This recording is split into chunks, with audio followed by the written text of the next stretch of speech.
Democrats don't speak for me. Speak for me, speak for me. Republicans can't speak for me. Speak for me, speak for me. A bitch ass nigga can't speak for me. Speak for me, speak for me. You coon ass niggas can't speak for me. Speak for me, speak for me. Listen here, this is a fact of life. I be rapping like Nat Turner came back to life. Grab Donald Trump by the pussy, he ain't acting right. I never run from a conflict, I be glad to fight. It's a very cold world that we living in. Somebody please tell Elizabeth you're not an Indian. You just trying to con them people to get the benefit. Just another immigrant, stealing from the Indians. That's some punk ass shit and that's too lame. Now we finna step over to Andrew Yang. And you a sucker, you could never speak for black folks. Fake ass candidates, trying to get the black vote. The Democrats don't speak for me. Speak for me, speak for me. Republicans can't speak for me. Speak for me, speak for me. A bitch ass nigga can't speak for me. Speak for me, speak for me. You coon ass niggas can't speak for me. Speak for me, speak for me. You know your boy be high off sativa. Kamala wasn't popping, so we said bye Felicia. She ain't had a right policy. We ain't trying to meet her. Y'all can take Biden too. Bye, we don't need her. We don't need Roland Martin or that coon Al Sharpton. Didn't need Cory Booker from the start, man. I don't fuck with police and no snitch. You know I'm coming with the heat when I spit it. The Democrats don't speak for me. Speak for me, speak for me. Republicans can't speak for me. Speak for me, speak for me. A bitch ass nigga can't speak for me. Speak for me, speak for me. You coon ass niggas can't speak for me. Speak for me, speak for me. If you ever go to court and this is your luck, try not to get fucked by Benjamin Crump. I know it's hard. You and all go is hard. But who the fuck is Amy Cloak? Put her picture up on the bullseye and start throwing darts. People cut our organs out our bodies, that's a stolen heart. They can't save us from the flood like Noah's Ark. Black lives always matter, we finna go for ours. So then we savages, we don't need to pot the piss. Mike Bloomberg can suck dick with that stop and frisk, bitch. You ain't speaking for us, we don't know you. Bernie Sanders, they get your funky ass on too. The Democrats don't speak for me. Speak for me, speak for me. Republicans can't speak for me. Speak for me, speak for me. A bitch ass nigga can't speak for me. Speak for me, speak for me. You coon ass niggas can't speak for me. Speak for me, speak for me.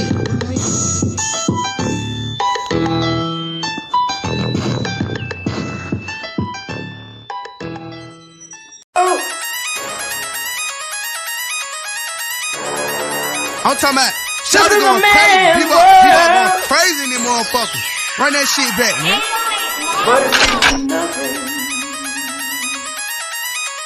Nothing. Got a woman all day.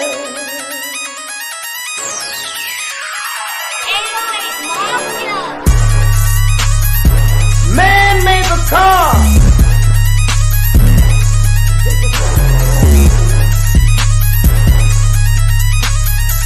Man made the train to carry the heavy load. Man made the electrolyte to take us out of the dark. Man made the boat for the water like the 7-millimeter. Man thinks about a little bit of baby girl and a baby boy. And man makes them happy because man makes them joy. But after man make everything we can, do you know that man makes money?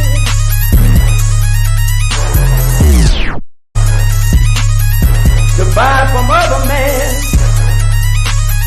This is a man's world. But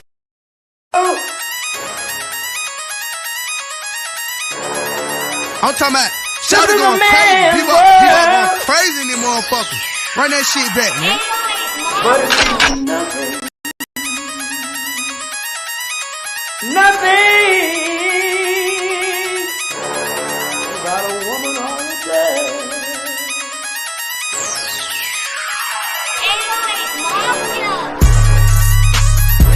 Man made the car.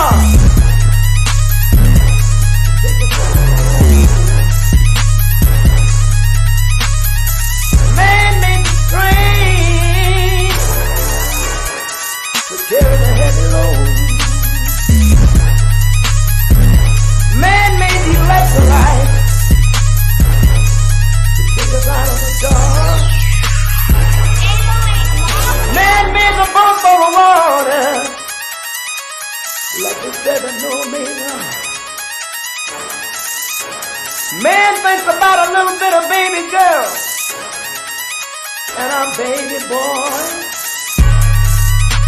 And man makes them happy because man makes them joy.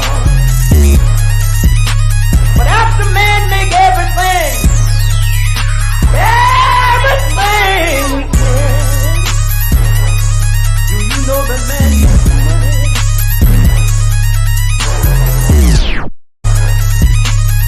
To buy from other men.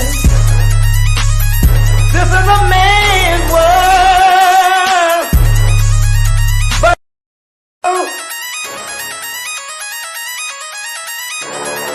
I'm talking about shout going crazy. People going crazy in these motherfuckers. Run that shit back, man. But it means nothing. Nothing. Got a woman on the bed.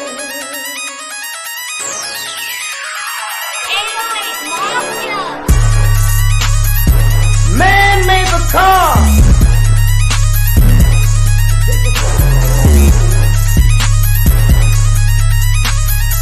Man made the train to carry the heavy load. Man made the electrolyte to take us out of the dark. Man made the boat for the water. Like the 7-millimeter. Man thinks about a little bit of baby girl and a baby boy. And man makes them happy because man makes them joy. But after man make everything we can, do you know that man makes money?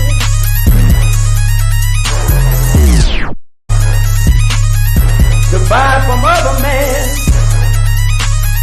This is a man's world. But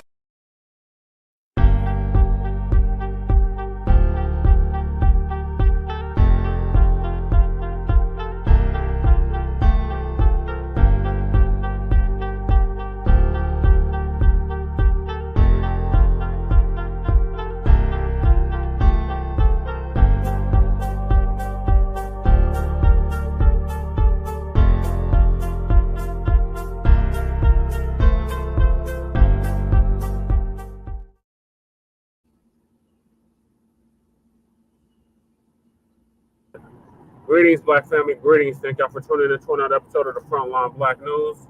I'm your host, Cheyenne Crewman.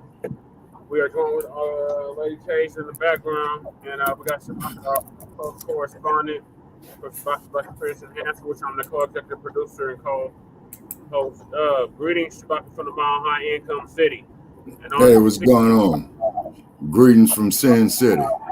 And on this season 4, episode 30, or Trade Oval, as we say, of the Frontline Black News, we'll be discussing several things.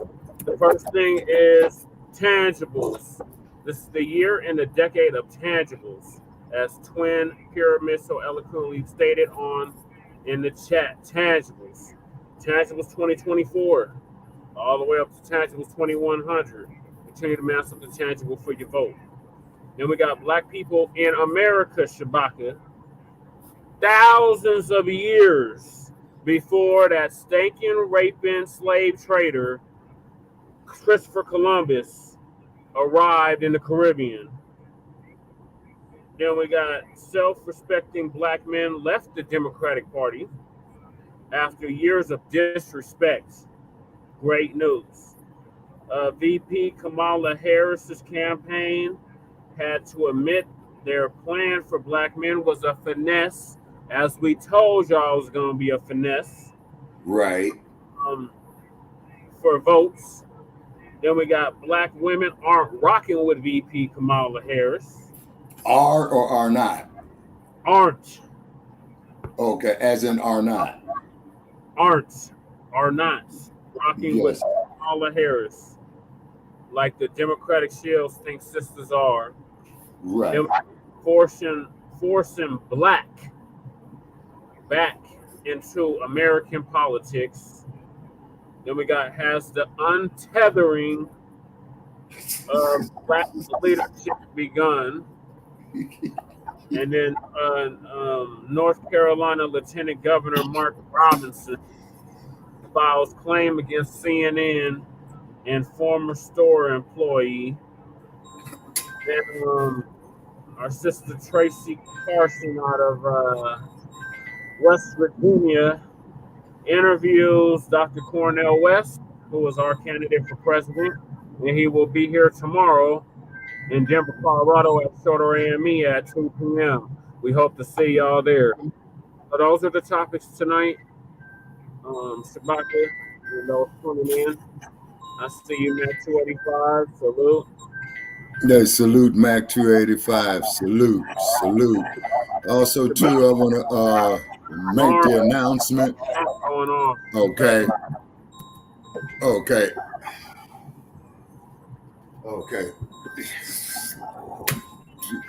Okay. Somebody's calling me, but I can't answer the phone because I'm using it as a hotspot.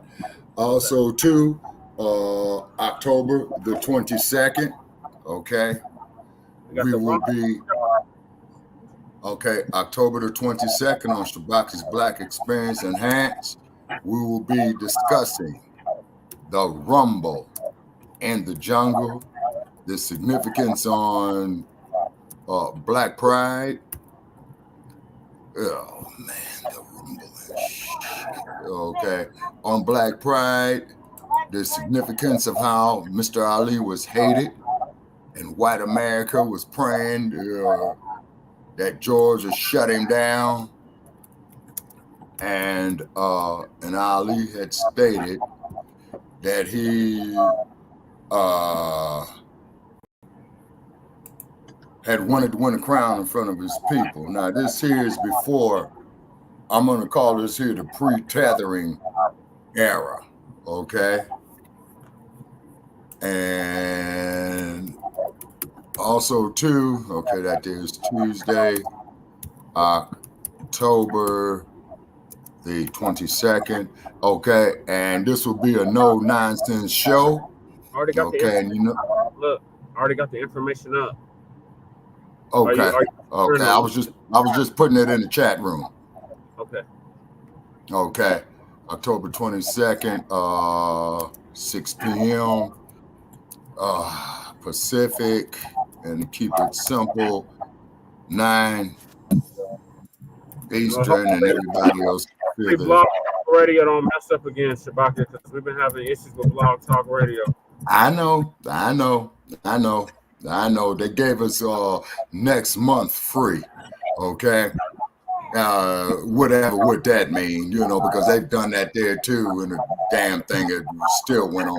We're gonna go back in and edit it because you got the wrong date. You got the wrong date on here. You got the 23rd opposed to the 22nd. God damn. Oh. I got it the 23rd as opposed to the.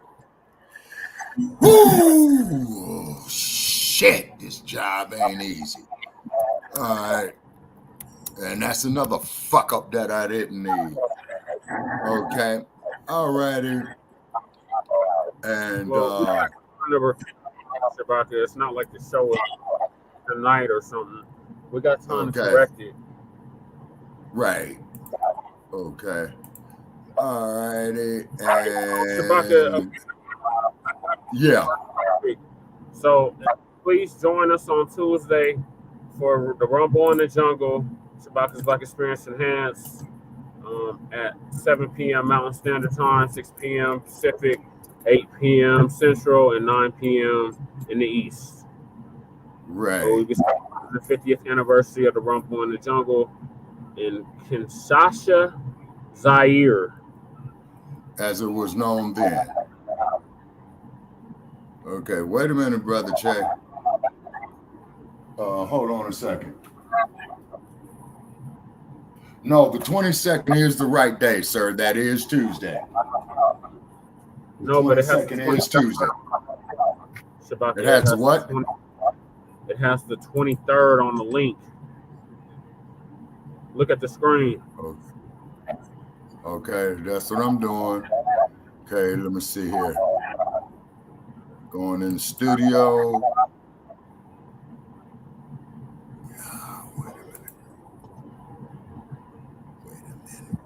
No, Yes. I got showtime 10/22/24. I don't know what 10/22/24. It's supposed to be 10. Yes, sir. I don't know why the link. I don't know why the link says 23rd on it.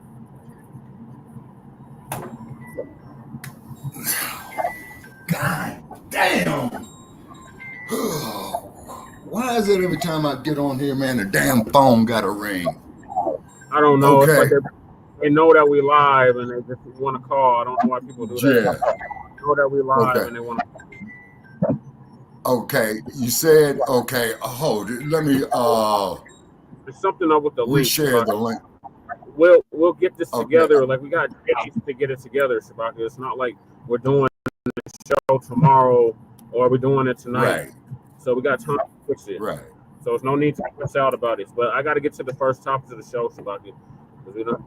Yes, sir. Wasted a lot of time on this. So then the first topic is tangible.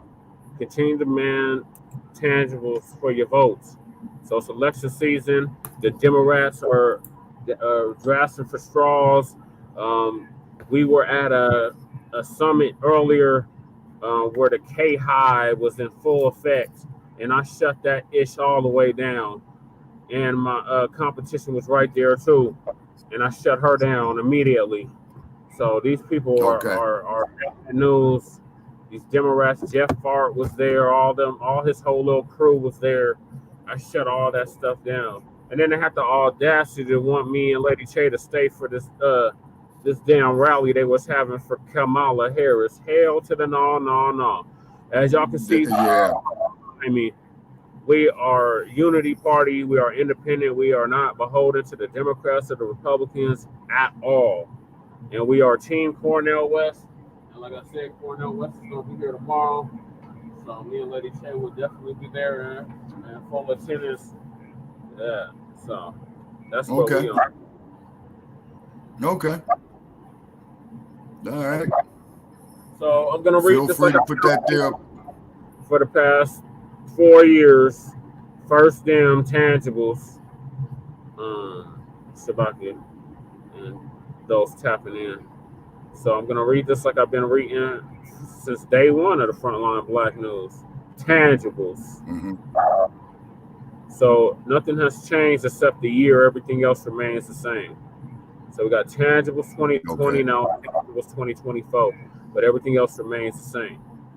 So the 2024 presidential elections are coming up, and foundational Black Americans are going to reject the 50-year-old malign neglect policy that has been implemented by the political system.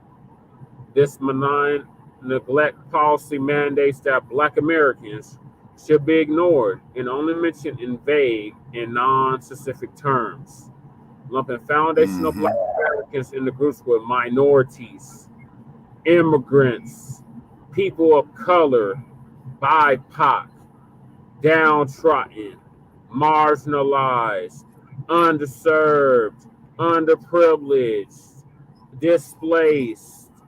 The list goes on and on, etc.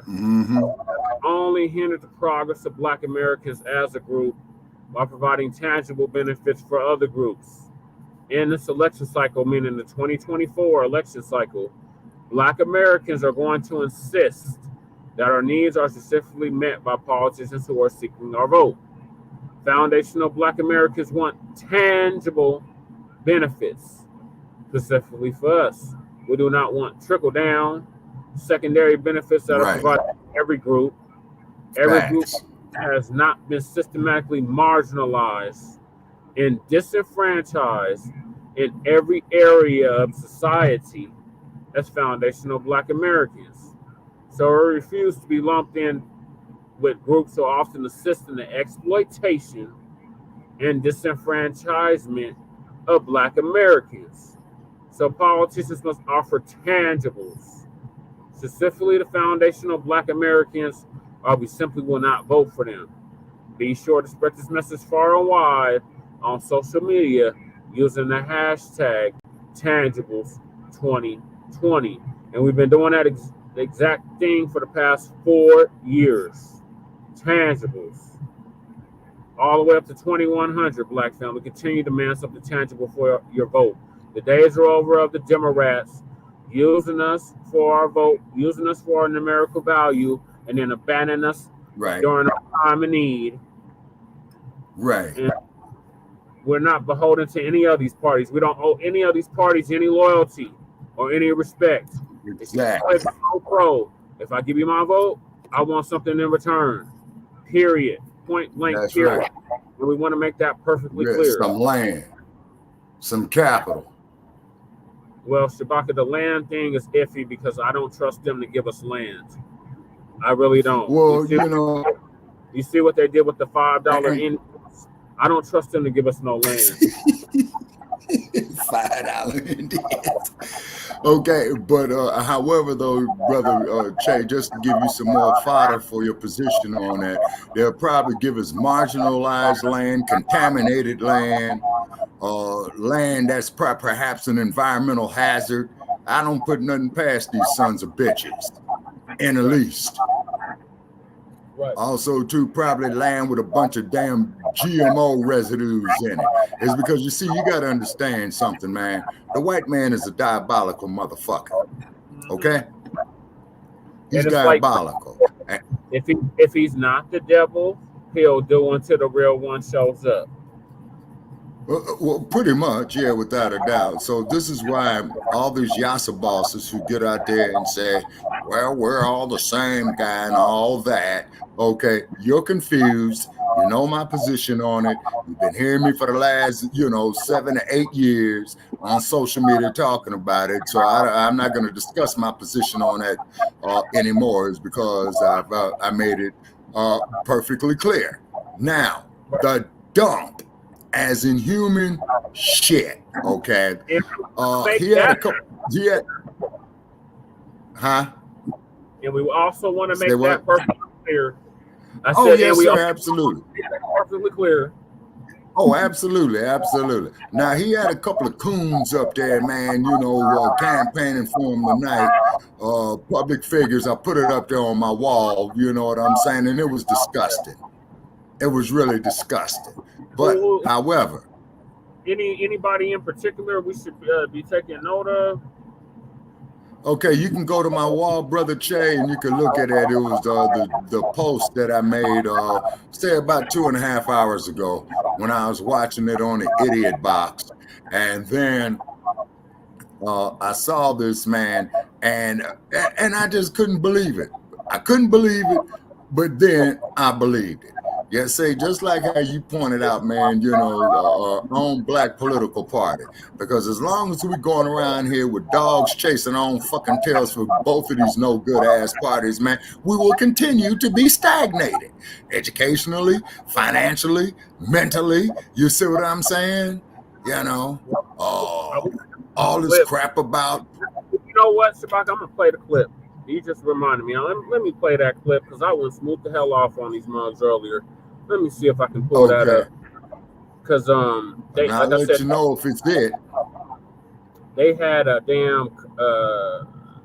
candidate summit, and then after that they had a damn Kamala rally, and I went smooth the hell off at the same time with the dump. Yeah, basically, yeah. Let's see if I can find you. Because these mouths, they was browbeating us all weekend, Black family, to vote for Kamala. And I kept I kept being disruptive the whole time. I disrupted that whole shit. I disrupted that they had to they had no choice but to let me speak. Mind you, I am I did. I gave them all that work. And Lady Tay recorded it. So I'm gonna clip. And then we're going to move on to the next topic because we are definitely pressed for time. And like I said, Dr. West is coming tomorrow, and I want to be there bright and early after the food bank. Okay. So if you want to do 2 hours or less, man, I don't have a problem with it. I'm gonna try to keep it under 4 hours. That's what I'm trying to shoot for. Because it's a lot of topics. Okay. We are it's the clock right now. All right. So okay. Do we have any other visitors in our? We got Twin, we got Mac, and some other people that's tapping in. I ain't saying nothing.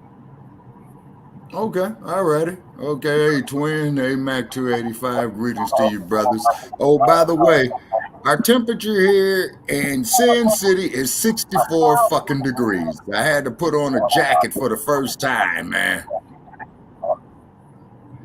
Oh, wow. Well, it's 47 degrees right now in the Mile High Income City. Man, you all is too cool for me, man. Shit, you all will turn around and have 100 damn degrees tomorrow. Yeah, it's cool all day. We were expecting a bunch of rain, but it looks like the rain stayed south. It stayed south of Denver, so we didn't really get the rain that we need because we're in a drought. We're in a drought right now, so we could definitely use the rain. Hopefully, we get a bunch of snow. Man, you all ain't gonna be in a drought too much longer when that snow hits. It's gonna fill up the river there up there by Golden, Colorado, man, for that Coors beer. Yeah. Oh Lord, this bastard on the up screen. There in that's Golden, Colorado. Look at the screen, Shabaka. So these are these bootleg Shills, and they advocating for amendments on that are also on the ballot. This Negro here, this is the one I told you about. We have ran up on several times when he was the councilman for 9, and that's the one that he lost the seat to Candy Cedar Bacc, and then he was crying foul about that. So now I guess he's supporting my competition, y'all. Just to let you know, and this woman is a straight up white colonizer, just like our ancestors before. Okay. But this Negro right here, he's bad news. We call him, his name is Albus Brooks, but we call him Albus Crooks because he sold us down the river. Okay. All right. Why am I not surprised? I'm trying to speaking that.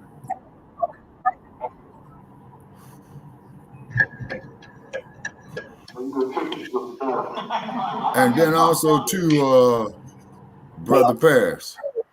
If your schedule allow you to be in the studio with me on Tuesday night, I'm gonna speak to you privately, man. Because that'll be an off-air conversation. I will do my best. Right. That's I got candidate forums and all that stuff for the next 3 weeks. Okay, yeah, by all means. I know you got a very, very busy schedule, okay? But there's going to be 2 people who are not going to be allowed to speak, man, and I'll tell you about that off air. Okay. That's our former House Rep, Elba Wesworth, right there. She got a damn Kamala shirt on. My God. Now. I know it was, it was really bad, but I shut that shit down, so I'm just trying to get to the part where I spoke. Okay. And then while you're doing that, Brother Paris, I just want to say that Kamala's talking about that they're going to have first-time home buyers, get some type of down payment or what have you. Bet you dollars to donuts, the first motherfucker she's going to give it to is Mike. It's nothing. $20,000. That ain't nothing. Yeah. It's not covering nothing. Like, it's nothing burger. It's a nothing burger. We already covered that. She need to get that 20 grand to this platform. Our whole so-called black agenda. That shit is nothing. Okay, yeah, it's a bunch of bullshit. Who the ponies playing tomorrow? We ain't playing no. First of all, Shabaka, the Broncos. We already beat the Aints. Well, that's no accomplishment. That was to be expected. No, the Aints was actually looking good before that. But anyway, We're not playing nobody, Shabaka. We basically got a mini bye week. We already played on Thursday night. Okay. Yeah, okay. All right, so the Raiders play tomorrow. Who are they playing? I don't know who y'all scrubs is playing. Y'all gonna lose though. No, man. I think it might be the Jets. And if we lose that to them damn lousy ass Jets, I'm going up there on the Raiders Facebook page, and I'm gonna tell them to fire the damn coach, fire the general manager, put the assistant coach up, and put up the assistant general manager up. All right, so I found it. So I'm trying to get it where I first got up there because them muzzles getting on my last motherfucking nerve. They literally. Okay, I see you standing right there. Yeah, no, I'm trying to get to the start of it. There we go. All right, let's see what you got to say, brother. What's up, East Denver? Hey, Justice LaShawn Paris on the ballot for House District 8, being representing the district without the official title, been doing the work for the people for over a decade now, such as housing, criminal justice, actually help with getting the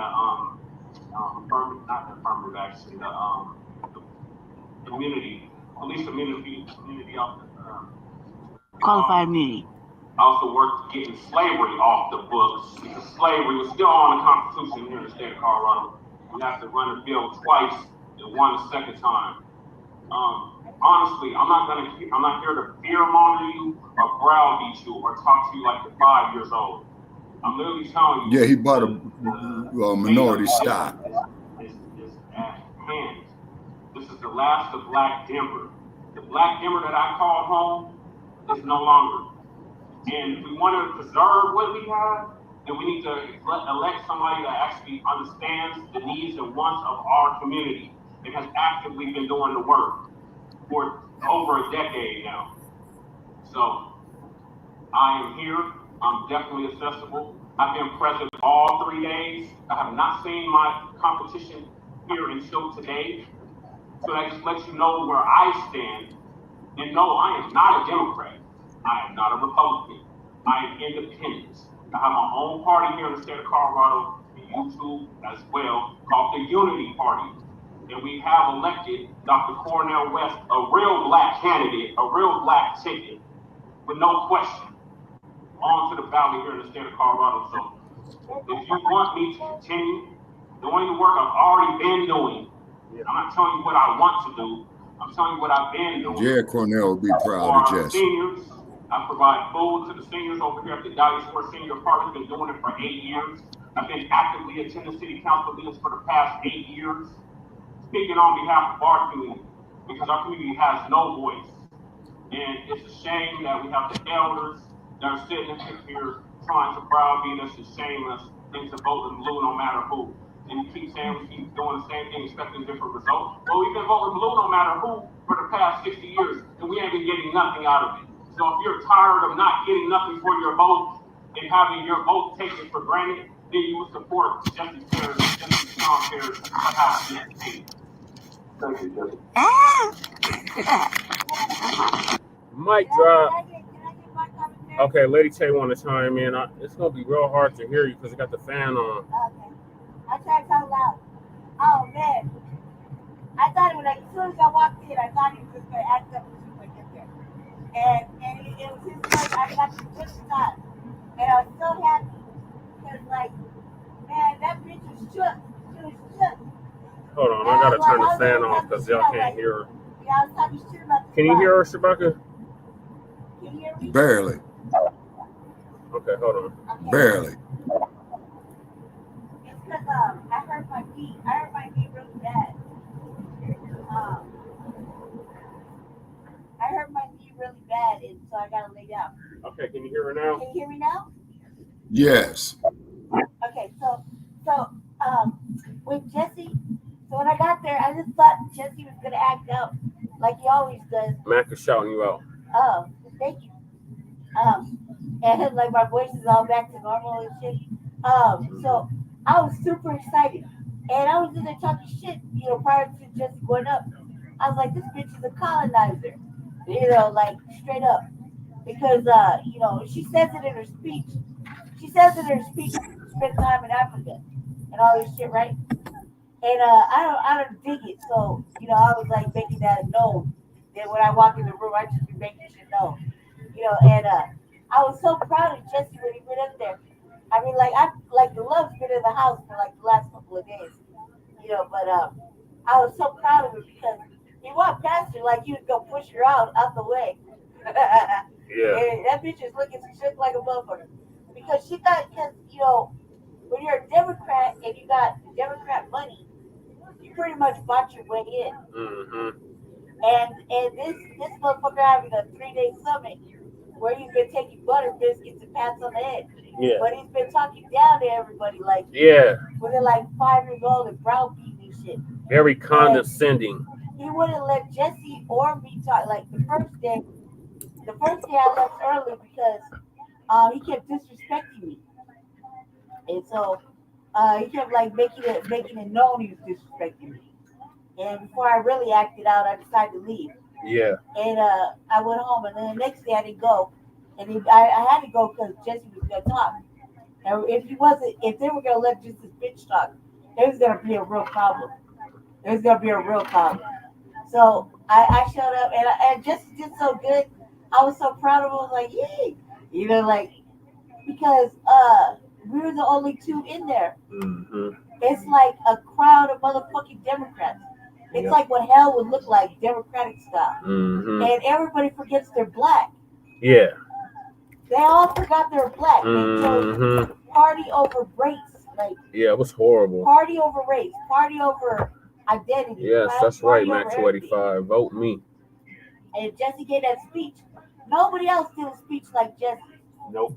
Nobody not even remotely close. Nobody was as empowering or anything. And I was so happy. Like, I was just proud of him, you know what I mean? And I had to tell him about it, you know, after the fact. Like, in private, you know, like, because, you know, we spend so much time together that we forget to tell each other, like, the real things, you know what I mean, that really matter. Mm-hmm. And so over the last couple of days, I've been telling you the things that matter to me, you know what I mean? Like, it's been really emotional. The love's been back in the love's in the house, y'all. The love's back in the house. Hey.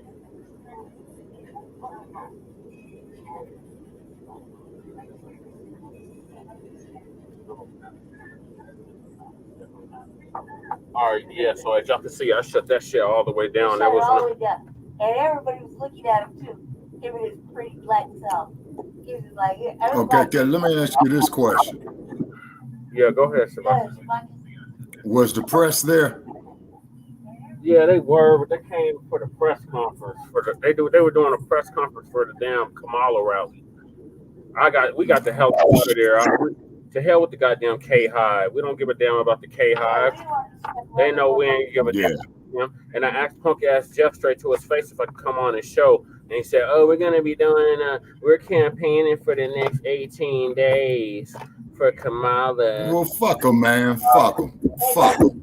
Do what you do best, man. Fuck them. Take that negative energy that the bastard tried to give you, man, and convert it into positive energy. Just like with the polarity of energy. When the polarity of electricity goes one way or in the electromagnetic spectrum, is called negative. When it goes in the opposite, it's called positive. So you want to do the positive polarity. Right. You say. Hold on, Shabaka. Listen, Shabaka, we real black people right here. Right. So we black 365 and on a leap year 365 days a year. We real black folk, and we did the right thing. We invited him to go see Cornel West. That's what real black folk do.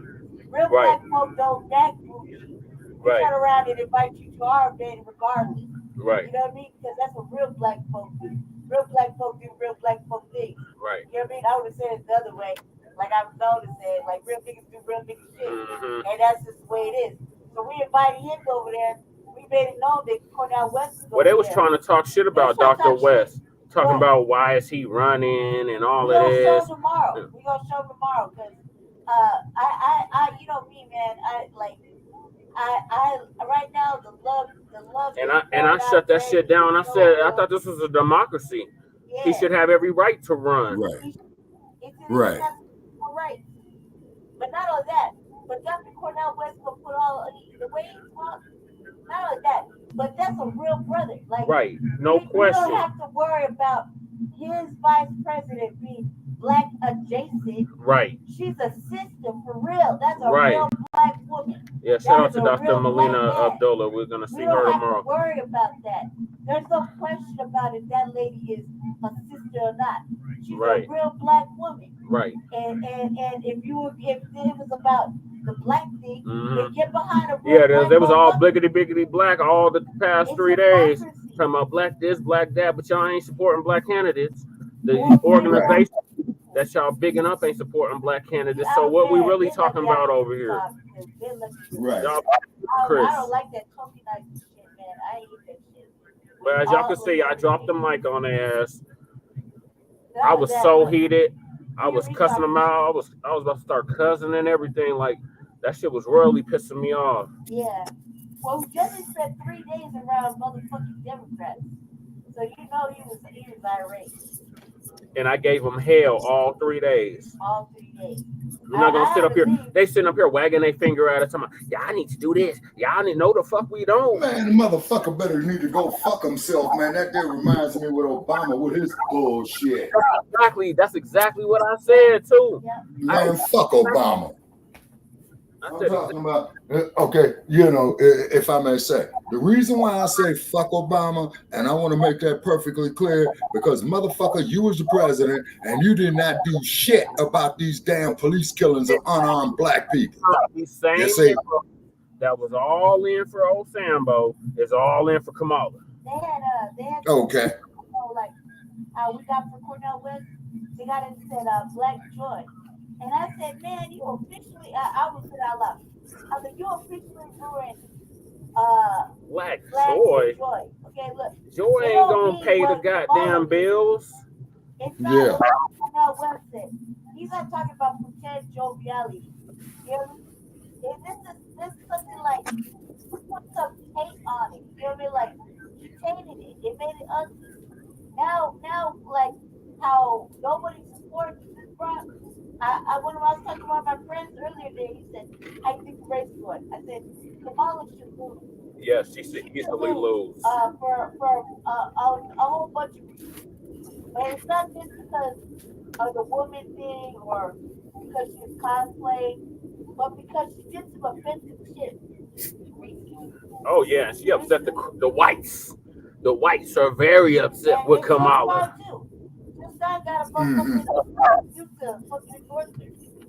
But we ain't never been a supporter of Jill Stein. I mean, I voted for her in 2016 because I couldn't see myself voting for the dumper Hillary. But I have supported her. I didn't support her in 2020, and I damn sure ain't supporting her in 2024. Yeah, because remember when she was the first lady, the comment she made out there in Compton, you know, they're super predatory. They're super predatory. And then when she was running for president and went out there to Compton, they cussed her and Bill Clinton out. Yeah, the hell with the Clintons. The hell with the Democrats. I'm so sick of them. I can't wait for them to lose. Exactly. But in Chicago, you have to understand Shabaka, that a lot of people. They about to turn Chicago red. Is that right? Yeah, they about to turn Chicago red. So now that will be blue wall.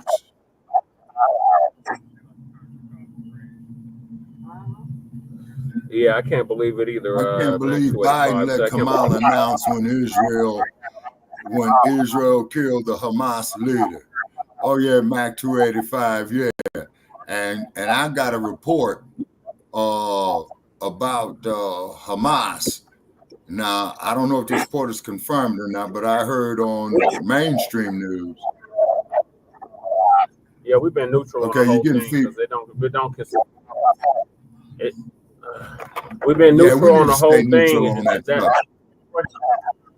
That thing don't concern us, and we have to be mindful, Black family, that it was the Palestinians that called the police on George Floyd and got him killed in the first place.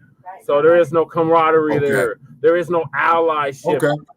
These people come over here Okay. with anti-black hatred that the damn immigrants from south of the border come with, that the immigrants from Asia Right. come with, that the immigrants from Right. Europe come with. There is Right. no, and unfortunately, the immigrants from Africa come with. So there is no camaraderie Right. there. Right. Okay. All righty. Noted. We got our own fucking genocide going on here, and it's been going on for 400 years, over 400 years. Yep. They want to act like it's just something that you just keep under the rug, but it really isn't. And then it, they're not going to sweep it under the rug. That's right, man. We speak as we learn anything from the black people and stand on our square, get our chest out, say it loud and proud. And this whole damn summit, they kept saying social media, social media, social media, because y'all don't control social media. Even though y'all try to control social media, y'all don't control it. You don't control the narrative. Right. The old dead black media, the Jeff Farts, the Roly Polies, the Tom Joyers. Yeah. Y'all don't control the narrative no more. Them days are over. The youth are actually researching. And the Thomas Sewells. And don't forget to mention Thomas Sewell. Yeah, Thomas Sewell too. All them old dead. No, not Sotomayor, Sewell. Sowell. Yeah, they don't control the narrative no more. That's the whole point. So they're they don't know what to do. They keep trying to tell us it's disinformation and misinformation. No, it's only disinformation and misinformation when it doesn't cater to your narrative. That's the only time it's disinformation and misinformation. The truth is not disinformation and misinformation. K-Hive. That shit was royally pissing me off. I mean, at the end, they were, the lady was like, "Now, Blacc, y'all, you gonna vote for her, right?" And I was like, "No." No, that woman ain't black. Loudly, no. She like, I was at the Sister Tracy shop earlier, and she was like, "I'm not supporting her." And she had some of her signs in her store, and she's like, "I'm not supporting that broad." I'm like, "I know that's right. That broad don't stand for us, so there's no way in hell we should be standing for her." Right. Exactly. That's what right now, everybody knows who they're going to vote for, right? And it should be very fucking clear that we should not be giving no motherfucking nothing to the Democratic Party. I mean, even the duopoly got to fall. It got to go. Even with the Republicans, at least we know. Yeah, somebody asked me today, he said, "Why would you vote for?" So what does Trump have to offer black folks? I said nothing, but at least he's honest about it. Right. At least he's upfront about it. He said he ain't got a motherfucking thing to offer it. Right. All right, fine, cool, whatever. Maybe we'll catch the down trickle. But yeah, she doesn't like black people. But for her, no, she doesn't. No, you're right, Mac 285. For her to do some offensive shit that we're gonna get into later on in the show. Yeah. I mean, heavy. We about to go in super heavy on that, bro. Super heavy. Right? But before that, we got to get to something that me and Shabaka have been discussing for quite a while now. Yeah, man, come on. What's that? That is that we were already here, Shabaka. Brother Che, hold on. Let me get my notepad. Okay, hold on. Okay. So we did the tangibles. Okay. All right, Brother Che. As I stated, and I still see a missing link. Hold on. Let's close out the tangibles. So continue, man. Something tangible for your vote. Stop letting these politicians shame you, fearmonger you, wag their finger at you, telling you better do this, and they Shills telling you better do this. You defeat the democracy is on the line. Yeah, they're gonna put us back in chains. We're going back to Jim Crow. Project 2025. Project 20. Yeah, 25. We live in Project 2024. We live in Project 2024 right now. Under the goddamn Biden administration. Facts, that part. Did you? So if you're gonna vote, if you're gonna go vote, demand something tangible for your vote. If nobody's offering you nothing tangible, then don't waste your time.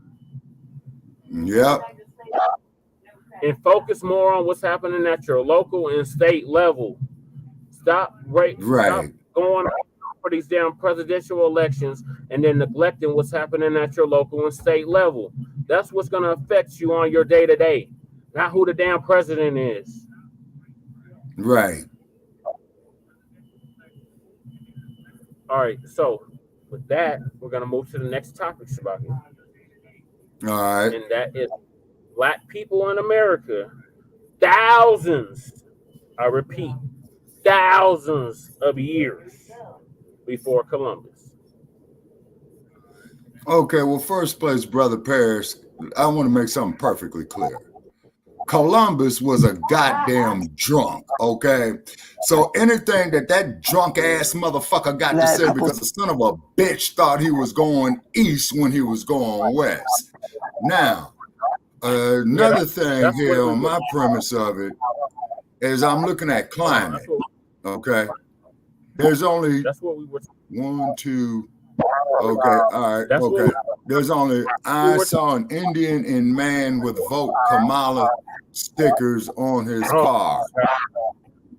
I heard the Indians ain't even going for her like that, and they ain't sitting up there browbeating them, telling them to go out and support Kamala.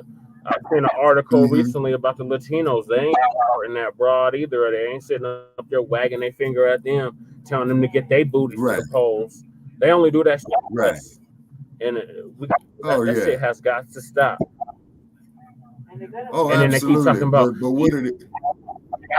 Just need to educate yourselves on civics. No, bitch. We know what the fuck civics is. We know what quid pro quo is. And we know that if we're going to vote, we're going to need to get something tangible in return for our votes. Every other group understands it. Yes, sir. So now, yes, sir. Bianca Emerson, you're not hearing wag your finger at us.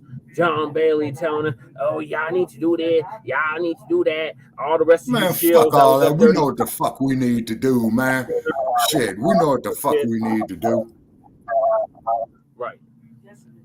Okay, now, you were saying is Native Americans were here. Oh, no, you said that we was here thousands of years ago, Brother Trey. Before Columbus, yes. Okay, I don't doubt. Columbus didn't even set foot in the United States. He set foot on Hispaniola. But that's not the United States, Shabaki. The closest he got to what is now the United States is the Bahamas. Okay. All right. Or basically the Caribbean. Okay. All righty. Now, as far as us being here thousands of years, fuck the commercial. Okay. All right. As far as us being here thousands of years, okay. See, this is why, Brother Che, I would like to get with Dr. Ashwa Kwesi on that. Okay, is because there's definitely some similarity in the architecture of ancient Kemet down there to the hell with old Sambo twin. That motherfucker don't speak for the Olmecs, the Tolmecs. We've been lied to, Shabaka. All these groups that keep telling us that it wasn't us or really us.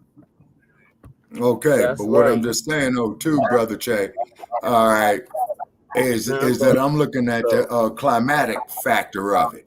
You see what I'm saying? I'm looking at climate, all right? Because Africa is mainly, hot and warm. Shabaka, the climate was not the same thousands of years ago, especially 10,000 plus years ago. You got to remember there was a whole ice age. And what is now when was the Ice Age? 10,000 years ago, the Warmian Ice Age. And the original people, as Dr. Claude Anderson has stated, was the Folsom people, which were black-skinned people. Okay, So question. shout out to hold on, Shabaka, because this video will hopefully answer all your questions. Who was this here? The professor? No, this is Black Journal. Shout out to Black Journals.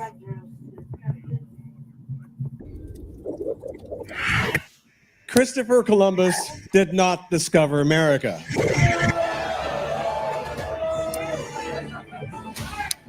Exactly. I mean, never mind the question of like how you can discover a place where the inhabitants are watching could you freeze that for 1 second, Brother Parrish, if you would please? Yeah, they weren't wearing pants. Yes, I'm looking at a Caucasoid right here. And how's this Caucasoid going to tell us our people's history? Because the Caucasoid is literally stating what we've been saying for not thousands of years, but for decades, Shabaka. Exactly what he's been saying. We've been saying this exact same thing. But no, our people don't want to hear it from us. They want to get the white seal of approval. Okay, hold on. Let me listen to what the man said, and I'm going to counter. Somebody said, I like that. Blacks as we know them are as old as time, and their existence in the civilized world could be traced down to the very early centuries, even before the coming of Christ. Going forward, the conventional history reports that Christopher Columbus discovered America in 1492. And the same history also says that the first Black people to arrive America were enslaved Africans brought by Portuguese and Spanish traders in the early 16th century through the transatlantic slave trade. Well, none of these claims are true. We've been fooled all these while, as always has been the case. Interestingly, recent research has proven that some Black people had been in America for more than 1,000 years before Columbus ever stepped foot into the American continent. In fact, there is strong evidence pointing to the fact. What is the main idea in your book, They Came Before Columbus? The main idea in my book is to show that early America... That's Ivan Van Sertima, R.I.P. to him. I have his book, They Came Before Columbus, and I have read it. So we've been here. I'm gonna let Ivan Van Sertima tell us from his own mouth what it is. Before the coming of Columbus was a far more complex society than people imagined, and that it involved Africans. Africans came in here. They came in on several occasions. Sometimes these were accidents, sometimes they were on purpose, and that they had an influence, an actual impact, an influence upon the formation of certain American civilizations. When we say pre-Columbus period, what are we talking about? We're talking about long before 1492. It is absurd, and only fools can still believe that Columbus discovered the Americas in 1492. In fact, Columbus never even came to this continent. Columbus wandered about in the Caribbean islands, just on the very edge of the great civilizations. Shocked? Don't be. It is true. Unraveling the raw truth behind the curtains of history is what we are about today in this video. Journey with us in our quest to find out just who the real lords of the Americas actually are. So anyway, there were actually many other mariners before Columbus that discovered America as well. Decades earlier, even eons earlier, there were so many people that were coming across these islands and this continent. But it's only been in the last century that evidence has surfaced and continually grown to indicate that many of these pre-Columbian explorers might have come from Africa.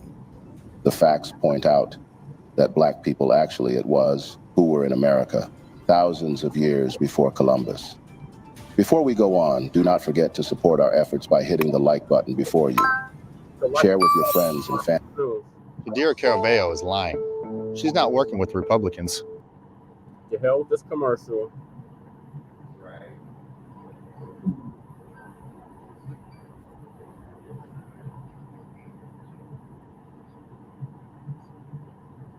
So how much did it cost to fill your tank? Almost $100. How much is the car payment? $140. Families to keep spreading our eye-opening Black narrative, and consider subscribing to stay with us for more if you are yet to. All right, let us dive in, shall we? That many of these pre-Columbian explorers might have come from Africa. Hold on, before they try to take my video down, Copyright disclaimer, Section 107 of the Copyright Act of 1976. Allowance is made for fair use for purposes such as criticism, comment, news reporting, teaching, scholarship, education, and research. So the first scientist to promote this possibility was Leo Wiener. Born in Russia, Wiener immigrated to the United States in the late 19th century on his way to British Honduras, where he planned to open a vegetarian commune. Well, when that turned out not to be the dream job he expected, he moved back to the United States and he became a professor at Harvard University, as one does.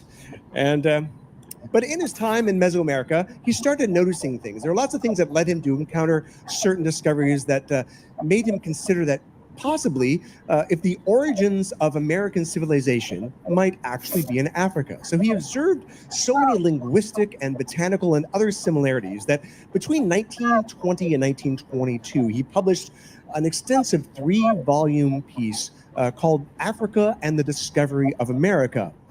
Now, unfortunately, this is the 1920s, so as yet, no serious archaeological evidence had been done to, or work had been done to support his botanical theories, because everyone knows over raiding tombs in Egypt and things like that.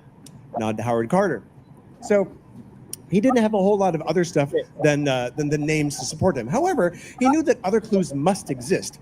For example, he pointed out that Columbus himself was aware that African mariners had preceded him. In his diary of his second voyage, Columbus tells of how the natives of Hispaniola actually had given him gold-tipped metal spearheads that they said were brought by black-skinned people who had come in large boats from the south and southeast. Coincidence? I think not. No.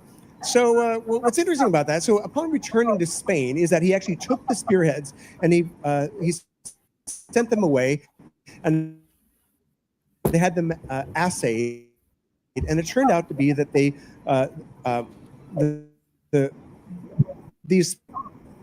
metallurgists actually found out that this was an alloy of 32 parts. It was like 18 of gold, 6 of silver, 8 of copper, which matched the metal used in spearheads made in Western Africa for thousands of years, as carried by medieval African warriors, including the Mali and the Moors. The West Africans even called this metal guanine, the same name used by the natives of Hispaniola. But nothing more was said about that. Conspiracy. Well, probably because, you know, in the interest of Spain, it was in their best interest that they didn't want to have any challenges to the discovery and the claims of the islands of the West Indies. You heard that. Yes, it was the black-skinned that had already discovered and populated America for thousands of years before Columbus sailed there and then landed in the Caribbean by some mistake. Columbus landed in the Americas on October 12th, 1492. He landed at a small island in the Bahamas and had 3 separate trips after that, repeatedly returning to the Bahamas, as well as an island later called Hispaniola, modern-day Haiti, and Dominican Republic. Suffice it to say that he had brought hell to the people who had welcomed him with open arms in the Republic when he got there. This has always been a signature, right? Christopher Columbus, one of the great European heroes, turns up on the island of Hispaniola. He was welcomed by the native people. They embraced them. They treated them with fantastic hospitality. His soldiers snatched babies from the breasts of their mothers and dashed their heads against the rocks. Children were fed alive to his dogs. Women's breasts were cut off. He decided to hang 13 of the Native Americans in Hispaniola to recreate the crucifixion of Jesus, plus the apostles. It's true that the majority of people died there of disease. Disease is introduced by the Europeans unwittingly, but many others were driven to death through overwork, direct murder, through starvation as their resources were taken away. Columbus insisted that everybody bring him a certain amount of gold, and those who failed to do so had their hands cut off. Some were sent back to their villages with their hands and their noses tied round their necks, having been amputated by his soldiers. And what he did there set the pattern for the genocidal extermination of almost all the Native American peoples. 100 million before Columbus made landfall By the 19th century, that had come down to less than 1 million across the Americas, overtly endorsed by such revered figures as George Washington and Thomas Jefferson, who wrote about the necessity of wiping out Native American peoples.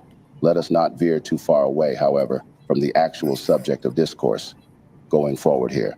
The point being buttressed is the people who were originally known to have discovered America are not only Africans, but are believed to have also come from Asia some 15,000 years ago, meaning that Europeans or Americans are far from it. However, contrary to popular belief, African American history did not start with slavery in the New World. The history of African presence in America dates back thousands of years before the arrival of Christopher Columbus in 1492. Africans were not just brought to America as slaves during the transatlantic slave trade, but they had actually been living in the Americas long before European colonization. So, while we commend Christopher Columbus for sailing the seas in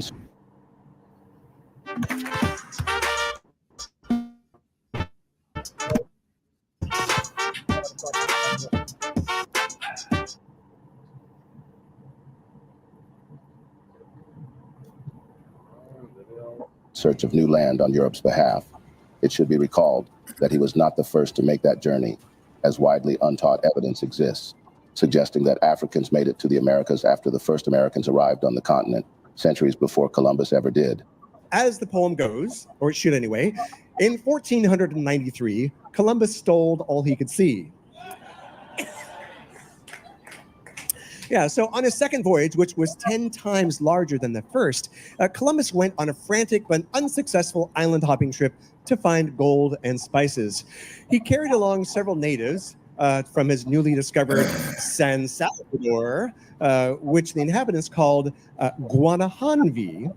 Another island that the natives pointed out, which was really large, and was called Soameto. Soameto. Now, Columbus continued going around whimsically renaming every island he could find. But, Leo Wiener, being the curious person and the linguist that he was, and the etymologist, he couldn't help noticing that the origin of these many place names and botanical names in Mesoamerica actually sounded distinctly like other languages in Africa, particularly Bantu and even Arabic. In fact, there are several more overwhelming pieces of evidence showing that Black history in the Americas did not start with slavery. For instance, what of the talk about certain plants found today in America and also in Africa? Wiener and numerous other botanists have also puzzled over the presence of certain plants that predated Columbus but originated in Africa. For example, the calabash bottle gourds. Now, this is a species originally from West Africa, where they were well cultivated in America before Europeans arrived. Even long before they existed in Indonesia or Polynesia. So, in fact, the Pacific was the last place that bottle gourds actually reached and expanded. Pardon my covfefe. Well, if it were not for transatlantic trade pre-Columbian times, it would be very difficult to explain how certain plants, such as the yam, the sweet potato, domesticated cotton, peanuts, and tobacco, reached both West Africa and the Americas. Africans were adept shipbuilders. They were courageously adventurous, sailing diverse parts with their well-made boats, different sizes of them. Some housed up to 80 men and some housed much more. So how do these plants and languages and other cultural elements get to the Americas? Well, some believe, what's that? Well, you're cheating. Well, some people believe that, over thousands of years, Africans migrated out of Africa and then over the Bering Strait, then down into South America and things like that. Well, another explanation exists. That's a contradiction. There you go. Let it out of your system. Awesome. Africans had ships. In fact, they had unbelievable. They had a shipload of vessels, and they had away.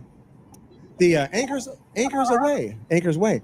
So, in fact, they had 4 kinds of vessels. And Nubian pottery, this is an example of Nubian pottery with a painting on it that shows a long-hold pottery art that shows either a long-hold boat or a papyrus raft or a hauled-out canoe. And then this other painting beside it is from, the first one was from 3000 BC, and this is a bird's eye view of an oared riverboat in Chad. And it dates from 3500 BCE. Now, the Africans of Guinea also had dugout canoes hewn from these monumental trees on the coast there. In 1500, it's just a few years after Columbus's voyage, the Portuguese captain Pacheco Pereira wrote, "In this country can be found the largest canoes made of a single trunk. Some are so large that they hold 80 men." Now, the West Africans were known to lash 2 dugout canoes together, side by side, and no one... What he's describing about is before the transatlantic slave trade. This is thousands of years before the Trans-Saharans. The transatlantic, this is like during the Trans-Saharan, if not before the Trans-Saharan slave trade, that we had these boats, these canoes. And as we stated, and you commented on, we had already circumnavigated the globe before Caucasoid came out of a cave. So if we had already circumnavigated the globe before Caucasoid came out of the cave, why is it so far-fetched or unbelievable that we were already here, that we had already sailed here, that we had already established communities here? Okay, hold on now. Check this out, Brother Che, what I'm about to read to you. Questions. Okay, they're talking about California canoes have proposed a theory of contact between Hawaiians and the Chumash people of Southern California between 400 and 800 Common Era. The Soon Plank canoes crafted by the Chumash and neighboring Tongva are unique among the indigenous peoples of North America, but similar in design to larger canoes used by Polynesians and Melanesians for deep sea voyages. Okay, I'm gonna have to pull up some material from Professor PLO Lumumba. Okay, but so far what you're saying is here is holding a lot of water. Worthiness of a similar type of Polynesian catamarans. Well, here's a 15th century Portuguese painting of sailing canoes on the Congo estuary. Let me say this here. The Portuguese, like for a Captain second. Pereira, had heard that after... Okay, I would like to hear this here from some of our people off of the continent as opposed to this Caucasoid. Something just something weird telling me that. Bacc. He's literally telling you what the people off the continent have been telling us for centuries. Okay, what is this? What is his sources? I don't know off the top of my head, Bacc. Okay. What his sources are. He cited Columbus's. He cited Columbus's journals. One source. He cited his journals the journals that Columbus had wrote on his many voyages. Remember, our people didn't write stuff down like that.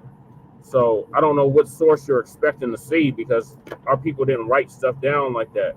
We passed it on orally through the griots. Right. Okay. But he's showing paintings that the Portuguese had of what they had encountered on their voyages. Okay. African traders were visiting Brazil in the mid-1400s. So to demonstrate that mariners from West Africa could have sailed to the Americas using papyrus vessels as early as 2000 BCE, Norwegian adventurer Tor Heyerdahl actually used ancient shipbuilding techniques in order to construct and sail the Ra 1 and the Ra 2 in 1969 and 70. And generally, some type of sailing vessel will average about 100 miles per day, even without sails. Africans were in fact so good at what they do that mariners from West Africa would sail to the Americas using papyrus vessels as early as the year 2000 BCE. They were so well skilled in ancient shipbuilding techniques. 2000 BCE. That means that's 2,000 years before the era. Yes, exactly, Bacc. So we had already been coming over here for thousands of years. That's why I said we were already here before the whole slave trade. Okay, we probably did. Okay. And if I had to go bet in the casino, I'm going to have to say, yeah, but that goddamn about 100 Caucasian miles per day, didn't even benefit without nothing to, tails. or did not give And in nothing an to the ocean world current, except something like a raft disease or reed and boat destruction. can average about 60 And I miles want a to make day. that perfectly clear. Shabaka, I want to make this perfectly clear. They got the maps from the Moors. The Moors had already been traveling over here. They had already knew that there was a continent over here. So that whole notion that he was lost and he didn't know where he was going and all of that shit, that's bullshit. Because they already had maps that existed back then that showed that there was a landmass over here. Okay, but the point that I'm making, Brother Paris, is that Caucasoid wasn't nothing but a damn thief and a liar and a deceiver anyway. Yeah, Shabaka, that's old. You preaching to the choir on that. That has nothing to do with what I'm talking about, though. We were already. That's the whole point. We were already here. All right, okay, because I'm still trying to pull up some information. Historian Amir Ajib reported that voyages west from Mali were happening in the year 1311. And this was a vast 150 years before Columbus. Now, Islamic historian Amir Ajib. You're always talking about Mansa Musa's brother. Yeah, that's Bukhari. He had already sailed here before Columbus. So they already knew that there was land over here. Yeah. We're in agreement on that there, Brother Jay. He reported that voyages west from Mali were happening in the year 1311, just 150 years before Columbus. Now, when he asked the Mali emperor, shown here, incidentally, holding a globe of the world made of solid gold. Ali and Anna seem so perfect. Fuck the commercial. What people didn't know was she was screaming for help. Fuck the commercial. Asked him, well, tell me about this rumor about Atlantic travel. And he said that his predecessor had commissioned an expedition with 200 ships filled with men and a similar number with gold and water and enough provisions for 2 years. And he said, go out and find something. And if you don't come back, so you find something or you run out of food.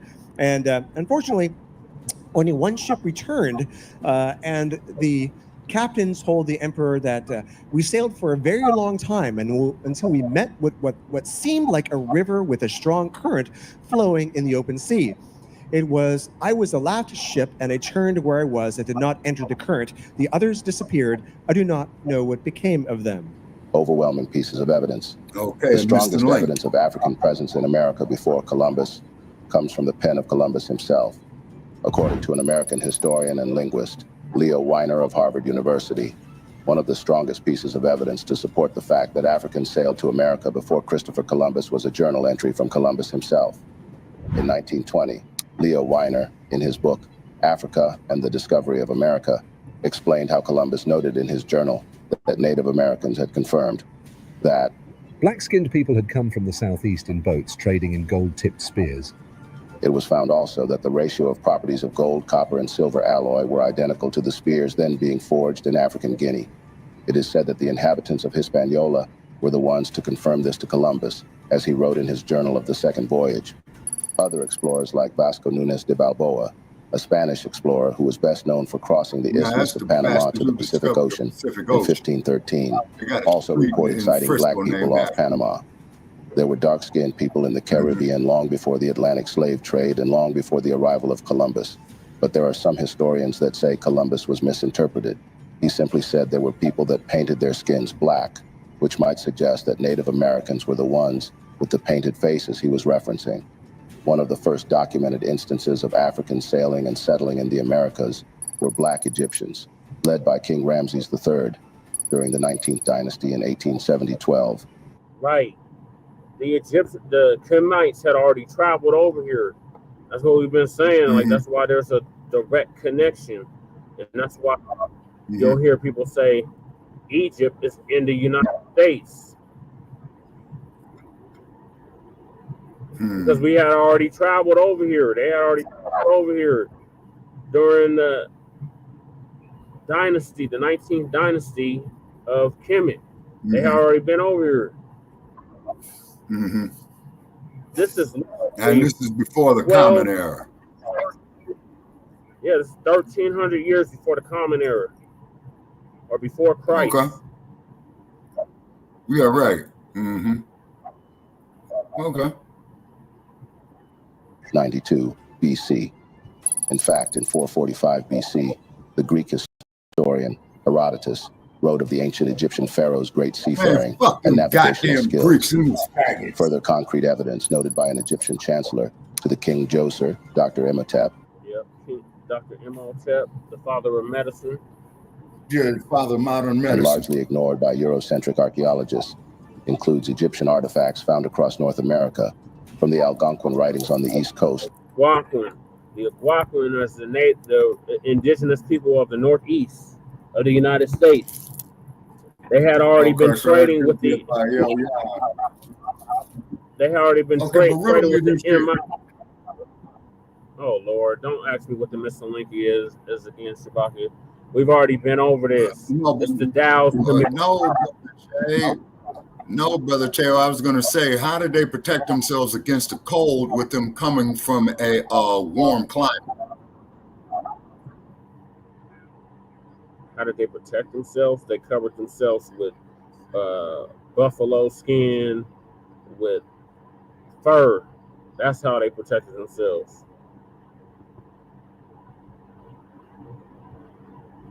To the artifacts and Egyptian place names in the Grand Canyon. In 1311 AD, another major wave of African exploration to the New World was led by King Abubakar II, the ruler of the 14th century Mali Empire, which was larger than the Holy Roman Empire. The king sent out 200 ships of men and 200 ships of trade material, crops, animals, cloth, and crucially, African knowledge of astronomy, religion, and the arts. African explorers crossing the vast Atlantic waters in primitive boats may seem unlikely, or perhaps far-fetched to some. But such incredible nautical achievements are not as daunting as they seem, given that numerous successful modern attempts have illustrated that without an oar, rudder, or sail, ancient African boats, including the dugout, would certainly have been able to cross the vast ocean in a matter of weeks. As time allows us to drift further. Hold on, y'all. We lost Shabaka. I don't know what happened to Shabaka. I hope they didn't kick him out. But he's always talking about Bakari, Mansa Musa's brother. So I definitely wanted him to see this. I don't know where he went. Let's clicked off. There he is. We lost you, Shabaka. Welcome back. So now they're talking about King Abu Bakari II, Mansa Musa's brother. Okay. All right. Century Mali Empire, which was larger than the Holy Roman Empire. The king sent out 200 ships. Fuck the Romans. Okay, Shabaka.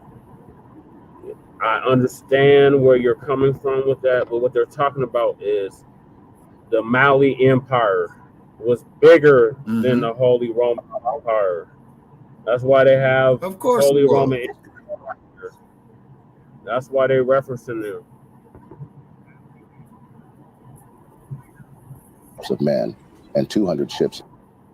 God damn it. Goddamn commercials. Donate plasma today and receive up to $700 your first month. CSL Plasma. Do the Okay, you know the magnetic field of north, right? At Aldi, loyals don't get low prices on USD. Fucking commercial.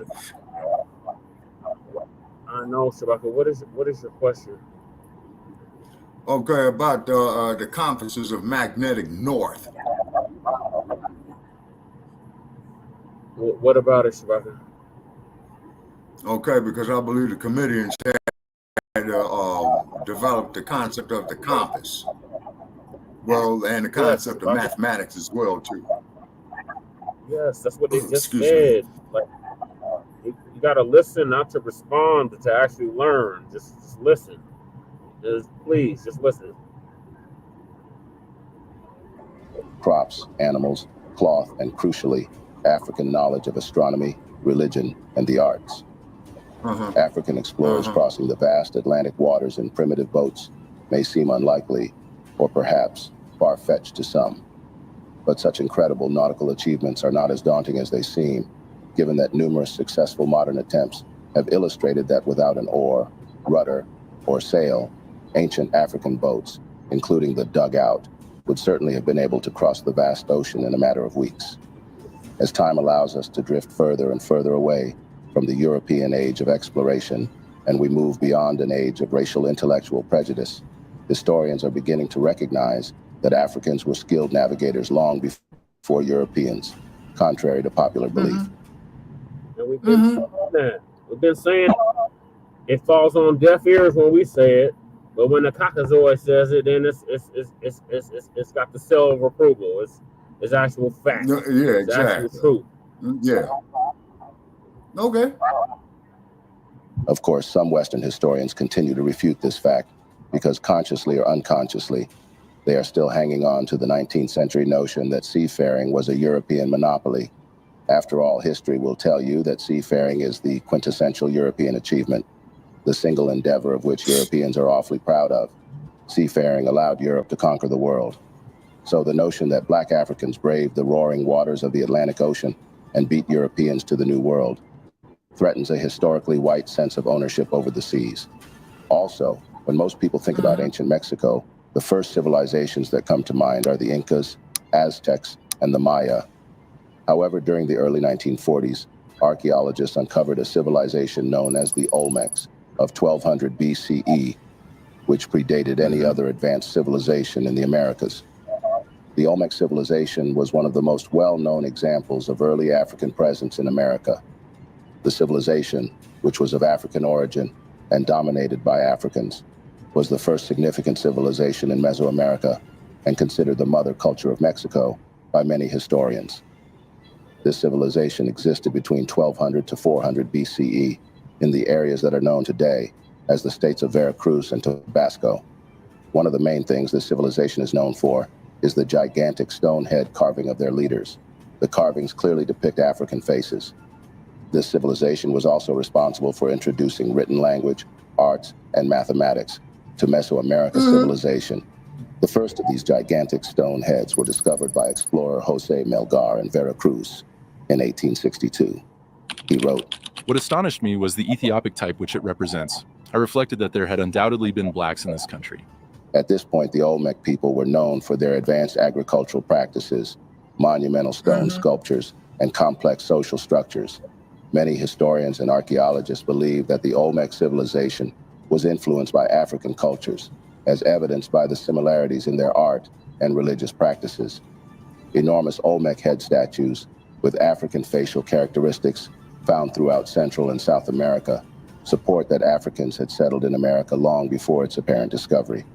Ranging up to 11.15 feet in height and weighing 30 to 40 tons, these statues generally depict helmeted black men with large eyes, broad, fleshy noses, and full lips.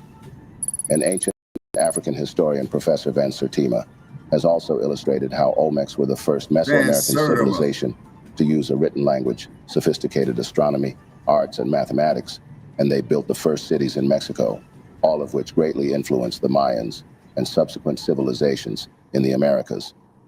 Michael Coe, a leading historian in Mexico, once remarked, "There is not the slightest doubt that all later civilizations in Mexico and Central America rest ultimately on an Olmec base." Another clear indicator of pre-Columbian African transatlantic travel is the recent archaeological findings of narcotics native to America and ancient Egyptian mummies, which have astounded contemporary historians. German toxicologist Svetla Balabanova reported findings of cocaine and nicotine in ancient Egyptian mummies. These substances are known to only be derived from American plants, South American cocaine from Erythroxylon coca, and nicotine from Nicotiana tabacum. Such compounds could only have been introduced to ancient Egyptian culture through trade with Americans. Similarities across early American and African religions also indicate significant cross-cultural contact. The Mayans, Aztecs, and Incas all worship black gods, and the surviving portraits of the black deities are revealing. For instance, ancient portraits of the Quetzalcoatl, a serpent god, and Ecahua, the god of war, are unquestionably Negro with dark skin and woolly hair. Now, why would Native Americans venerate images so unmistakably African if they had never even seen them before? Numerous wall paintings in caves in Juxtlahuaca, southwestern Mexico, depict the famous ancient Egyptian opening of the mouth and cross-libation rituals. All these religious similarities are too large and occur far too often to be mere coincidences. Professor Everett Borders, a U.S. innovator, notes another very important indication of African presence, which is the nature of early American pyramids. Egypt is famous for ancient pyramids, but the Americas actually have more pyramids than any other place in the world. But the Egyptian pyramids are much older and show signs of progress from the earliest pyramids built to the more sophisticated and enormous pyramids that are now famous. However, the pyramids found in Central America do not show the same level of progress. That suggests that whoever built the American pyramids had already mastered pyramid building by the time those pyramids were built, which points the finger to Africans who likely sailed over to the Americas with that knowledge and constructed them in America. The earliest known pyramid in the Americas is found in Tabasco.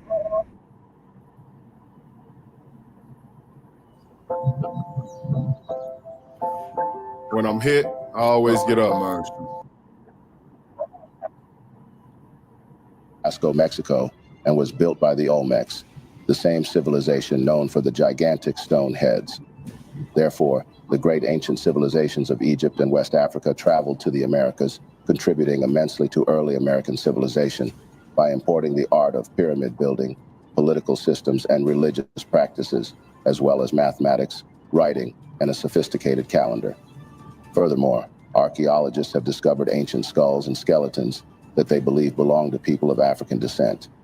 In a 1975 publication by the New York Times, it is stated that a Smithsonian Institution team reported finding 2 Negro male skeletons in the U.S. Virgin Islands. The soil from the earth layers in which the skeletons were found was dated around 1250 AD. Polish professor Andrzej Wiercinski has also testified to the discovery of African skulls at Olmec sites. More ancient skeletons that archaeologists believe are Africans have also been discovered in other locations in Central and South America, further pointing to the fact that Africans had known America's soils way longer than we were made to believe. Most historians, archaeologists, anthropologists, and other scientists and scholars now know that Christopher Columbus didn't discover America. Not only were Native Americans present when he reached the New World, but also Chinese, Phoenicians, and Europeans, among others, had been sailing to the Americas thousands of years before Columbus ventured across the Atlantic.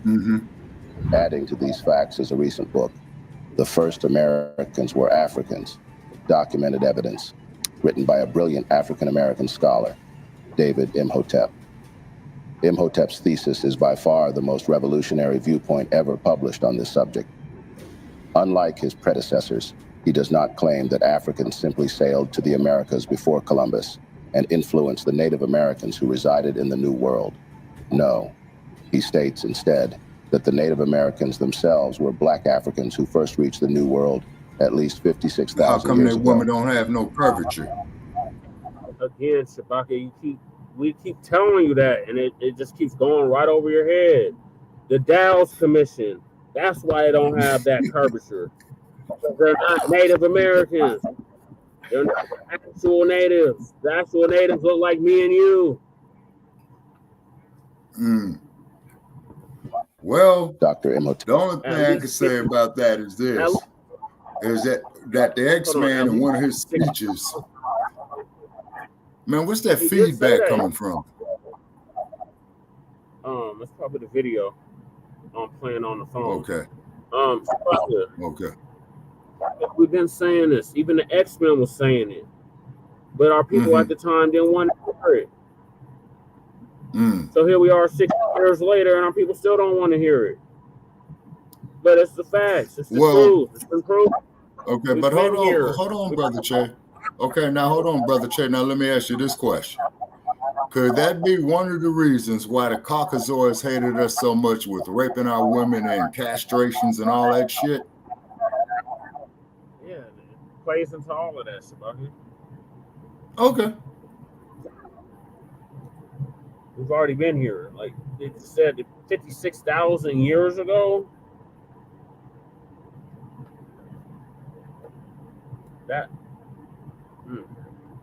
that's when the Sahara Desert wasn't a desert. It was literally tropical. 56,000 years ago, it was a lot different than what it is now.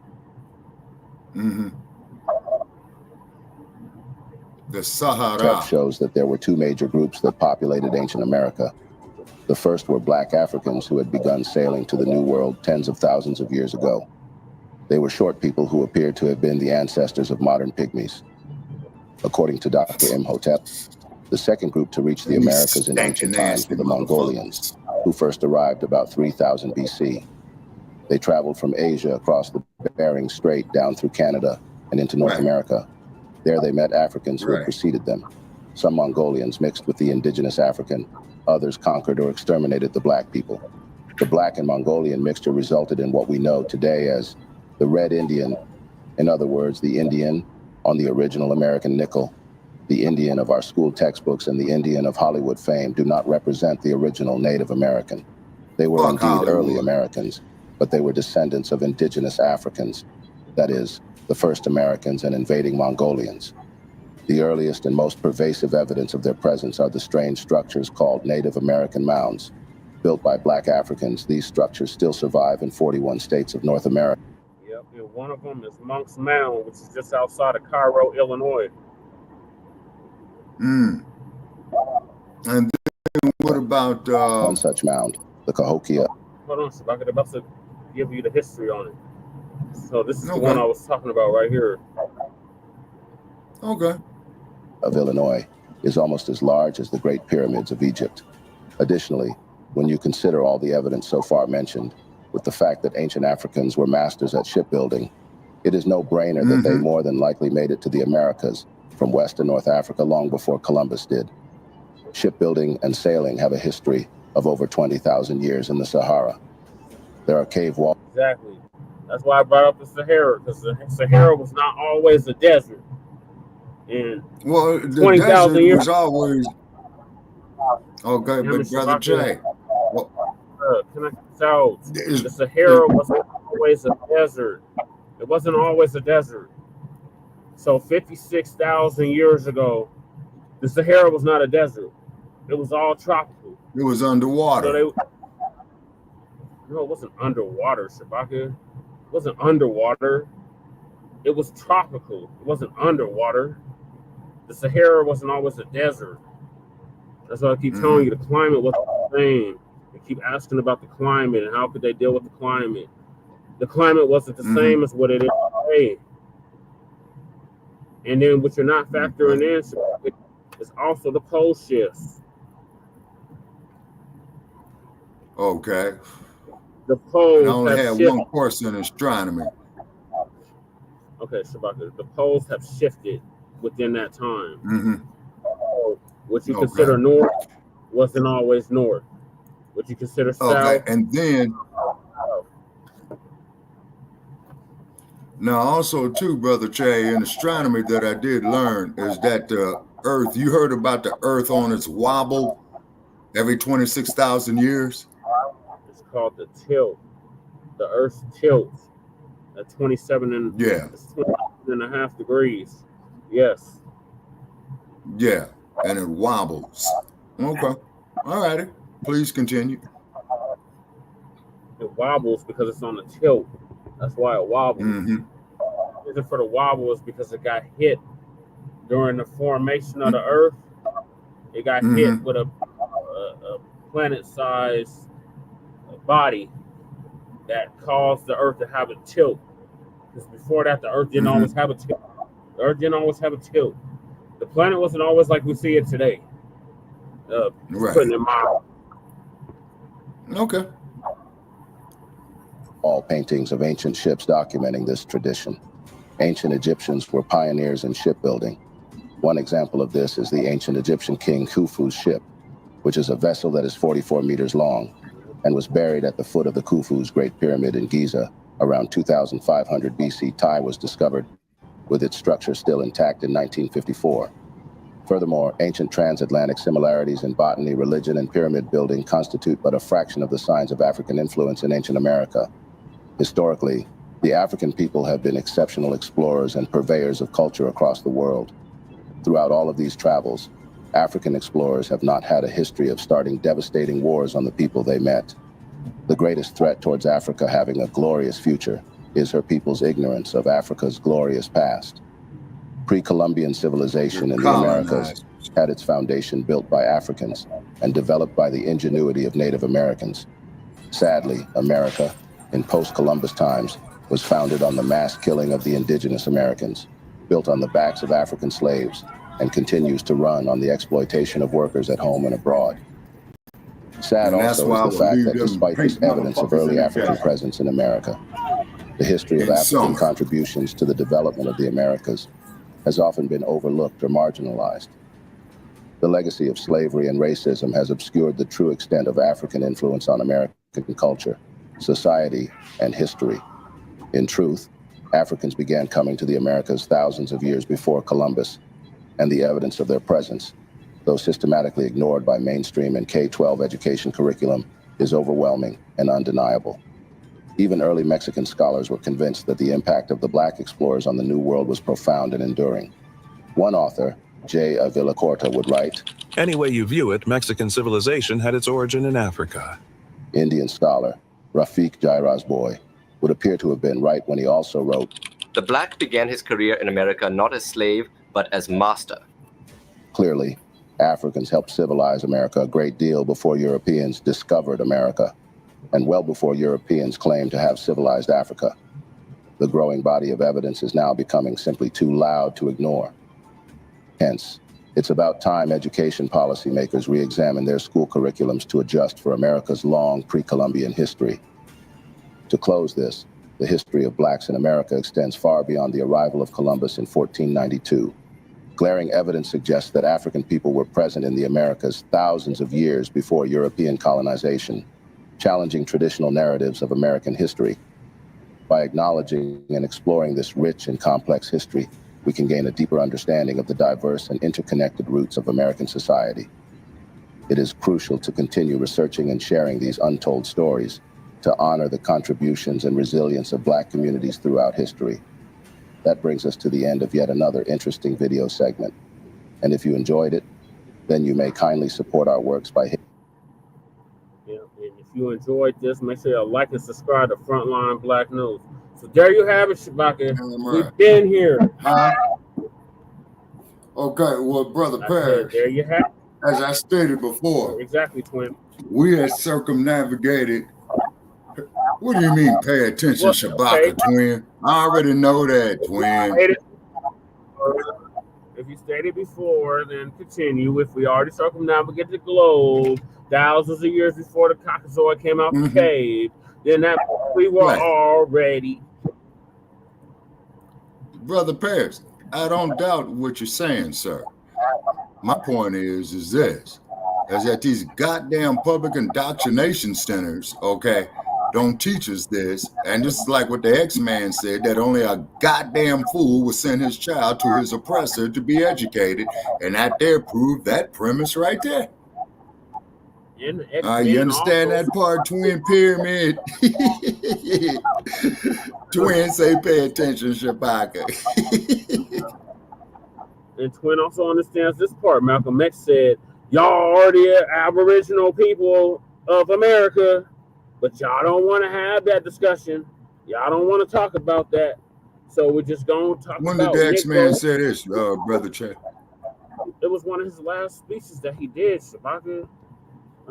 Okay. It was all right. Okay, but still, this still supports my viewpoint that the Caucasoid only contributed with disease and filth and hatred and ignorance. And then when he was exposed to knowledge, you know what, Brother Che? Yeah, then when he was exposed to knowledge for the African, that's probably where his hatred came out at, that we got to lynch them, we got to burn them, we got to kill them, we got to rape their women, and all this old type of shit. Now, funny you should say this, man, because this is going to go very, very good with our story of the 50th anniversary of the Rumble in the Jungle. Yeah. That's why the champ wanted to regain the crown in Africa. And be sure to check us out on that one there too, man. Huh? Shabaka, we've been promoting it like super heavy. So does this answer your question, Shabaka, or do you still have questions? Okay, I want to do more additional research on it because see, also too, Brother Che, you know, like how they always talk about the great black inventors, man, you know, who the white man stole the intellectual property on and stuff like that. Yeah. This is a definite link to that. There's all kinds and I'll give you one invention. Yeah, and I give you one invention with the electromagnetic spectrum that the brother lost his intellectual property on, and that there was to a bastard by the name of Thomas Edison, the light bulb. Well, same thing with the car that you was pointing out. Yeah, the Patterson car. The same thing. Yeah. Just like when you was telling old Sarge that. Yeah, well, Lewis Latimer was Thomas Edison's chief draftsman. Mm-hmm. So he was writing blueprint for the light bulb. Okay. So how now with this also? Go ahead. I'm sorry. So how can it be your idea, Thomas Edison, if you have Lewis Latimer writing so-called invention? Okay, it's because the slave master had owned Lewis everything. Latimer's idea, or I think it was. But the point is, what I'm saying is, now I can see why these bastards over there at the U.S. Patent Office said that anything that the black man created was automatically the property of the slave owner. Thank you for supporting my premise on that, Brother Che. Great work.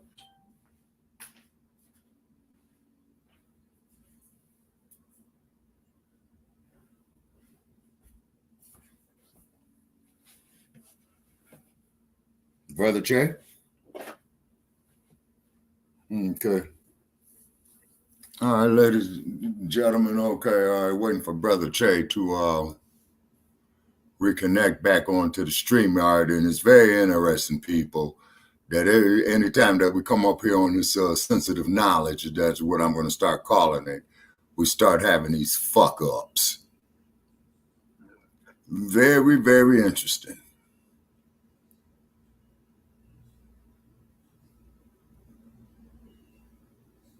Okay, looks like Brother Che is trying to come back in.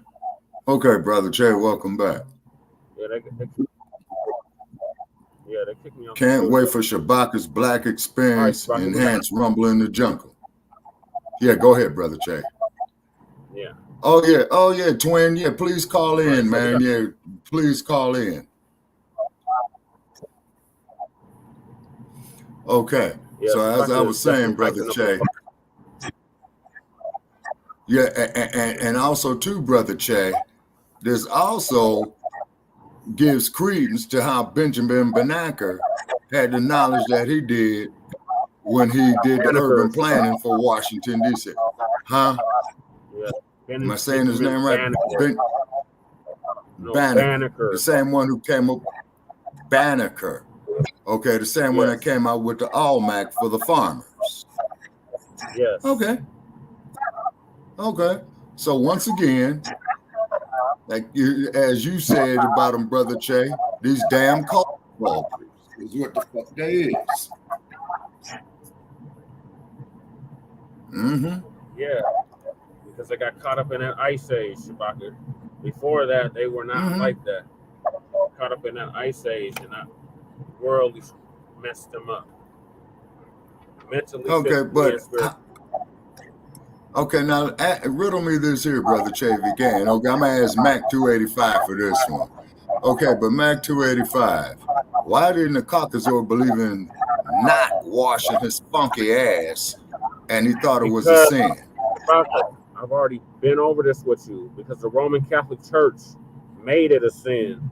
They said it was illegal. It was illegal to bathe, and it was illegal for you to get naked and bathe yourself and touch yourself. They outlawed it. That's why, Shabaka.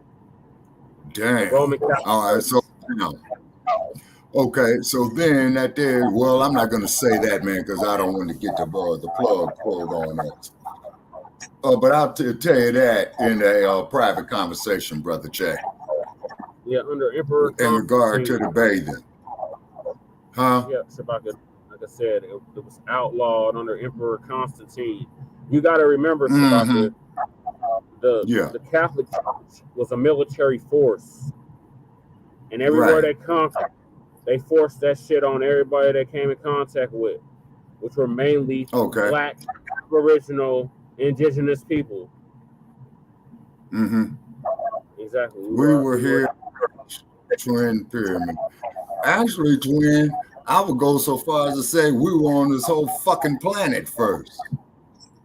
Yes, Sabaka, that's the whole point. Okay, now what's with the skulls, Twin? Why Twin got the skulls up there? Saying he's dead. Why you got the? He's dead. Yeah. Okay. You're killing him. Okay. Sabaka. You're killing him. Now, Brother Che, as you had, we did a story. Oh man, maybe a few months ago, maybe a couple of years ago. Okay, so this is why these Caucasoids want to go up here and have sex with Black people because they figure. No, it's not even that. They fear genetic annihilation, like Dr. Francis Wilson told us. They trying to stay alive, and the only way to stay alive is by fusing with us, with our gene pool, because they're dying out. They're at minus birth rate. They're not having kids like they were. The mothers are dying out. And that's why they want us to kill ourselves. Well, that's one of many reasons why they want us to kill ourselves. But yes, that's why they want us to kill ourselves. Okay. All right. Well, moving along to another colonizer. She's not goddamn calling. She's not a colleague. Shout out to Kendrick Lamar for that. Yeah, white hygiene. The Moors had to civilize them bastards because they were doing shit that was white hygiene was filth, Twin. They didn't believe in washing their nasty asses. Can you imagine how they smelled, man? Not cleaning out that snatch every month. Exactly, Sabaki. It was horrible. So, yeah. Make you want to vomit. Yeah. Everything that they do makes you want to vomit. But this is who we're dealing with. Yeah, so well, you know, you're a black racist guy. It's all a bunch of lies, you black motherfucker. You remember the rap record on that one right there? Yep. I sure do. Yeah, and I mean, in the part that's so sad, Brother Paris, is that with all this knowledge that we are gaining of ourselves right here, the more reason that they want us to kill ourselves. Just like what Fishburne said in the Boys in the Hood movie at the beginning, when he was standing on the corner with Trey. Let me see when they were kids, Trey. And what was the character Ice Cube played? Doughboy. Yeah. Yeah, and like you said, and like Fishburne had said in the movie, he says, yeah, they don't have that shit in Beverly Hills, which is a fact. They don't have that shit in Ventura County, which is a fact. He was talking about the liquor store. Okay. And the check casting places and all that. He said they want us they want us to kill ourselves. Don't forget about Ricky. Ricky! Yeah, that was sad. But they still don't bathe. They bathe like once a month. They don't even wash below their waist. Like, these people are nasty as hell. Yeah, that's the first place you bathe, man, is you wash your funky, stinking, nasty ass. I know. I used to live with them. The mothers don't bathe like that. They don't bathe properly. They don't even use washcloths. Their mothers are just projected. My. Uncivilized. Yeah, that wet dog smell. That wet dog smell. Yeah. And that's why All when right, I we're moving shower, along, man. y'all, to Okay. Kamala, because we've been Oh, on this God. topic for way too long. Shabaka. Okay. Okay, hold on. Is this here the one, the black man leaving the demos? Yeah. Huh? Yeah. Black man leaving the Democratic Party? Yes. Okay. Let me pull that up. So again, all right, we were already here. So we're the only non-immigrants here. Period. That was the point behind it. So getting to Kamala with her black cosplaying self, from her family is really East Indian, Brahmin, and they look down on black people. Yeah. And they're warlike too. Yeah. So just putting it out there, they are warlike from Kamala's class. And you will have your hands full, I'll tell you that much, because I went up a couple of them motherfuckers. I think I was a couple of years older than you, Brother Paris. Yeah, I believe. Yeah. Mm-hmm. Where's the clip? Now I gotta find this shit. I had it pulled up. Where I got? This Uncle Phil video.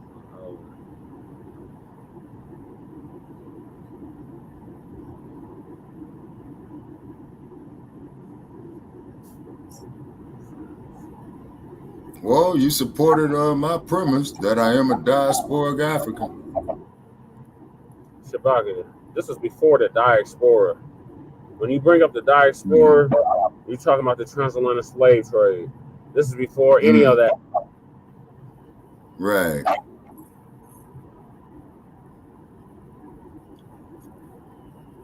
So it doesn't support your premise. It actually goes against it, but let me see. No, they still came from Africa, Brother Che. According to the Outer Africa theory, yes. That's a theory, Shabaka. That's not a fact. It's a theory. It's called the Outer Africa theory. Look it up, y'all. There's two theories. Who's the author? Hold on, Brother Che. Who's the author of it? Of the Outer Africa theory, I believe it's a European that's the author of it. Oh, y'all, I'm not down. Out of Africa theory. I know, don't you just hate that shit? Okay, the Out of Africa theory is the most widely accepted explanation for the origins of modern humans. It states that all humans originated in Africa and subsequently migrated out of the continent over the time. Okay. Well, only thing I know is this. The cave beast is just that. Yeah. Yeah, once they got caught up in Just that like ice what I asked age. Because prior to that ice age, they wasn't like that. They got caught up in that ice age. The only thing I can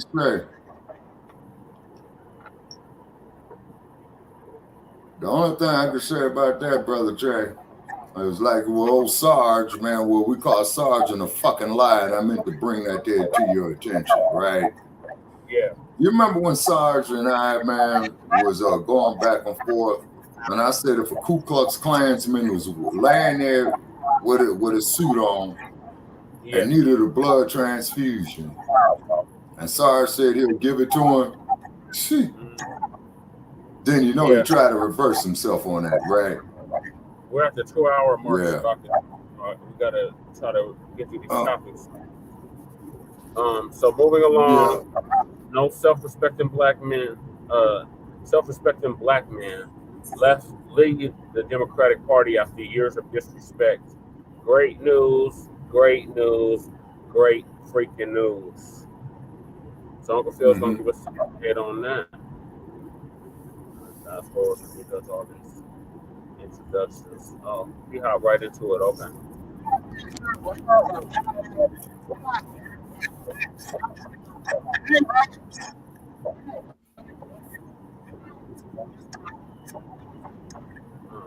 make sure the screen is sharing. Hold on. Yeah, the Pangea effect. Well, they like to tell us that there was no humans walking the planet during Pangea. They said that's when the dinosaurs were roaming the planet. All they do was lie. And also, too, Pangea effect separated us as well, which was a natural occurrence. And also, too, Brother Chad, just putting it out there, Sarge lost his damn mind. Oh, yeah, Mac 285. Wait till I really fuck with his head on a rumble in the jungle. But, Brother Che, have you ever heard of the La Brea tar pits? Yes. Yeah, over there in the Wilshire district. Wait a minute. Okay, you got the Wilshire district. Over in the Fairfax district, I'm sorry, of LA. Yeah. Yes. What about it, Spike? Okay, because it deals with a lot at that time as well too, and that's why it took them so damn. But that's why when you ride the Metro Rail in LA, in the city of LA, when it goes from downtown to the west, that's why it stops at Wilshire Boulevard, because all that point on from there, man, according to the researchers at the La Brea tar pits, all that shit there is tar. If you ever saw that movie Volcano. Yes. The one with Tommy Lee Jones and I forgot the lady scientist. Yeah. That was in '97, Shabaka. I think I've seen that when it first came out in theaters. Yeah, and that there where you saw the May Company is, yeah, it does. That's right there on Wilshire Boulevard in Fairfax, in the heart of it. Yes. Or the Fairfax district. We're getting back to this, Shabaka. Okay. Leaving the Democratic Party after years of disrespect. So this is great news. Okay. No, let's see what Dr. Phil talking about. And we want to go through what they're saying, why brothers like myself and many of you who could be listening, why we don't even fool the Democrat Party whatsoever. So let's go ahead and check that out. As you can see, they say 3 theories why Democrats have lost support among black men. They say it's an erosion that's taking place over a decade. You see what Dwayne said about now, you scroll Sarge. down here, say for years, black men have been an integral part of the Democratic Party coalition. They say in 2012, 87% of black men backed Obama. In 2016, 82% backed Hillary Clinton. In 2020, 79% backed Biden, according to an NBC exit poll. And it says 70% have said they're backing Vice President Kamala Harris. They say, as those numbers make clear, the group overwhelmingly supports Democrats, but their loyalty has begun to wane, a shift that stretches across several campaigns. They say that attrition has something to do with the candidates themselves, but also voters' longstanding disillusionment with the party. Despite being one of the Democrats' most loyal voting blocs, some black voters have felt ignored and taken for granted, as campaign promises and change have been slow to materialize. That's not what now. They going over some things here, and they're gonna explain this a little more. And I'm gonna agree with what's right, what they're saying, and I'm gonna say what's wrong. Now, a sense of economic stagnation. Now, this is actually correct. They say in 4 years, black Americans have faced the same economic challenges as everyone else, while also navigating racial wealth and wage gaps. That means many black families feel the effects of rising costs and inflation more keenly than their white counterparts. While black unemployment reached an all-time low during the Biden administration and still twice as high as white unemployment. Let me tell y'all something about that real quick. When they keep saying, oh, black unemployment is low, your unemployment is not low if your unemployment is not at the same one that white people's unemployment is at, right? So how are you going to say our unemployment is low, but yet you're still twice as high as white people? So that's nothing to celebrate, folks. Right. Similarly, while black poverty rate has reached a low in 2022, that all-time low still means nearly 1 in 5 black Americans are living in poverty, nearly double the poverty rate of white Americans. Once again, don't celebrate that and say, we did something for black people. We lowered this. No, you didn't. Make out lower than white people, then you did something. They're saying focus groups of party leaders, black men have stated repeatedly that their material conditions have remained unchanged under Democrats and Republican presidential administration. And as costs have risen during the Biden administration, mostly due to inflation, that feeling of stagnation has only grown more pronounced. Now, they say some people basically want to look at Trump. There's so many words here. They're talking about, how the COVID-19 aid packages help, stem the economic pain some voters experienced during the pandemic. They say during the Trump administration, at the beginning of the Biden administration also, they said these include stimulus checks, small business funding, expansions to unemployment payments. They said none of these payments, however, expired during the Biden administration because Republicans in Congress balked at passing a continuation programs like an expanded child tax. They said that left voters dealing with both higher costs on consumer goods and a drop off in aid that could help soften the blow. They say because the first wave of stimulus check was sent out during the Trump administration also bore his name. They say some voters have been under mistaken impression that he's solely the credit for them. They say the idea has taken hold even the aid was passed by the Democratic House and the Republican Senate. And even though stimulus payments were distributed during the Biden administration as well. So let me stop there real quick, ladies and gentlemen. So that first part is 100% correct. A lot of black men are looking at our pocketbooks, okay? We're looking at our pocketbooks. We're saying, wait a minute, we need more money in our bank accounts. You had 8 years of Obama. He didn't get rid of racism. Matter of fact, racism increased during Obama. Black people was attacked more during Obama than they were during Trump, because I covered the stories of when these things were happening to black people. Sure did. Right? He had 8 whole years, did nothing for black people. You look at Biden Harris. If you've been getting scam texts like these, it was me. I said that probably means your data's been leaked, and I have. No. That is, they're gonna be basically 12 years of Democrat rule. And look at where we are at today. In the short 4 years that Donald Trump had, people are lamenting and wanting that back. They're wanting that economy back. That's what they're wanting. A lot of black men said, hey, I was doing good during Donald Trump's office when he was in there. So maybe I want to consider that. Not because I like Donald Trump, not because I like Republicans, but because I like my pocketbook. But the Democrats have made so many fatal mistakes with black men. So let's go on and continue what they say would be the second reason, in their opinion, why a lot of black men just saying, nah, to hell with the Democrat Party. Let's get back into it. So they say resistance to the growing social liberalism of the Democrat Party. I would agree with them on that. I've talked about that a lot. Most black people, not black men, but most black people are socially conservative. They're not extreme radical liberals. Right.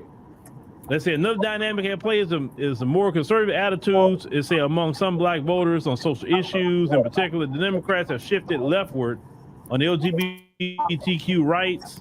They say just over a decade ago, Obama was hesitant to back same-sex marriage.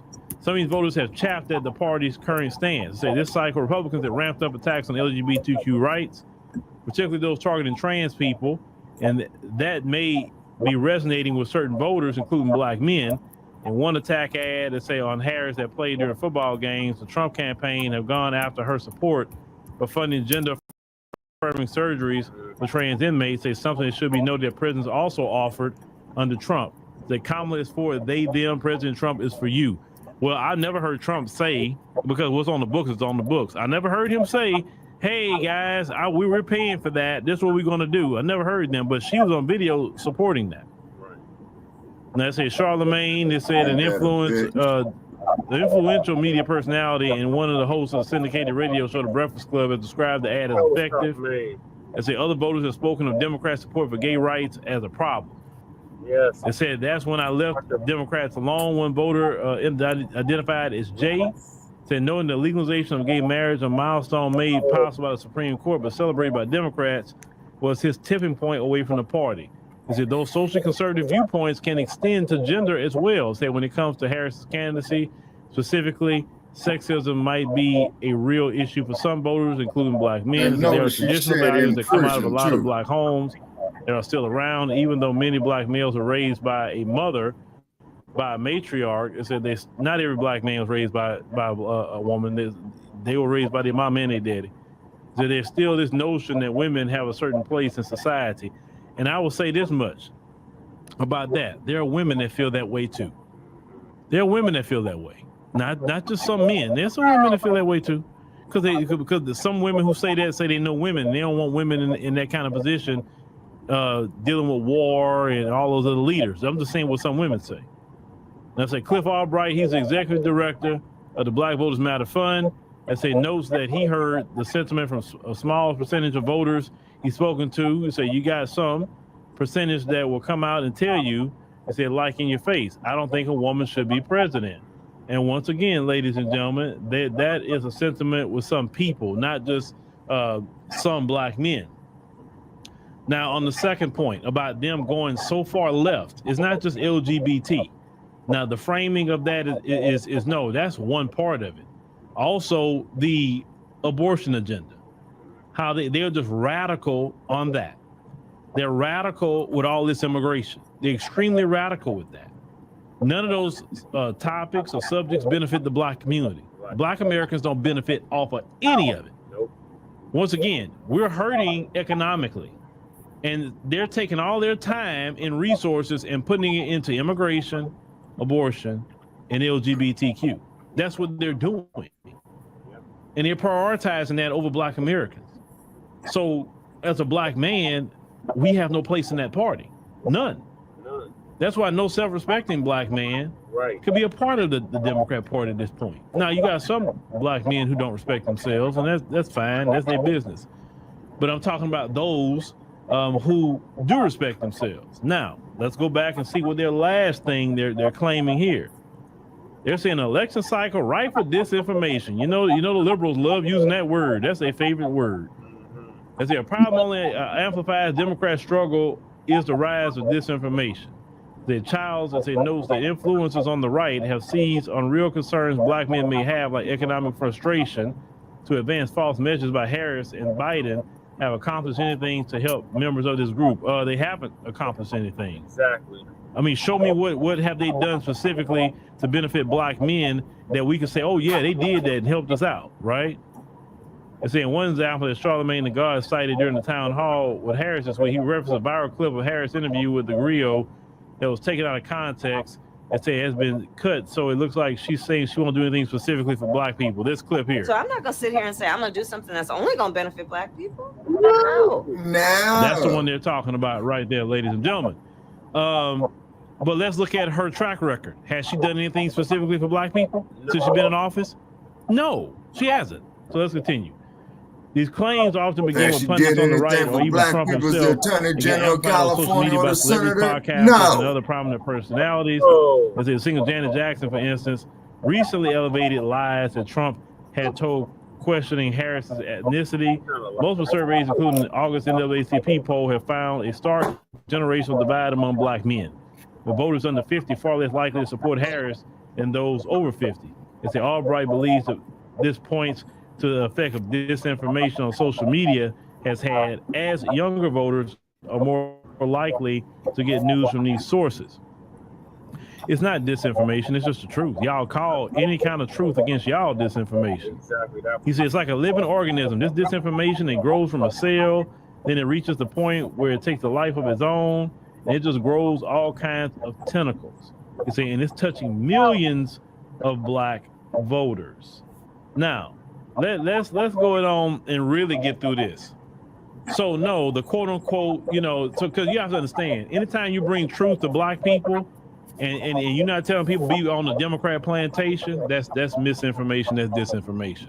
Always remember that. If you're telling somebody to think for yourself, if you're saying, hey brother, what kind of self-respecting black man would be part of a party that does everything for every other man and everything for everybody else and don't prioritize us as black people, right? What kind of self-respecting black man or woman will be a part of that? We need to get away from that and become politically independent, and then we only vote on policy only.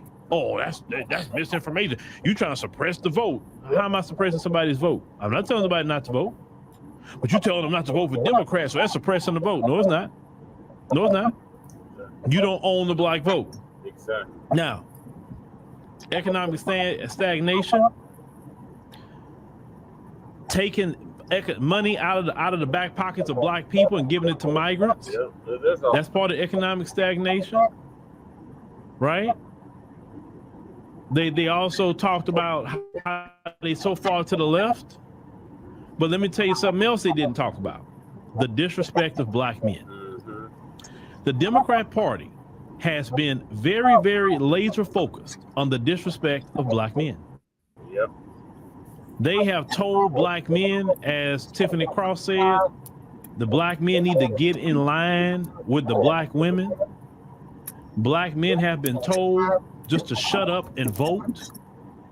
Black men have been told that we always the problem. Even in this election cycle, they laying their potential defeat at the feet of black men. Yep. That's all we heard the past 3 days at that Black Summit that the Carl Black Round Table put on. Now, exactly what Uncle Phil was just saying, that's exactly what they kept saying and over and over again.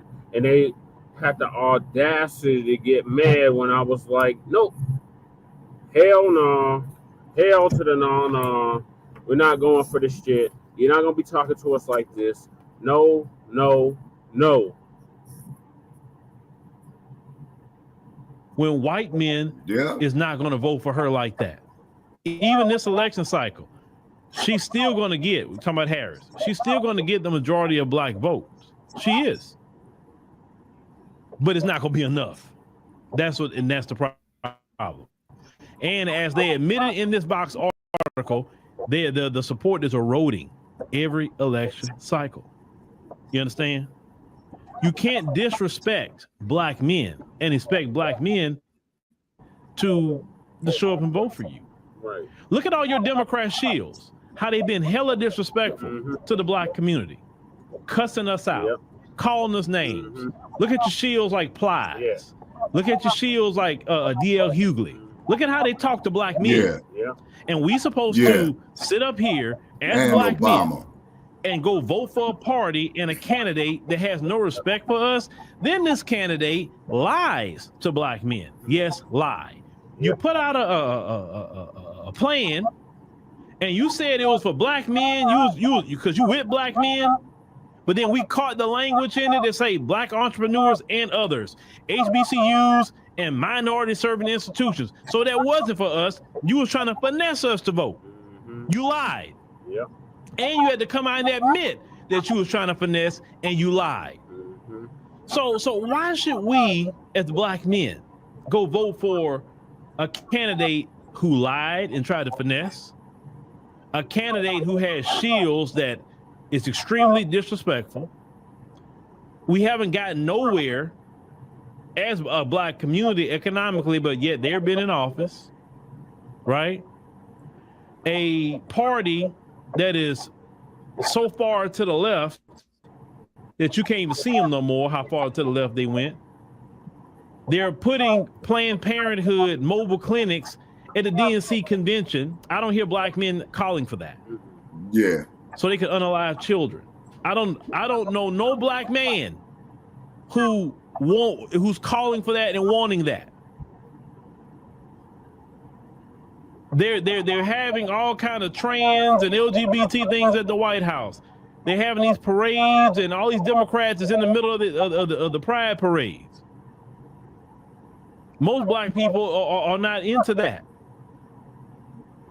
Then you believe in unchecked immigration of Uganda.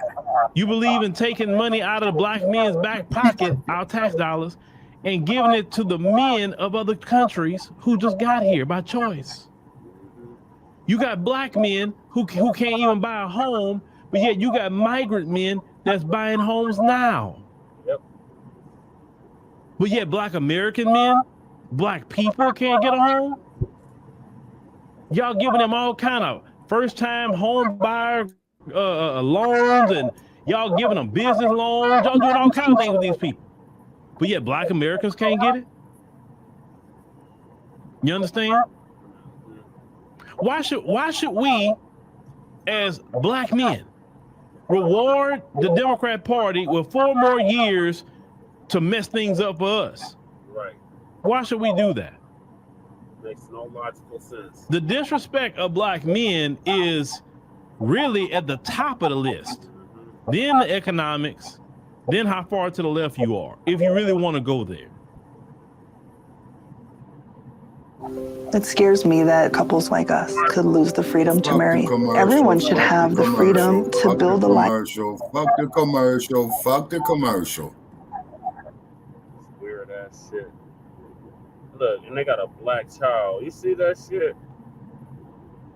I know, man. That's what I'm saying, brother Jay. Like Charlize Theron and then the only type of men that you want to prop up in that party Dwayne is the Wade, sassy and the buck broken. You feel that the straight-laced traditional black man is your enemy. You have no respect for black men. Another thing you have done, you have caused gender divides in the black community because you don't want black men and women to work together. You push up the black woman in that party and say she is the backbone, giving symbolism, and yet to do that to cause a problem, because you don't push up the white woman above the white man in that party, do you? No, you don't. Because you know if you do that, that's going to cause a problem with the white family. You only do that to the black family. And black men say, look, if we are not in this party, we're not subject to all of the tricks and all the crap they do. So that's the freedom of it. We can't listen, you can't change somebody else's house within. And black men say, look, we gonna get our stuff, pack up, we out. Now we the captain of our ship now.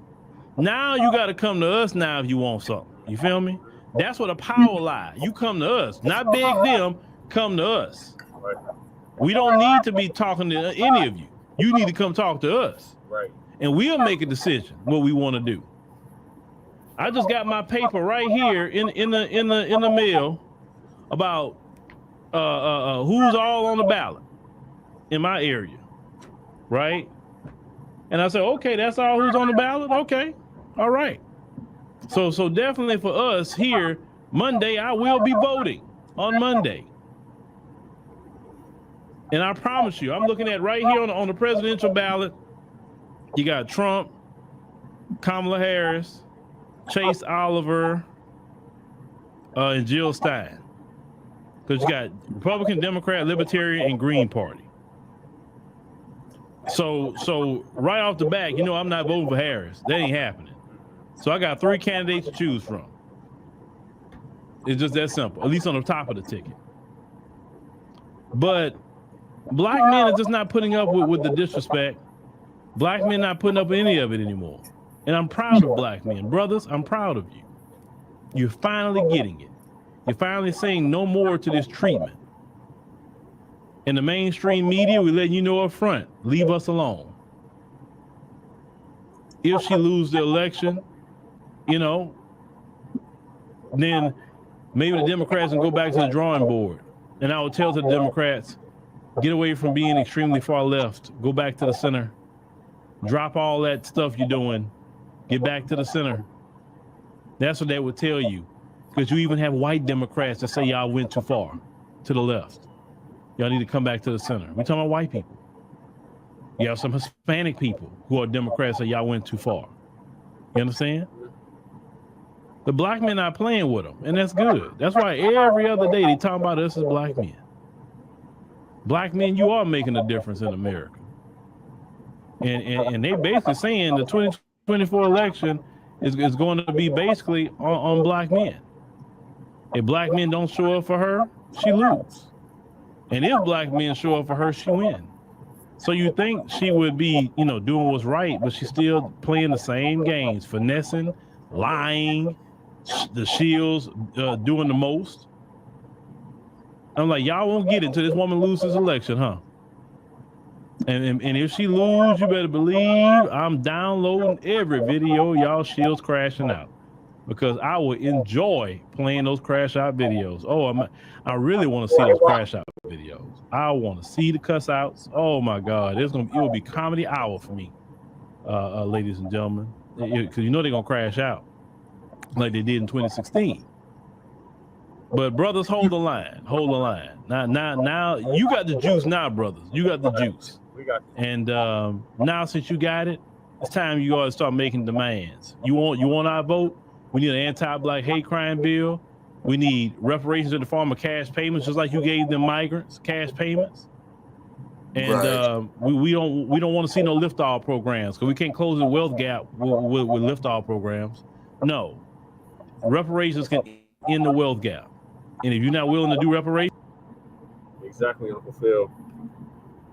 All right, ladies and gentlemen, today we have a special guest. Our special guest is all the way from South Africa, and it's a super old video. But yeah, shout out to Uncle Phil for that. We got the juice now, brothers. So like you said, Julius Malema. We call the shots now.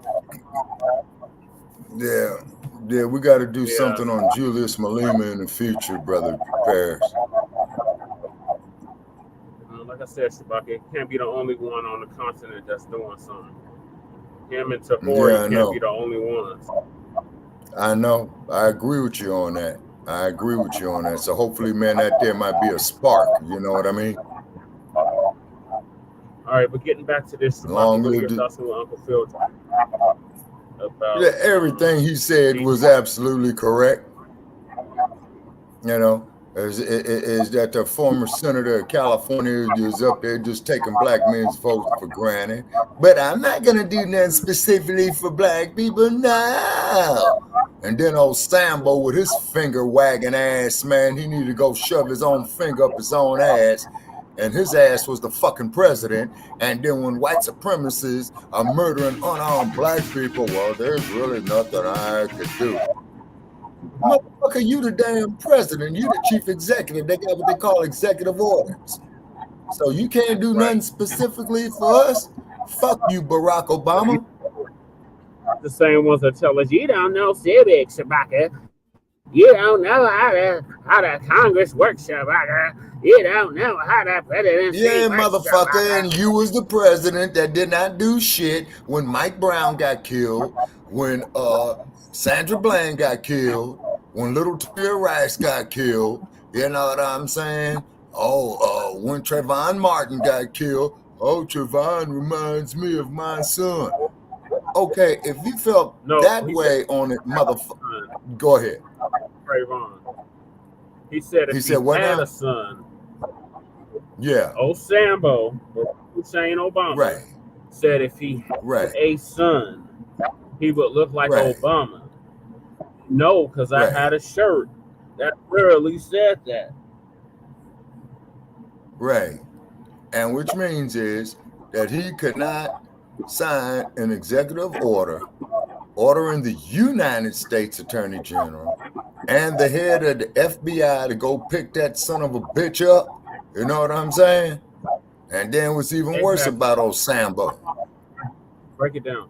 They had control of the House. They had control of the Senate, and they had control of the Department of Justice with Eric Holder. Okay. Whatever. That's what I'm saying. All these mugs. But again, Shabaka, it goes back to the tetherism. Yep. Yeah. And then the cold part about it is that they're gonna have that son of a bitch, George Zimmerman, going to the court, and you got that motherfucker with all kind of bulletproof vests on and shit like that. I don't know how he hasn't been unalived at this point. No, well, the only thing that I could think of on that there, Brother Che, my theory is on that motherfucker, they probably got him in some type of semi-witness protection program. Yeah, most definitely. Yeah, they got the motherfucker protected. He was hiding out in Idaho. Of all states. Of all fucking states, Idaho. Same place where Mark Furman is. Yep. Seems to be of all fucking states. What is it called? Refuge. Yeah, exactly. Mm-hmm. And isn't Idaho also too where they killed our man who was with Lewis and Clark? That was in Oregon. But yeah, it's Oh, not okay. far off. Okay, but Oregon and Idaho border each other. You know that, right? Yes, Bacc, I remember because you were there. Well, yep. And I'm very schooled in maths. We're not dumb over here at Frontline Black News. We're very educated. We do our research. We know what the hell we talking about. So to have these Democratic shills try to tell us we don't know how civics works, we don't know how the process works. We know how it fucking works. We do. And then keep in mind, being an old bastard, I'm talking about shit that I've lived through. Right. All right, so Bacc, before you go, the sisters are not on board with the bullshit either. Black women aren't rocking with VP Kamala Harris like the Democratic shills think sisters are. Okay. And then after that, I guess you'll bid us a farewell or good night. Yeah. And please call me after you're done. Yes, so I don't know. Because like I said, we got the meeting. I got the food bank in a few hours, and then I got the event with Dr. Cornel West and Dr. Melina. Right. Yeah, that's what. Yeah, and the conversation, Brother Tracy, will last about 30 seconds because I know you got a tight schedule tomorrow. Okay.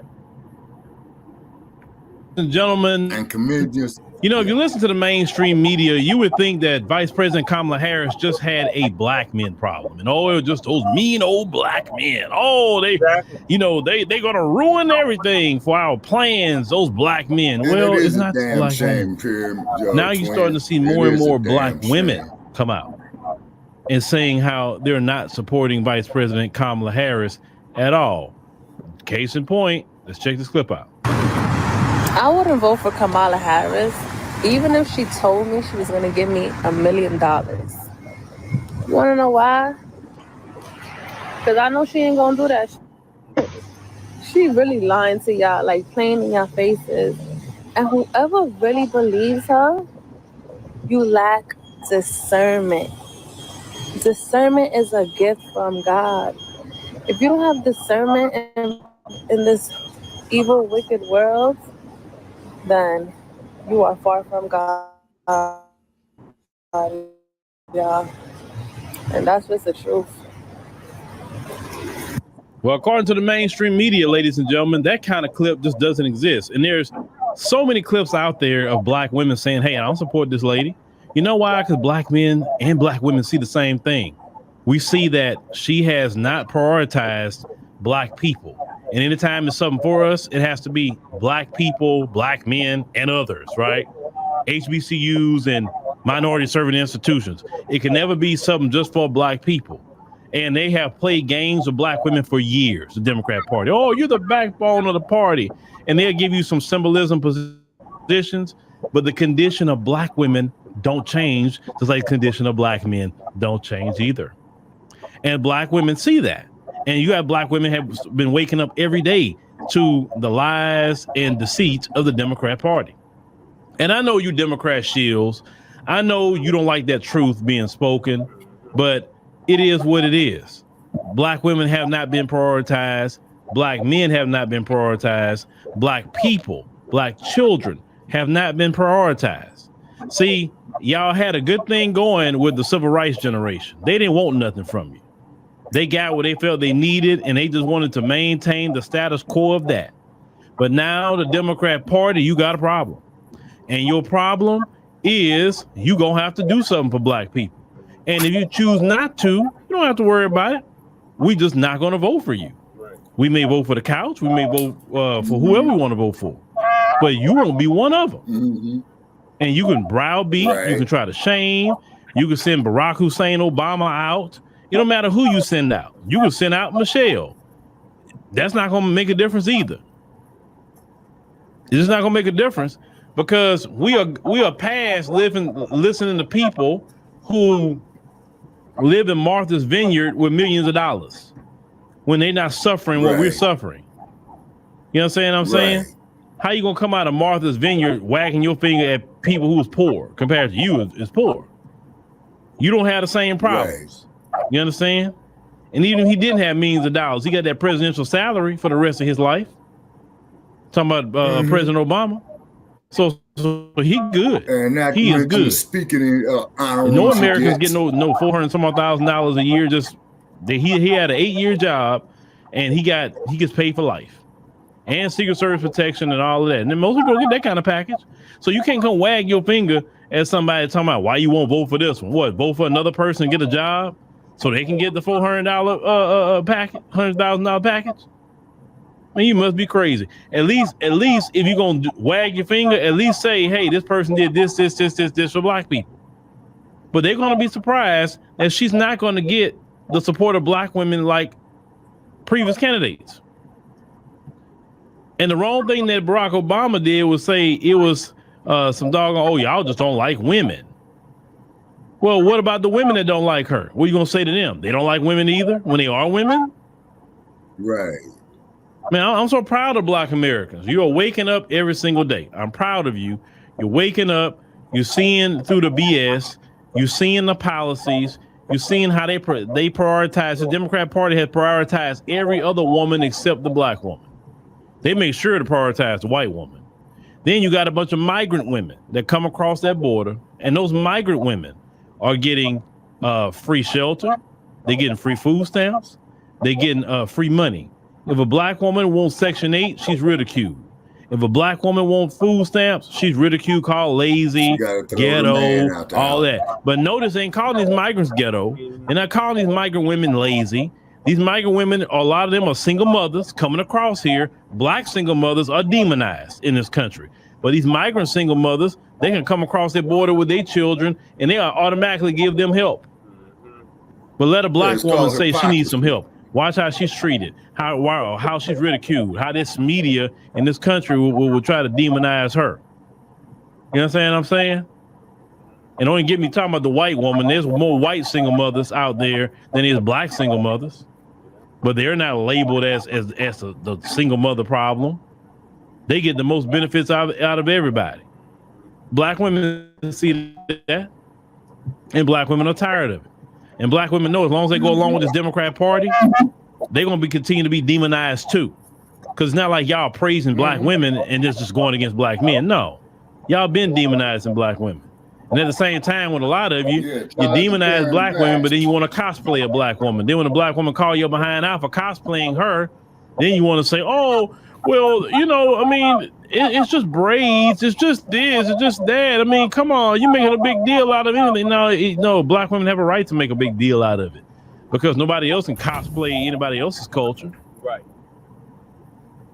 And surely Kamala would be trying to cosplay our culture. She's not from our culture. Right. She didn't grow up like us at all. At all.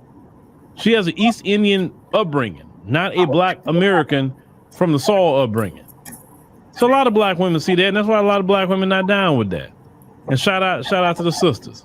More and more are waking up, more and more are turning completely away from the Democrat Party. And when you have this election happen here shortly, you know, let's see what's gonna happen because, you know, I have my thoughts on what's gonna happen, but I don't want to put it out there because you never know what these people be trying to do.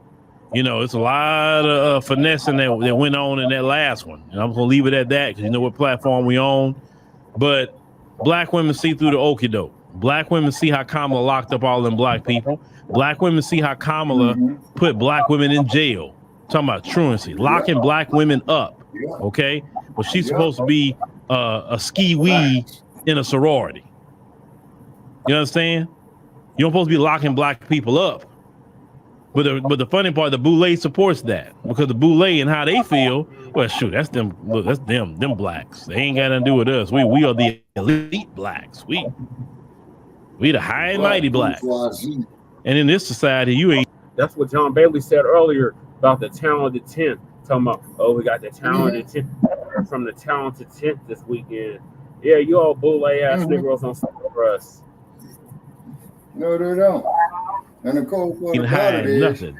when they start taking hide the other black people in the community. Throw them out in the middle of this goddamn desert with no But this woman has never had a good track record with black women.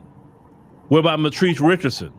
She used Matrice Richardson's name to get elected, claiming she was going to bring some justice to her case.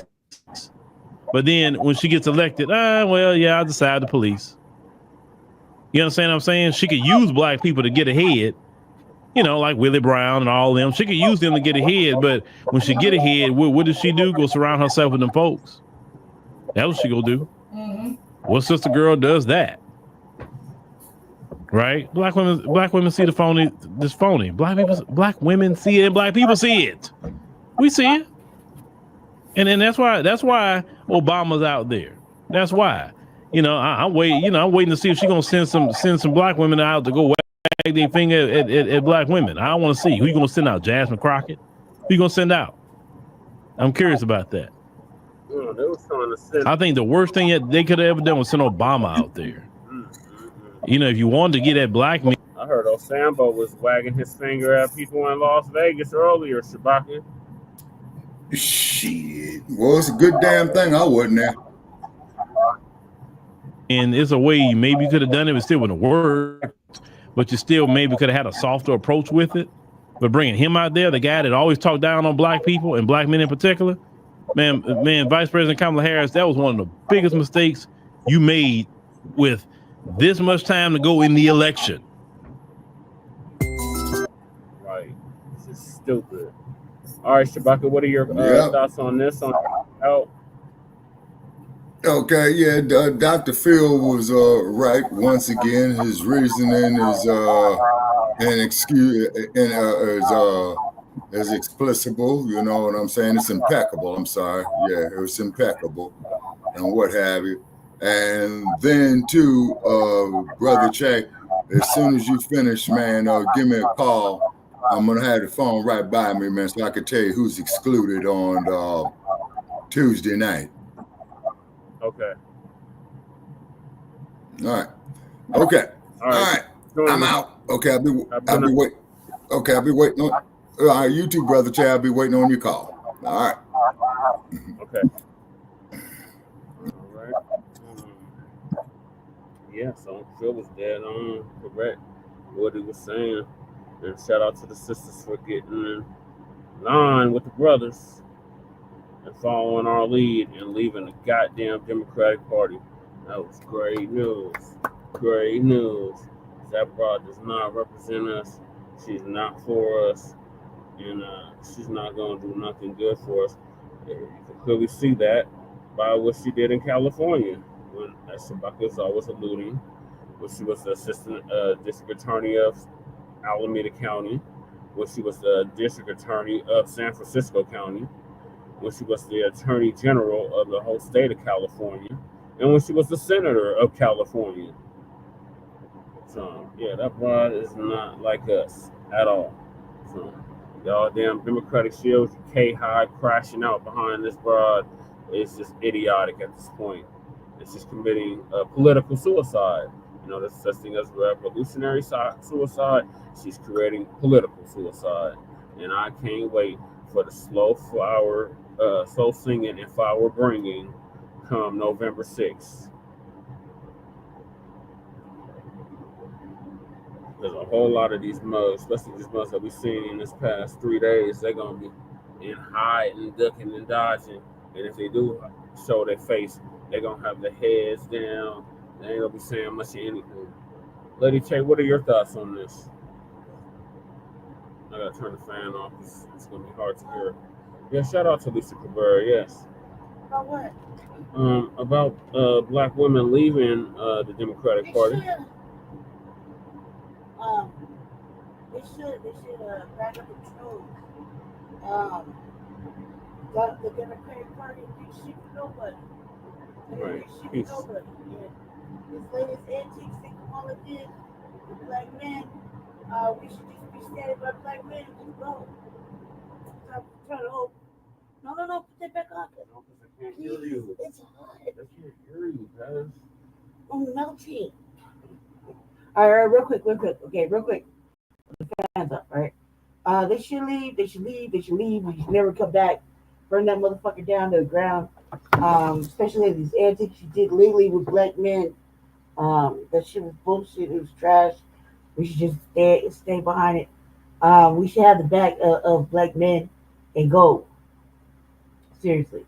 And if they can't see reason, we should just grab them by the hand and walk them away from the Democrats. That's what we should do. The reason is that what she laid out was nothing burgers. There's nothing ever specifically for black people. At least we know that with Trump, it's honest, it's upfront. At least we know, you know what I mean? This is like the pandering is ridiculous. They were pandering so hard to black people over the last week is shameful. I mean, just the pandering alone is sickening. And the fact that they ain't learned shit in all this time, they haven't learned a motherfucking thing to give us what we want.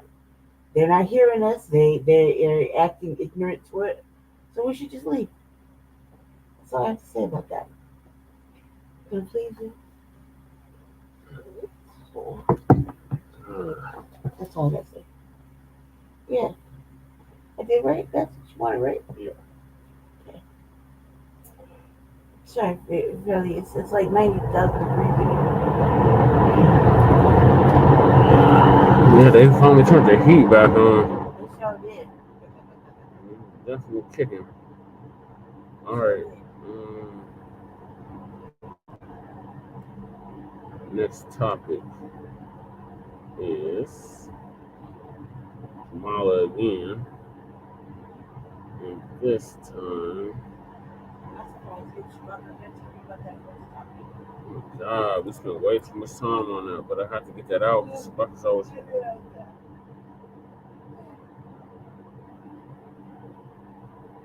to argue with me about that. Here we go. We got forcing Blacc back into politics, American politics for that. So Professor Blacc Truth gonna give us the update on that. So it's not Lisa Cabrera, that's next. It is Professor Blacc Truth.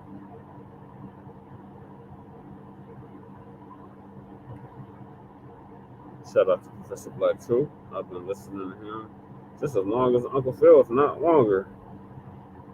And everything he said has been confirmed and come into fruition. Family and fellow soldiers, I'm the professor, and this is the moment of truth. Major, 3 weeks out from the election, what does it say that the vice president is having to work so hard to court black men who should be solidly in the Democratic camp? A couple of ways to look at that, John, at least two, maybe three. One is the black vote is no longer monolithic in this country, and that's a good thing. It's an evolving political dynamic in which black male voters look at parties differently than they might have taking cues from their grandfathers or fathers. That would be the evolutionary things are going well part of the equation. The other way to look at it is there is still an invisible bar that a woman seeking the presidency of the United States cannot cross because she doesn't know how high it is, and that there is embedded sexism that can always work to the net detriment of any woman seeking the highest office in the land, and this is just the latest, most visible representation of it. As we get closer to forcing the issue of tangibles to become a reality, that's why you're going to be seeing a lot of people from the dominant society and these white adjacent groups nutting up and going crazy. They're going to be lighting into us, attacking what we stand for. White supremacy has created a racial pyramid and artificially placed us at the bottom of it. But even so, this phony racial order has real consequences for us that we suffer. But everyone who is not black, and a handful of sellouts who are, they're beholden to this racialist pyramid scheme because it's given them every crumb of their daily bread. So they will lie, they will steal, attack people, and for the white supremacists even kill to preserve it. Look at what this CBS reporter did. When talking about black people, these guys couldn't help but shoehorn their phony narrative into it. They just flat out lied. And what they said is the exact opposite of the reality. Why are black voters trending away from the Democrats? Now, the obvious answer is because the Democrats aren't doing what black voters want. That's the common sense, obvious answer. But did this guy say that? Of course not. He totally ignores that, and instead he begins a phony rant saying that it's because things are good for the black community, historically speaking. He keeps using the word evolution, evolution. This society is not evolved, and our position in it has not evolved either. Now, as we all know, the reason black voters are gravitating away from the Democrats is precisely because things are not good.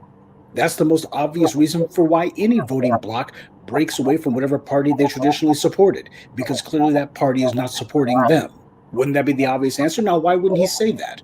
Why wouldn't he talk to the black men that they're talking about? Instead of talking to them, they decide, no, we're going to go ahead and we're going to say what it is that they're thinking, because they're terrified of speaking the truth. These white media talking heads, they don't talk to black voters. They never do. Notice that? And we told you this is what would happen as black people's influence and clout began to rise. We would force the scumbags into their network studios. And even then, as we saw with Nina Turner, with the admittedly imperfect advocacy that she gave, they're not even safe from the truth in their own network studios. So no matter where they go, if they're talking to black people at all, enough pressure has been coming from the black grassroots where they're going to have to be hearing this regardless. So they've decided, well, hell, we're just not going to talk to black people at all. We can't be talking to black people. Too many of them say the wrong thing, even the ones who we had on the payroll, because of the pressure coming from the black grassroots. Barack Obama's had to get out here and tear us behind, and they don't dare defend that. They can't. We're putting the bastards' backs to the wall. White power is so fragile, they can't even allow the most powerless people in the society to be able to speak, because they don't want anyone to spoil their narrative. White supremacy built a house of cards, but like any house of cards, all it would take is just a small breeze to knock it over. So they have to, because of the social pressure taking place from the black media. But they can't say that. None of them can. What we've done is to successfully resurrect and reassert a true type of black-centered politics, one that only makes demands that require power to change hands. The white media can't discuss that. It's too dangerous. In fact, it's so dangerous, they can't even attack us directly. As I've told you, the difference between an extreme and mainstream position is how often people talk about it. When something is never talked about, when people go out of their way to avoid mentioning it, everyone understands that it's because this is a bad thing. There has to be something wrong with it. It's got to be wrong, otherwise it would be discussed openly and frequently. That's how established power works. They get to decide what's heard the most and what's not. This is a mind trick that white power plays. Treat black people in our interest like a dirty word, something that you don't discuss in polite company. In fact, you don't discuss it at all. And then people get the idea, yeah, when it comes to black people, we're not supposed to be talking about that. Why are you niggers even talking about your issues? That's not important. Shouldn't be talking about that at all. You should be talking about everybody else except for you. So for the last 15 years, we've been promoting this project of forcing the word black back into the political discourse. And what a surprise. In very short order, black has gone from being a dirty word to a household word. The job of the white media, though, is not to entertain you. The purpose of the white media is mind control. That's the business they're actually in. This, for them, is about using lies and obfuscations to cover up the truth and to get you to go along with whatever phony narrative is expedient to the interest of white power. So rather than discuss and tell the viewers how black people's wealth hasn't changed since the Civil War and how every single issue black people protested about in the 60s is still around today, every problem from unequal education to unequal housing to engineering black poverty to over-policing and mass incarceration to redlining. Whatever historical issue you want to name that exemplified the black struggle in the 20th century, it's still around today. That's what the entirety of any segment talking about black voters, male or female, should be about. It should be about how black America has been held down and deliberately singled out to be economically strangled. But the white media's job is to conceal all that, or to go ahead and say, well, things are good now. It's their job to lie. But as far as they're concerned, a horrifying precedent's now being set, in that even if Kamala Harris's plan for black men is clearly just a bunch of empty talk, the problem is you have one political party that is publicly saying something that they haven't said in decades, and that is that they're offering policies specifically for black people. Sure, all they're doing is just saying it, they're not actually doing it. It's weasel words. But for them, the problem is that it's even happening at all. That sets the bad precedent. They've lost control of the narrative. And if they've lost control of the narrative, that also means the distinct possibility now exists for them to lose control of the outcome as well. That's what's truly at stake here. You have to be able to control what people think about the issues. That's something Dr. John Henrik Clarke talked about, how the white media is out to control image. If they can control what you see, they can control how you see yourself and the world. And if somebody can control how you see yourself, they can control what you do about yourself. And of course, what's true for the individual is also true for the group. If you can control what people see, you can also control how they see the world. And if you can control how they see the world, you can control what they do in the world. That's what the white media is out to control. As far as they're concerned, this horrifying precedent has to be rolled back somehow. And you start by claiming that it's not happening for the reasons you might think it is. Oh, you might think the black voters are actually angry with the Democrats, that they're disgruntled with them. No. What's happening is things are good now. Why they're so good for black people, they've decided that they can go ahead and vote however. No, that's not the way it works. The black vote happens to be a minority, and that being the case, it only has impact as long as that vote is aggregated. That's the reason why this is happening. That's the reason why black people vote as a block, because that's the only way that a minority of voters can actually swing an election. They got to work together. But that's what you got the white media trying to do, trying to derange our internal politics by saying, oh, well, black people, things are actually good for you. No, they're not. We know the truth. The white media is not going to be brainwashing anybody. No Jedi mind tricks going on here. And by the way, just for the record, you got the racists on the white right who are predictably losing their minds simply because Kamala Harris was making an empty proposal to give 1 million loans to black businesses. And they claim, well, that's discriminatory. Well, they totally didn't even read because they're illiterate. They didn't read the part where it said black entrepreneurs and others. It's part of the reason why in yesterday's briefing, I underlined the words and others in red, a thick red line so that you wouldn't miss it. This is yet another example of why we shouldn't vote Republican either. These racists have no problem with targeting black people to be discriminated against in every way under the sun. They don't even want you to point out that it's happening. But when the issue of repairing the deliberate racially based deprivation they've inflicted on us comes up, then they say, well, that's discriminatory. Yeah, harming black people, depriving us of opportunities, killing black people, that's not discriminatory. But saying what we're going to do to fix it, well, that is. They never say that the Homestead Act was discriminatory. Right, yep. When white GIs came home from both world wars and were given all kinds of government freebies and benefits, damn near free housing loans, business loans, GI bills to pay for their college educations, the white middle class was invented out of whole cloth on the U.S. government's dime. But it only applied to white people, and black folks were the ones whose taxes went to pay for it. And the same thing goes for your suburbs, paid for with black people's taxes. Your chronic whiners on the white right never say that any of that was discriminatory. When a group of people have been targeted for discrimination over the course of centuries, unless you have a targeted policy to benefit those exact same people to the exact extent that they were deprived, then in reality, you're just a racist who's trying to perpetuate the inequality. Kamala Harris is not trying to help black people any more than the white right. She's trying to push a phony PR stunt pretending to be addressing our interests. That's the point here. So she could say, oh, look, I put the word empower into my little buzzwords on my website. See, I put the word empower there. This is somebody trying to co-opt the language and the verbiage of the black media, but it won't work. Even her clearly empty proposals are too much for the recipients and the dependents of white privilege on the right and the left to tolerate because they're furious that either party has come to the point now that they're saying black at all. They've been fighting a war for the last 3 generations to keep this from happening. Oh yeah, let's just go ahead and go through the motions of talking about a black agenda. But the fact that that's even happening at all is too much for them. They can't afford for any bricks to be taken away from that wall. For them, these phony token gestures from Kamala Harris are simply too much because they set a bad precedent. Now imagine how much more furious they're going to be when the dam begins to give way on cash reparations. You think that these guys are showing their lunacy now, you just wait for that. A lot of people have been eating good for hundreds of years off of our deprivation. It's been a dirty business, but also a very lucrative one for them as well.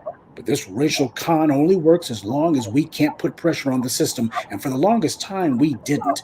Not necessarily because white power had disempowered us, but because we had reined ourselves in. That's the best trick the white supremacy ever pulled off.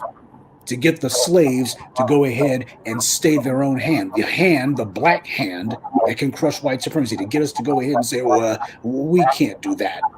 Well, finally, there's at least 2 going on 3 generations now who don't give a damn whether or not anybody likes what it is that we're doing. Power is not about popularity. Power is about getting what you need. As I've always told you, if you want to be liked, or rather if you want for people to tolerate your presence, just go ahead and say yes to everything. People will use you for a doormat and you'll be sitting there smiling and going yes. But on the other hand, if you want to be respected, then you better start learning to say no. The goal for Kamala Harris is to try to falsely claim that she's offering black people something. But we're not fooled. Nothing she's offering is what we've been demanding. And that's how this actually works. This is not about her coming up to us and saying, well, here's what I'm offering. That ain't how it works. We tell her this is what we demand. And if she's not sitting there going, okay, here it is, then that's not someone offering you anything. You have the clowns over on Fox News talking about, well, what about reparations? Notice that she's saying that there should be a study for reparations. Why won't she say if she supports it or not? That's what happens when you have your brain on stupid. Kamala Harris has already said what she thinks about reparations. She said no. But of course, the white right are always the last ones to figure out common sense. But we can't be slow like them. Both the white left and the white right fear, and they hate black empowerment. They can't even stand when it's just mere gestures. But when you cross the line as you're talking about money, that threatens all of them. And that being the case, let's make sure we keep our foot up their behinds. This is about making sure that black stays front and center in the American political discourse where it belongs. And it's also about making sure that we define what our interests are, just like with cash reparations out in California. So nobody in the government or the white media is going to be telling us what our interests are or why we're doing things. We're going to be speaking for ourselves. And when we do, they can glare at us through their beady little eyes. They can grind and gnash their crooked little teeth. But that's not going to bother us at all. And for the recipients of racial privilege in this country, that will be news. Good day, and be one. I'd like to take a moment to mention some of our contributors. Frederick Richburg, Dean Ballantyne, Kenneth Steele, Zell One, and Sakina Collins. Salute to them and thank you to everyone for listening, liking, and sharing this message. Black empowerment only exists because of you. We're going to continue to force black back into the American politics. Thank you, Professor Black Truth, for letting us know that we're on the right track. And, yeah, black empowerment is the order of the day, and so is reparations. Lineage-based direct cash payments. Stop trying to remix it. Boule. All we heard the past 3 days was reparations is this and reparations. No, reparations is repairing a harm that was done. And since you went out of your way to deliberately create deprivation in our communities by making sure that we didn't have no economic, social, what is it called, elevation, then you need to come correct and cut the goddamn check. Y'all want our vote? Y'all gonna have to do something specifically for us. Reparations, direct cash payments. An anti-black hate crime bill.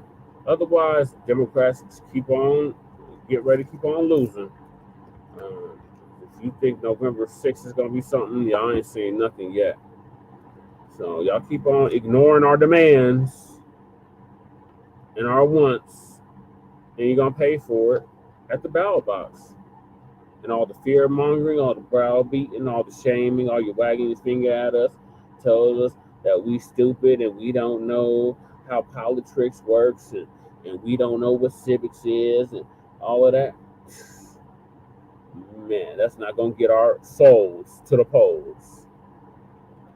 All right, so moving along, we got old Mark Robinson, Lieutenant Governor of North Carolina, the one that just got caught up in a scandal, if you will, is now suing false claim against CNN, Caucasian Nazi Network, and a former store employee. So Lisa's going to give us the update on that.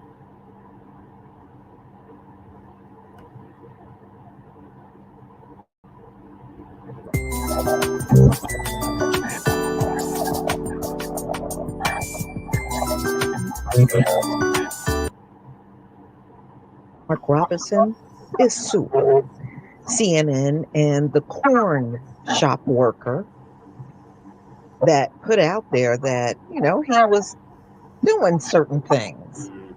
Well, he got mad and he hired this attorney with these very large ears that stick out. And he is now suing. I don't see how this is going to help his campaign. Lawyer Dumbo.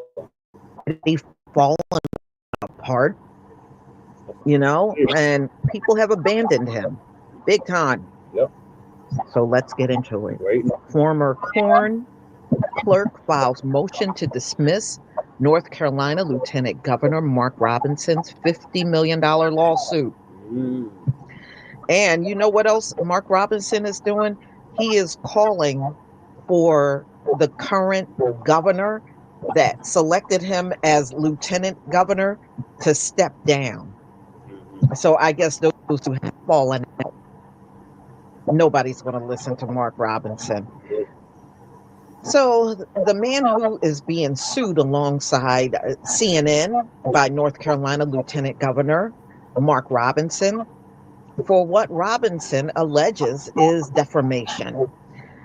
So the clerk at the store filed a motion to dismiss the claim. On Tuesday, Robinson and his attorney, Jesse Benall, who represented former President Donald Trump in multiple cases, including his unsuccessful attempts to have the 2020 election overthrown, announced in a Tuesday morning news conference that they had filed a defamation lawsuit. They accused the Assembly and CNN of publishing false articles in September that allege Robinson frequent Corn video sites, video stores, and Corn message boards at various points in the 1990s and early 2000s. Well, a lot of people believe that about you, Mark Robinson. So the claim of the defendant, CNN, and Louis Love Money, that's his name, who spoke to Assembly in September, intentionally shared defamatory statements about Robinson to interfere with the election. So this is what he's alleging. Let me show you the court document that was filed. Okay, ladies and gentlemen, this is the complaint that was filed in North Carolina, Wake County. And as you can see, Mark Keith Robinson versus Cable News Network, Inc. and Louis Love Money, who was the clerk at the Corn shop. So they are demanding trial by jury. And y'all, I think he's just doing this to save face. In all honesty, I believe he really did those things online. He just assumed it would never come back and bite him in his pork chop butt, but it did. And this is an attempt to try to make himself look like, oh no, somebody must have used my identity online, or it's a different Mark Robinson.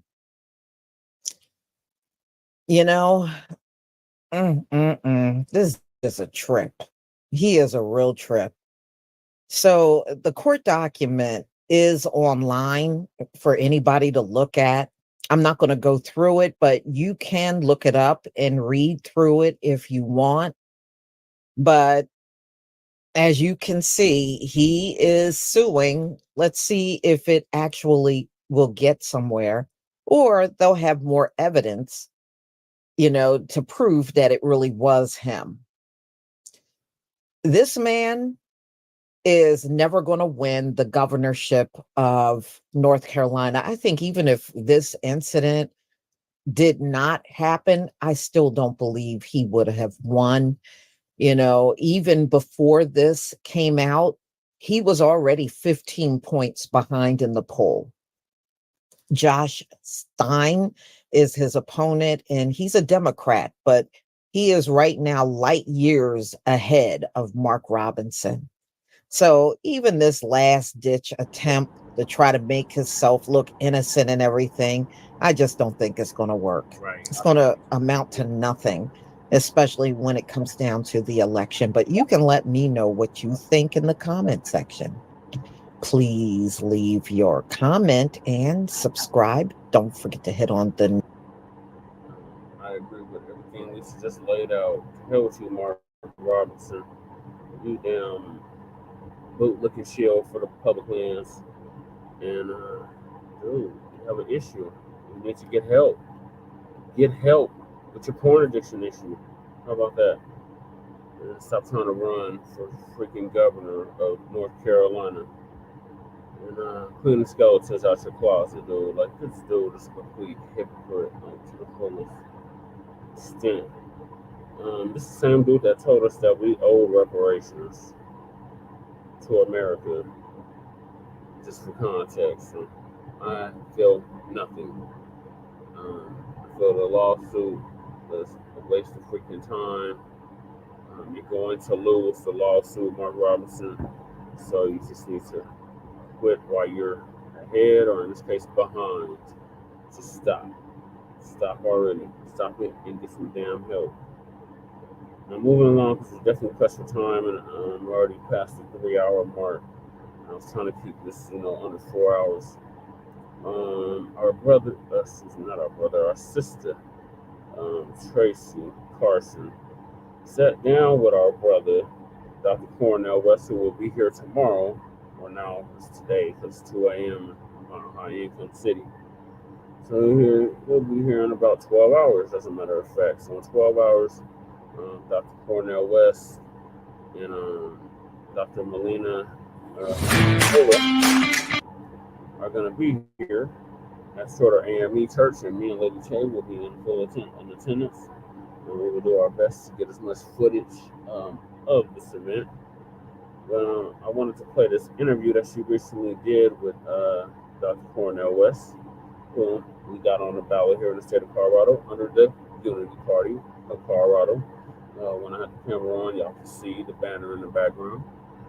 And I'm gonna play this interview, and then I'm gonna close out the show. So the interview's a little over an hour, and then after that, I'm gonna end the show. So thank y'all for tapping in. Make sure y'all like and subscribe to Frontline Black News.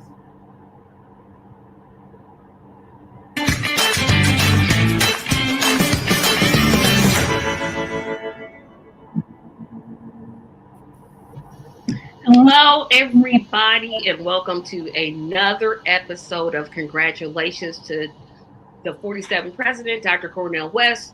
You can see who our guest is, but before I let my guest introduce himself, I have two announcements I want to get to, and we will touch on these throughout the show. We definitely want to invite everyone to visit the website at CornelWest2024.com. That is where you can learn more about the platform, volunteer, and especially donate. And for our ladies out there, yours truly is sponsoring a virtual slumber party. It is October the 19th at 8:00 p.m. There is the link. Please be sure to visit and get your reservation now before they all are not available. So make sure you register for that. And that is a ladies only event. So before I let my guest introduce himself, I'm so excited for my guest to be here. And I just don't have any words to say, but thank you to everyone that watched or watches and has been asking me, when is Dr. West going to be on the show? When is Dr. West going to be on the show? Well, he's on the show. So I am going to let you, Dr. West, introduce yourself. Well, my dear sister, I want to first say that I am deeply blessed to be in conversation with you. And I want to thank you for all of your work and your sacrifice, your witness, your vision, your determination. And I see that shirt that you're wearing. You're so You're so kind. You're so very, very kind.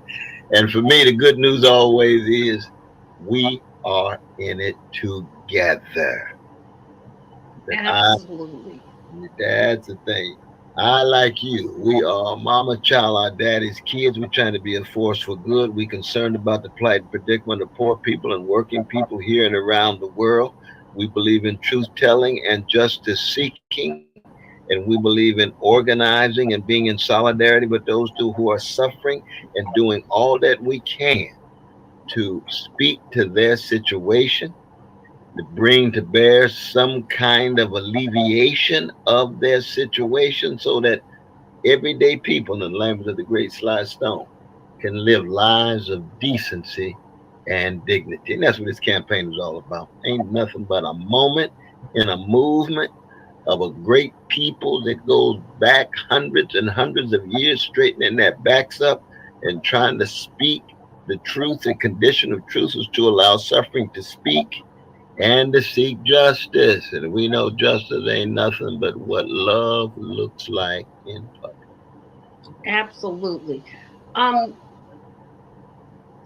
hope you saw the episode that I gave you as an example, but just in case you didn't, the way this show works is I give my guests, and pardon my language, but here it is. I give my guests 5 to 7 of the most idiotic things I have ever heard in terms of supporting your campaign. I usually interject my opinion, but in this case, I'm probably going to step back and let you do the heavy lifting because this is a special occasion. You already talked about briefly why it is that you want to run, but if you could expand on that just a little bit, because I've noticed our system, it's just terrible. You have the two major candidates. One says, I'm going to give Israel everything they need. And then out of the same mouth says, oh, I'm for stopping the innocent Palestinians. And you can't do both because stopping it would just mean I'm going to cut money off. That's right. But neither side seems to want to say that. So I wonder how you feel about that. Yes. I begin with the notion that so much, not all, but so much of American society is spiritually sick, and the institutions are morally corrupt. And what I mean by that is any society that can have 22% of its children and almost 40% of its black and brown children living in poverty in the richest nation of the history of the world, I consider that spiritual sickness. That's callousness. That's indifference to the plight of the vulnerable. Who is more vulnerable than children? Same would be true in Gaza. You can kill 20,000 Palestinian children in a matter of months and still deny it as genocide and enable it because the American taxpayers' money is going for the military equipment and intelligence to facilitate that kind of genocide. That's sick. That's what Martin Luther King Jr., that's what Fannie Lou Hamer meant in the 1960s when they said, America, you a sick place if you allow for the lynching, if you allow for Jim Crow, you allow for apartheid of black folk, and run around and tell the country you a beacon of light when it comes to liberty and democracy. That's deeply sick.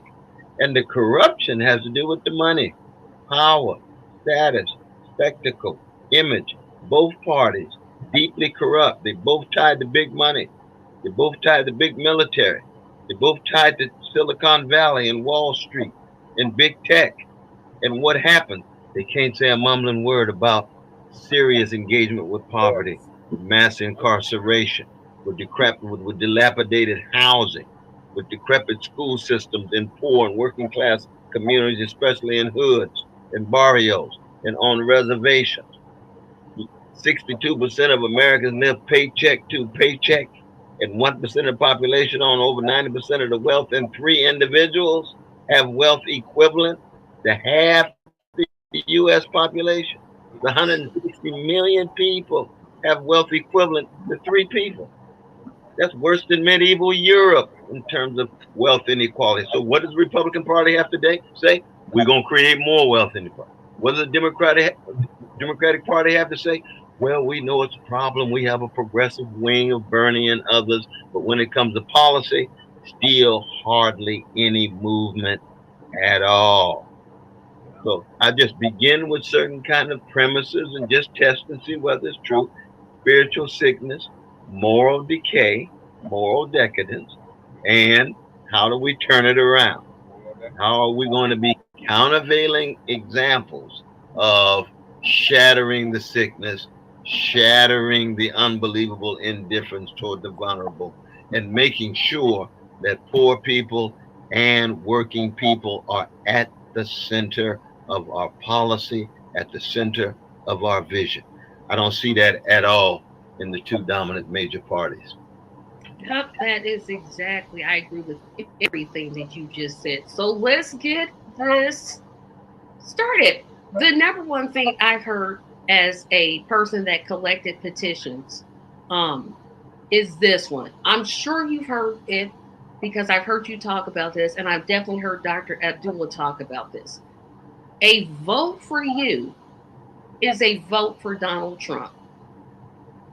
Oh yeah, I get that all the time, my dear sister. And I sure appreciate all that effort, blood, sweat, and tears you put in to getting those petitions.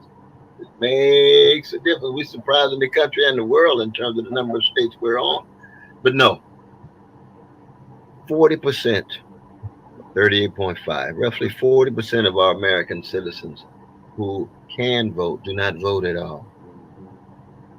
That's a larger percentage than any of the other parties. Yep. Why? Because most have concluded that the 2 parties are corrupt. I agree. Most have concluded that the 2 parties are characterized by legalized bribery, normalized corruption, and politicized larceny. That's what most of American politics is. That's why our politicians in both parties are so cowardly. They don't want to make serious decisions because their money flows from certain donors. So they have to stay within certain contexts, within certain contours. So that when people say, well, a vote for West is a vote for Trump because those who would be voting for West would ordinarily vote for Harris, but they don't recognize large numbers of our folk who come my way would never vote at all. Right. They say that to me quite explicitly. Ooh, hello, can you still see me? I can see you just fine. Oh, okay, I can't see you though. What happened? Oh, okay, but you still see me. I can't see you though. Oh my God, I want to be able to see your lovely face. But I'll keep going. So that 40% of the folks say they would not vote at all. Right. Oh, wait. Oh, yeah, there we go. Thanks, man. Okay, can you see me now? Yeah, my beloved wife fixed this thing.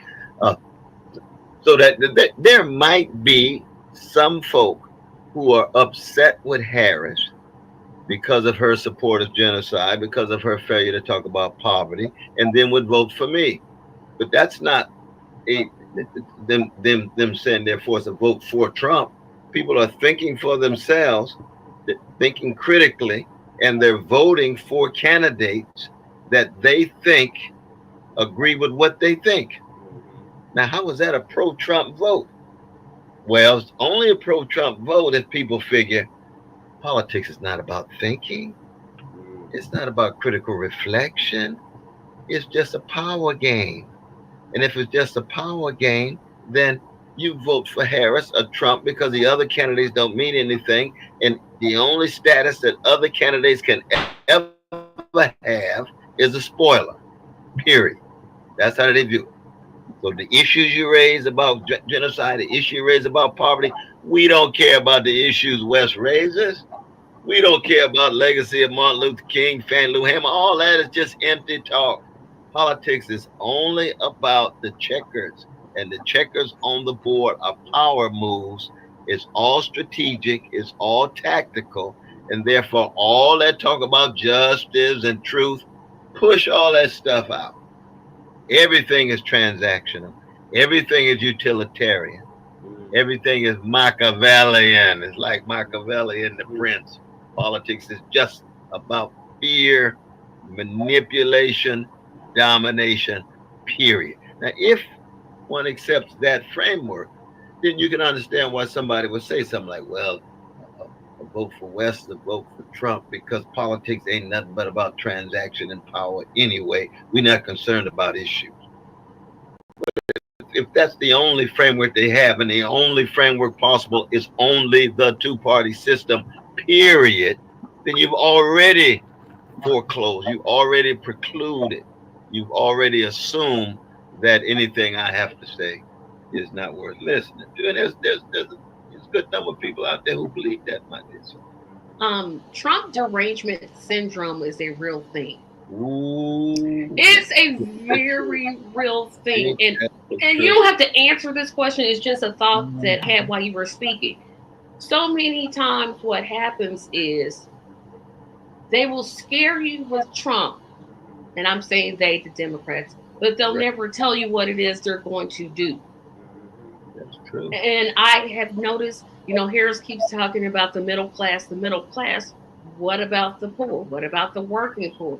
What about the people that sleep in their cars outside of their place of employment? What about food deserts? What about? And we don't get that. We just get basically what Tim Blacc says, and I love Trump bad. We got to vote for this.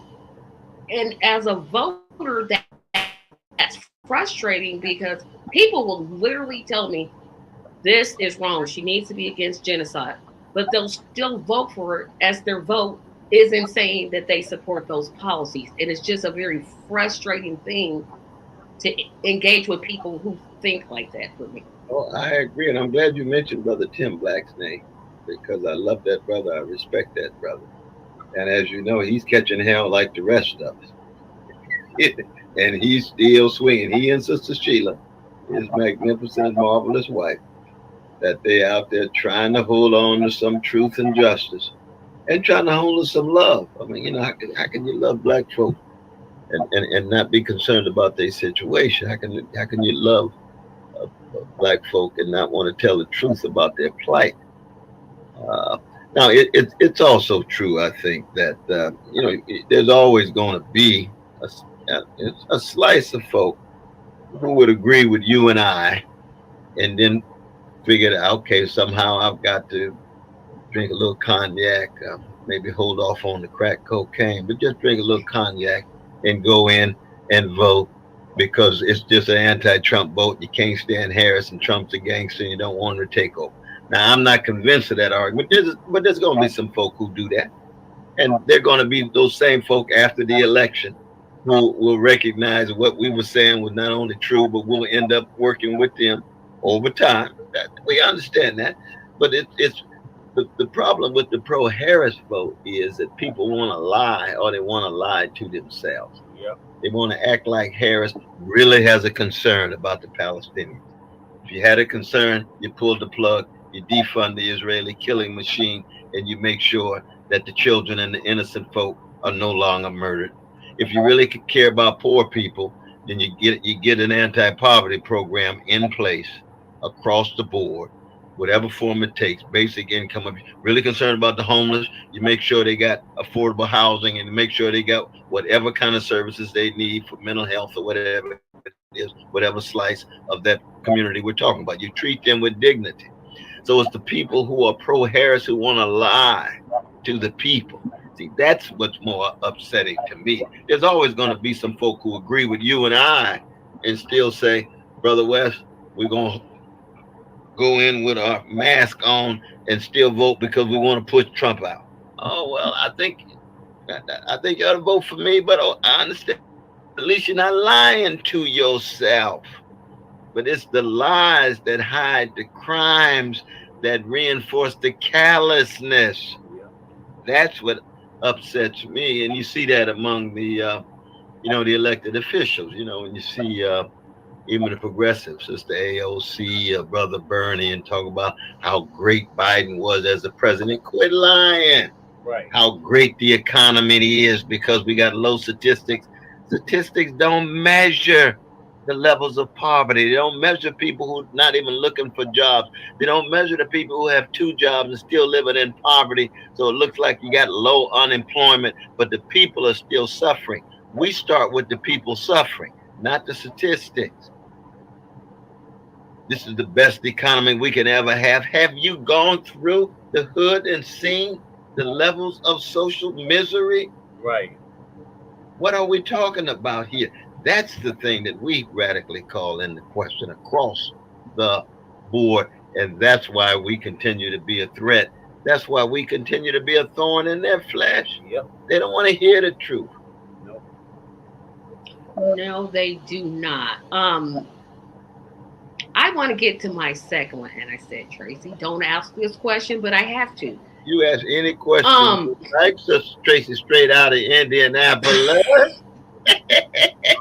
My apologies. She's in nap time. This is something I hear as a third party voter, and I've voted for independent candidates for a long time. I'm not gonna tell how old I am, but I'll put it in this way: I was 18 when Bill Clinton ran for president, so that should tell you how old I am. Ooh, that was 1992. Yes. But I'm not telling how old I am. I'm just saying do the subtraction and you'll figure it out. So well maintained and well preserved, my dear sister. Well, minus the gray hair, but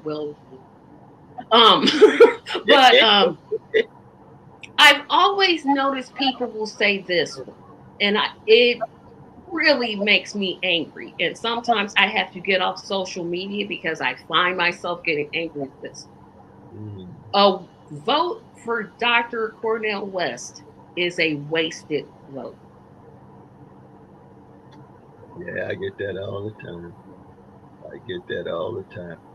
And I take them back historically in the 1850s when Frederick Douglass and Harriet Tubman and others who were not even citizens but knew that if they had a chance to vote, they'd have to vote between 2 slaveholders, a liberal slaveholder and a conservative slaveholder. Which one you gonna vote for? No, we're abolitionists. We want the abolition of slavery. We don't want the liberal version of slavery. Give the slaves 2 days off rather than 1 day and thinking you're making a moral breakthrough. That's the liberal version. Conservative version, work them every day to death. The average slave died at 27 years old at that time. No, they had to go third party. They formed the Liberty Party. And that Liberty Party became, through free soils in the Republican Party, that led toward the breaking of the back of barbaric American slavery. But it led toward the Civil War, 750,000 dead, because the electoral political system couldn't hold it. It spilled over. So when I think, okay, well, what would people do in the 1850s that they had to choose between 2 slaveholders? We can even bring it closer with Fannie Lou Hamer and others. In the 1950s and 60s, both parties supported Jim Crow, Jane Crow, apartheid. Didn't say a word about lynching. Not a word. Is that a wasted vote if a candidate says we want both parties to say something about lynching, that lynching is wrong? Well, if you believe that any kind of moral concern is empty, then okay, I guess it is an empty vote. But no, why should we be voting for any kind of party that is enabling lynching, Jim Crow, Jane Crow, American terrorism? And that's what was the case up until the 1960s and 70s. Both parties supported Jim Crow. They supported apartheid.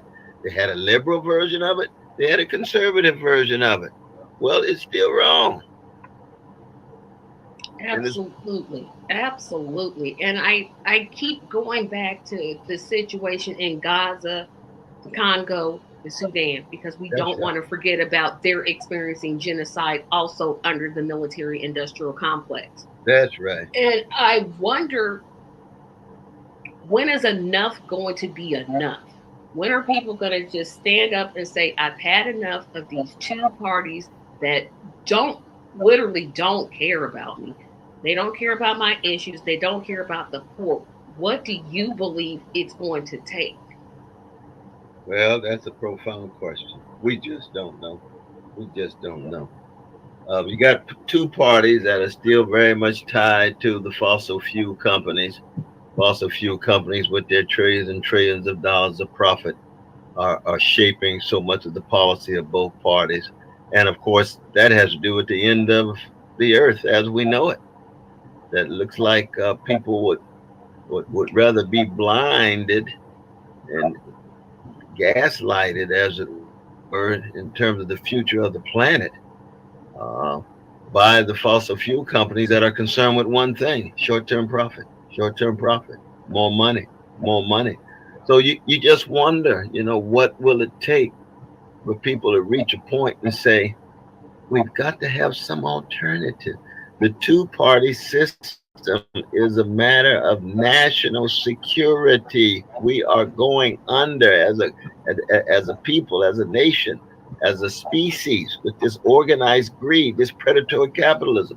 And the same is true when it gets tied in to deep layers of white supremacy and male supremacy. It's we don't really know when the awakening will take place, my dear sister. We just don't know. We really don't.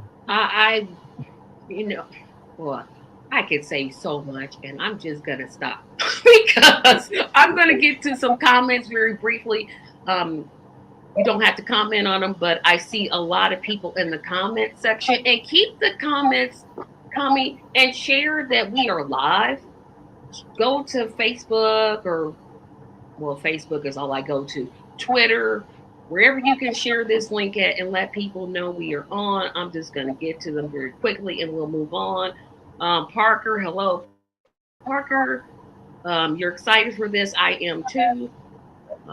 Jason is in the building. Ooh, I'm still so sorry. I can't see you, though. It just got dark on my screen. Oh, that's okay, as long as you can hear me. But as long as they can hear me and you can see me, and that's good. I can see you fine. Nelson, one of my regular viewers, says there he is, the best candidate for president we have today. We love you for putting yourself in the race. God bless him. Tell him we are in it together. I keep coming back.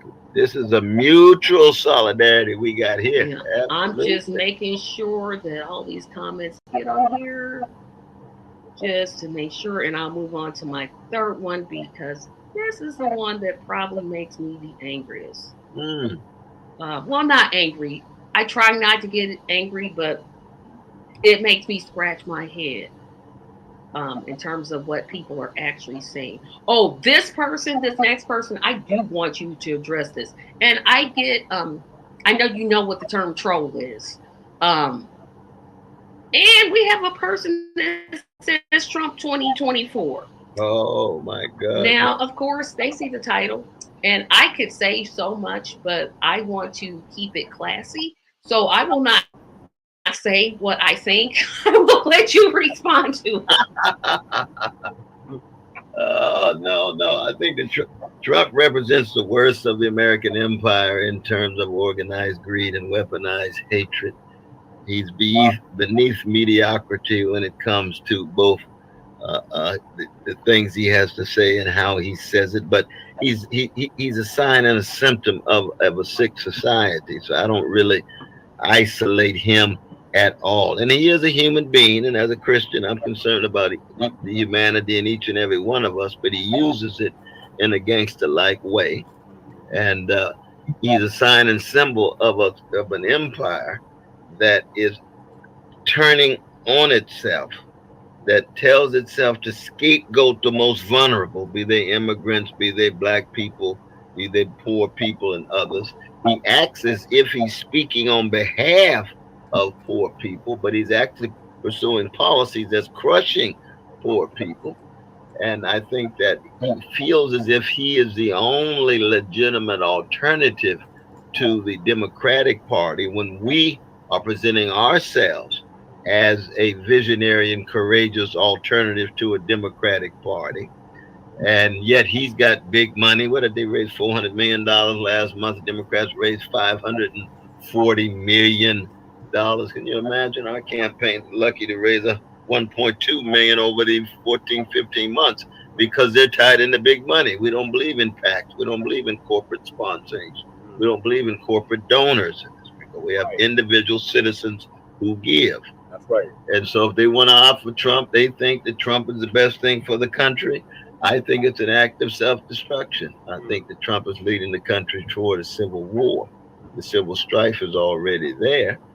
And yet, you know, people have a right to be wrong. And if they want to use their energy to push toward the next civil war, we're going to use our energies to push against it.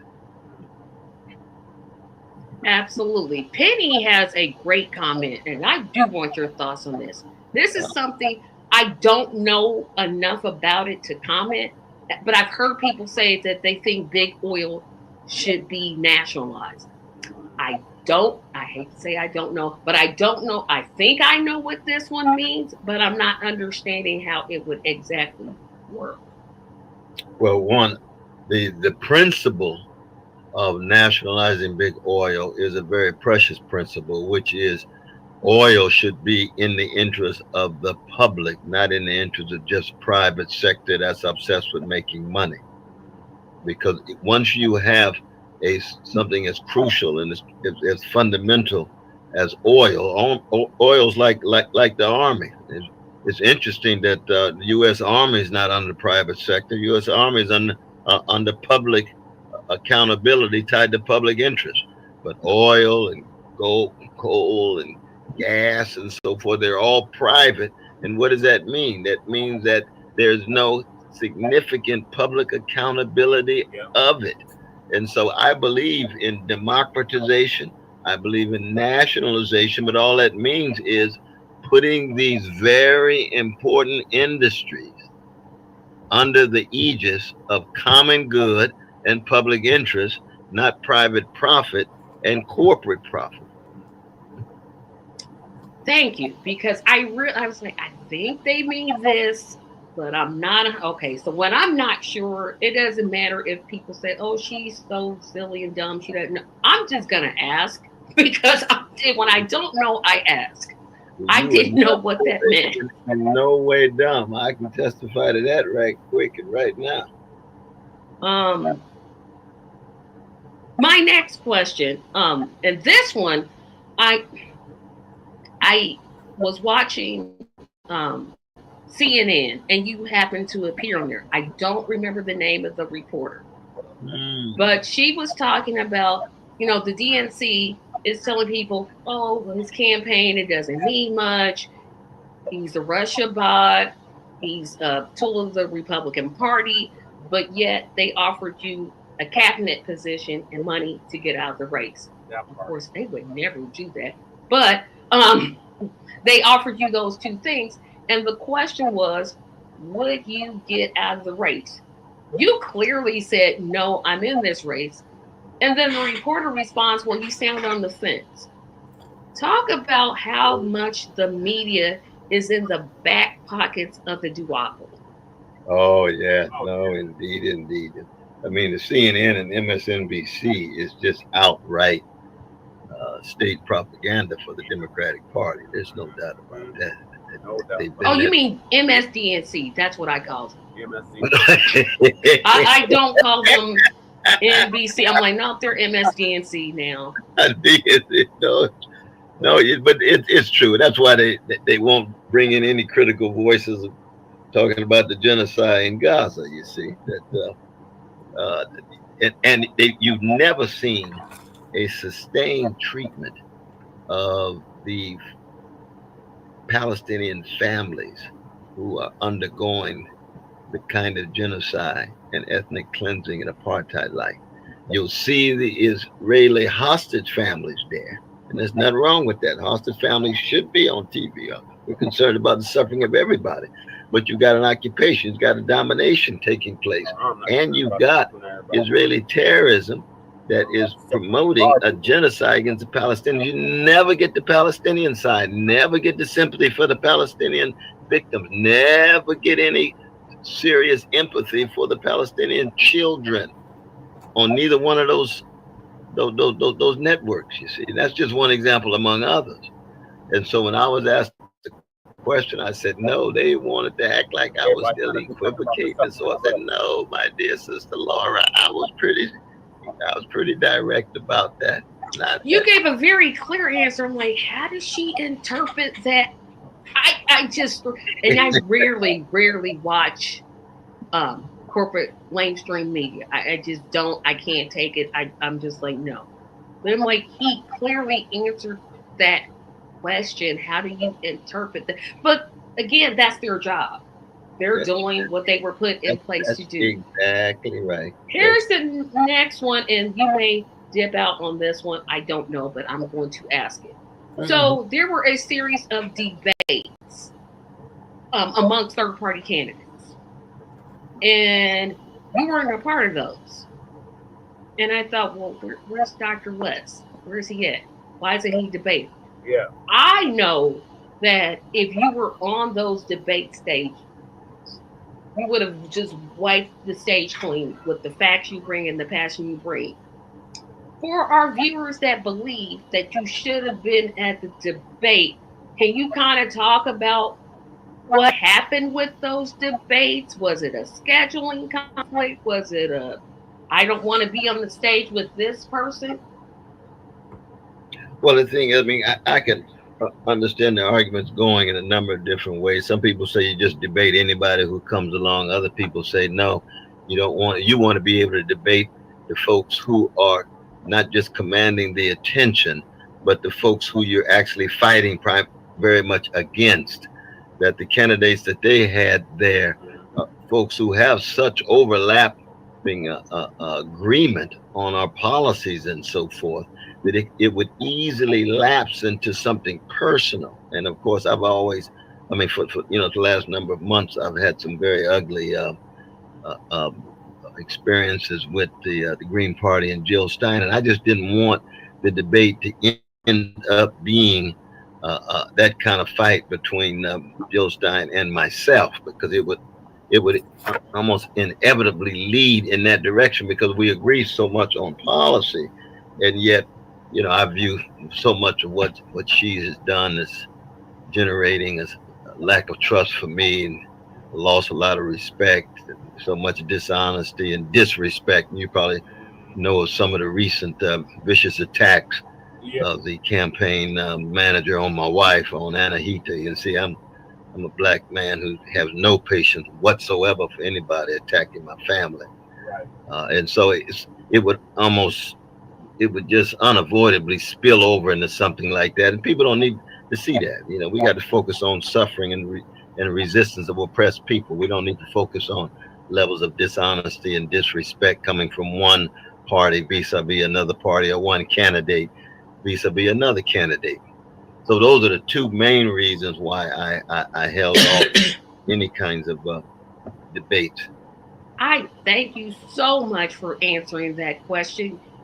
Even doing my little bitty podcast that I wish more people would watch, I got that question. I'm like, I don't know. I'm not Dr. West. I can't speak for the campaign. I'm just a volunteer. But I wanted to ask that because even I was like, well, if you want to debate Harris, well, don't you have to debate?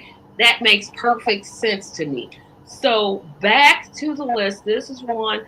I heard this one, and literally someone said this on Facebook, and I almost fell on the floor laughing. I could not believe that someone was still bringing up Russia, and this is 2024. Oh my God, that's wow. The consensus amongst my vote blue, no matter who friends, and that's what I call them, is that your campaign is being funded and supported by not only the Russians, but the Republican Party. Oh, what a lie. What a lie. What one is that, and I know, my dear sister, that the last report, we had what, $12,000 in the campaign. We are broke as the 10 Commandments financially. That has been very difficult. Why? Because the Democratic Party spent millions and millions of dollars to push us off ballot. And so we've had a number of lawyers, thank God for Brother Mike, thank God for Brother Oliver, who've been heroic, trying to push back, because we have no money for lawyers. As lawyers engaging in defense of what we've tried to do for free. We don't have enough money to even sustain our staff in the way that we should. We don't have enough money for me to take the kind of swings across the nation, let alone with Sister Melina. So if anybody was supporting our campaign and all we got is $12,000, and oftentimes we have less than that, then you would figure, well, it sure is a low-grade charity, though, isn't it? Absolutely. I think you're froze, Dr. West. Like you're speaking, I can hear you, but you're not moving for some reason. Is that right? I'm moving. Can you see me now? I can see you, but it's like you're froze. Your screen is froze for some reason. Oh, Lord, I don't know. Should I go get my wife to see what's going on? Yes, I've been thinking she fixed it the first time. She may be able to the second time. And while Dr. West is doing that, speaking of fundraisers, yours truly is sponsoring a virtual ladies only slumber party October the 19th, 2024 at 8 p.m. Eastern Standard Time. There is the address. Tickets start at $5. We are going to have a lot of fun. We're going to play bingo, charades. We have a fashion show per se. And tickets, again, they start at $5. There you are. Okay, so tickets start at $5 per person. So ladies, make sure you get your tickets for the virtual slumber party that I am sponsoring. Thank you very much. As soon as you said fundraising, I'm like, go back to there and talk about it. No, but that's good, because the people need to know that we've got a magnificent staff. We've got heroic volunteers. The staff is hardly being paid. You know, I've never taken a penny in 16 months when I first announced way back in early June. And so the idea that somehow we getting all of this money, I think what people are actually alluding to is that we've had a one or two libertarian lawyers who have been willing to work with our lawyers to fight back against the Democrats. There's no doubt about that. That's very true. And in addition, there's citizens who have come together, unbeknownst to myself, unbeknownst to anybody in the campaign, who have tried to get more signatures. There's no doubt about that. But that has nothing to do with financial support. It has nothing to do with monies provided. It has nothing to do with the kind of corruption and manipulation and viewing myself as a pawn for some reactionary organization, be it the GOP or anything else. Those are just lies. People just lie. Absolutely. And back to the list. So the next one is one that infuriates me because I don't know what people mean when they say it. So the contention is that you're not a serious candidate.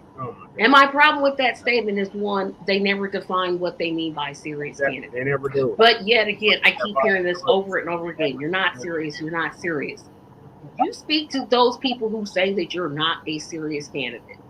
Yeah, it depends on what they mean by serious. If by serious they mean that the Democratic Party can raise $540 million in 1 month, and the Republicans will raise $420 million, and I can't raise $400 million in 1 month, and to be serious, you need to have $400 million in 1 month, then I can understand them saying that. No, you're right. If serious means $400 million a month, then I guess I'm not serious. But if serious means raising the issues, going out, breaking one's neck, working with heroic volunteers who are trying to highlight the issues of poor and working people and are having impact on the public conversation, having impact on the elected officials, having impact on the Democratic Party, that strikes me as very, very, very serious. Right. But if serious only means $500 million a month, okay, no, we're not serious because we broke. That's true. We're not serious because we're broke. But I refuse to accept that definition of serious. Right. And again, it's just like I said, and I'll say it again. Trump derangement syndrome is real. And it's as though people just try to come up with any just throw it in the bucket. Okay, this will work. Absolutely. But then I go back historically again. You see, and I would say, well, they said that the civil rights movement wasn't serious because they couldn't raise as much money as the Democrats or the Republicans, because they couldn't generate legislation overnight. They hit the streets. They went to jail. They told the truth. They were bearing witness for justice. They were not serious financially because they didn't have enough money. Well, again, what does that mean? That means that the Black freedom movement's never been serious based on that definition. We never had overwhelming amounts of money. We had overwhelming amounts of love for the people. We had overwhelming amounts of willingness to serve and sacrifice for a cause, even to die. Right. Well, they weren't serious even when they died. Oh, get out of my face. You don't understand what serious means. Please, please. That's like saying your mom ain't serious about loving you because she can't put you in a mansion on the other side of town and you want to live in a mansion, and that's the only definition of serious. No, get down and understand how your mama loves you and go on to school and do what you got to do. Exactly. And of course I have a fire truck coming down the street. Of course. That's all right. That's what you get when you live up the street from a fire station. But the next question I have is this one. And then I'm gonna ask some questions about the Justice for All Party in a moment. So one of the conditions, thank you, Nicholas. Please like and share this on this channel. Nicholas. I have never. It's a tribute to Sister Tracy. Oh no! Yes, but please like and share. As a person that's never asked anybody to subscribe, because I don't do that on this show. I do that on my other podcast. But I can ask you to like this podcast and share it, please, to everybody that you can. I forgot to ask that. So the next one is again, these are all silly objections that I literally would never hear of a party that didn't even bother to have a primary. Right. And they've done that for the last, 1, 2, 3 election cycles, but okay, whatever. You can't be taken, and this is one on the serious. How can we trust you when you first started out with, and I'm not going to call it what I call it normally, so I'm going to be respectful because Dr. West is here. Normally, you all know what I would call this party, but since he's here, I'm not going to do it. Moving for a People's Party, then you went to the Green Party, then you ran independent, and now you're establishing the Justice for All Party. Yes, but I think that it's a sign of trying to be true to a calling that says I'm going to run for justice and spill over into the electoral political system, and then spilling over, you try one part and you see it as radically inadequate, you stay. The last thing you want to do is be caught up in some ossified, petrified party. I then moved to the Green Party because Chris, my dear brother Chris Hedges, had suggested I do that, and I tried to work with them, with Jill Stein and Jamo Baraka and others who were a part of that. And I saw there was no way that I could speak the kind of truth and seek justice and be free in the way in which I am in that party. And I went independent. Then we recognized, oh, lo and behold, we've got to both have a legacy after the election and in certain states to be part of a party. You're able to get on a ballot easier than being an independent. Yeah. So if you're an independent, you got 50,000 petitions, you have another party and it's 5,000. You say it behooves you, if you're concerned about running, if you're concerned about pursuing justice and telling the truth and being and having a substantive campaign for president, then you say, oh, lo and behold, I'm concerned about the future and I'm concerned about this ballot access on these states. And so we form a Justice for All. And it's been a beautiful thing. Now, as you know, my dear sister, we've also been very, very blessed to have the Aurora Party in Alaska put us on the ballot. They were the first ones. Right? Progressive Party in Oregon, United Party in Colorado, the only black political party on the ballot in any state in the whole country, United Citizens Party in South Carolina, founded by Clyburn when he was a radical, fighting a Jim Crow Democratic Party. He was an insurgent in 1969. Same was true with the Bernie Sanders Party that he founded in Vermont. That party endorsed us and put us on the ballot. The Green Mountain Party for Peace and Freedom, when Bernie was much more of a insurgent candidate against the Democratic Party, had his own party. So those parties do play a role, and I do acknowledge that, and I'm very blessed to be a part of those of their efforts to put me on the party. So we have a combination of smaller parties, Justice for All Party, and then we've got write-ins. So we got 20 states that include the first two. Then we got 25 states write-in, and then there's going to be about 4 or 5 states that it's impossible to get on because the two-party system just chokes out any possibility of getting on those states. Yeah, absolutely. When you started talking about ballot access, Indiana is one of the hardest states in the nation to get signatures. Yes. Not to bring up Stein campaign, but they got 50,000 signatures, but they threw just enough out to not put her on the ballot. Wow. RFK surprisingly did make the ballot.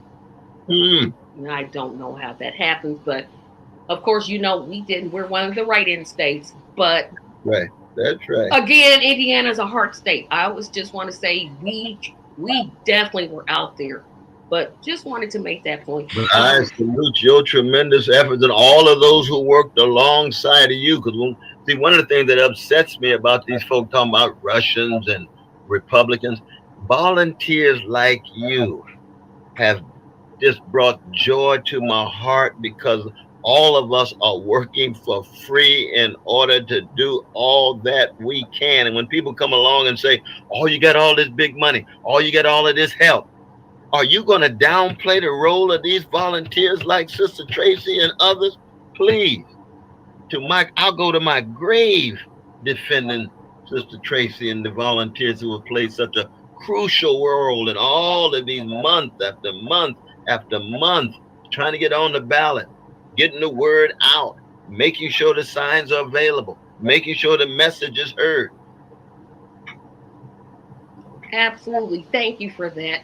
Because I think we all, the role of a volunteer, especially when collecting petitions, is not an easy thing to talk about. And that's part of the reason I started this show. Don't be offended. But my intention was never to have you on this show, because what I wanted to do and what I'm still going to continue to do until our last show, and I'm going to talk about that very briefly at the end, is to talk to supporters. And why are supporters going into the streets and collecting signatures and having meetings and raising money and doing all these things? Because the other two, they could care less. They'll tell people, oh, this is for volunteers. I have yet to be approached by any volunteer from any campaign, period. Interesting. But we mean it, right? We mean it. We're in those spaces. So again, that's just a point I wanted to make, because I just think volunteers are so overlooked. And really, without volunteers, you cannot make it happen. And which is why I'm telling everybody to go to CornelWest2024.com. Sign up. Even though the election is less than 50 days away, I haven't kept count. You can still volunteer. You can still read the platform, which again, I say is the best platform I've ever read. What Brother Ralph Nader said, it was the best platform, the most progressive platform he'd ever seen in American history. Now, I wouldn't go that far myself, yet my wife is still so kind to help keep us going here. But from coming from Ralph Nader, he's run for president 4 times, as you know. Green Party. I have to agree with Ralph Nader, because it really addresses what it does for me is what the Democrats won't do. You put Black people as the center, but you didn't leave everybody else behind. Ooh, I love that. For me, that just makes. I have always said I will not vote for a candidate that does not focus on Black people issues. I'm tired of voting. I'm just not gonna. I'm tired of voting. I vote, but I'm not gonna vote for candidates that don't have my interest as a Black woman. I don't have to tell people I'm Black. You can look at me and tell them I'm Black.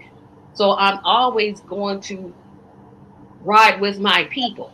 And until you center me, I'm not listening to you. I'm not listening to someone that says, I'm not going to do anything specific for the Black people. You just lost me.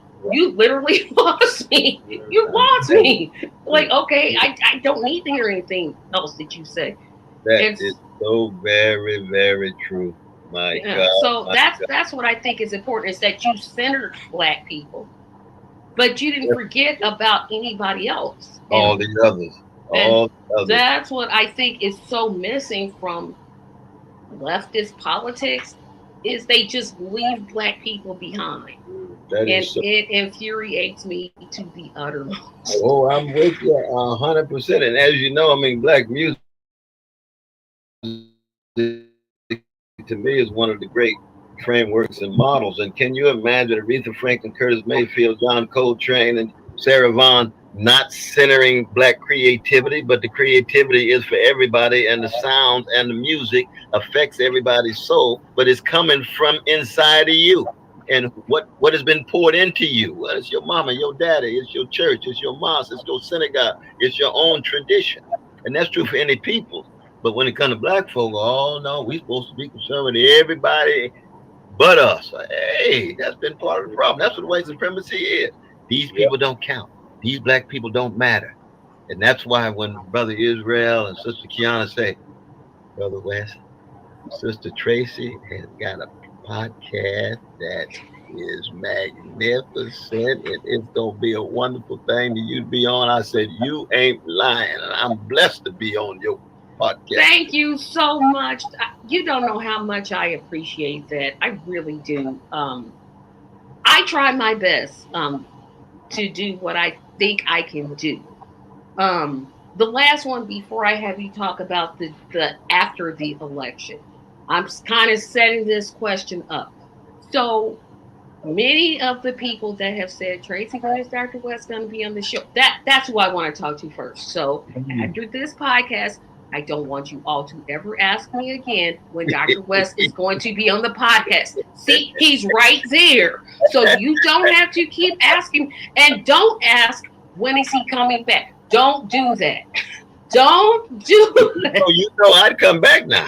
You know I know, but I'm just saying, you don't know how much pressure. I mean, literally every guest, I'm like, okay, see, what had happened was I'm trying to just interview you, not. And I know why people said it, because it's obviously a good idea. But I'm just like, okay, we're gonna get him on the show, and maybe he'll come back after the election. But I'm about to set my question up, and I hope it makes sense. If it doesn't, I can rephrase it. So the work, you call this a moment in a movement. That's right.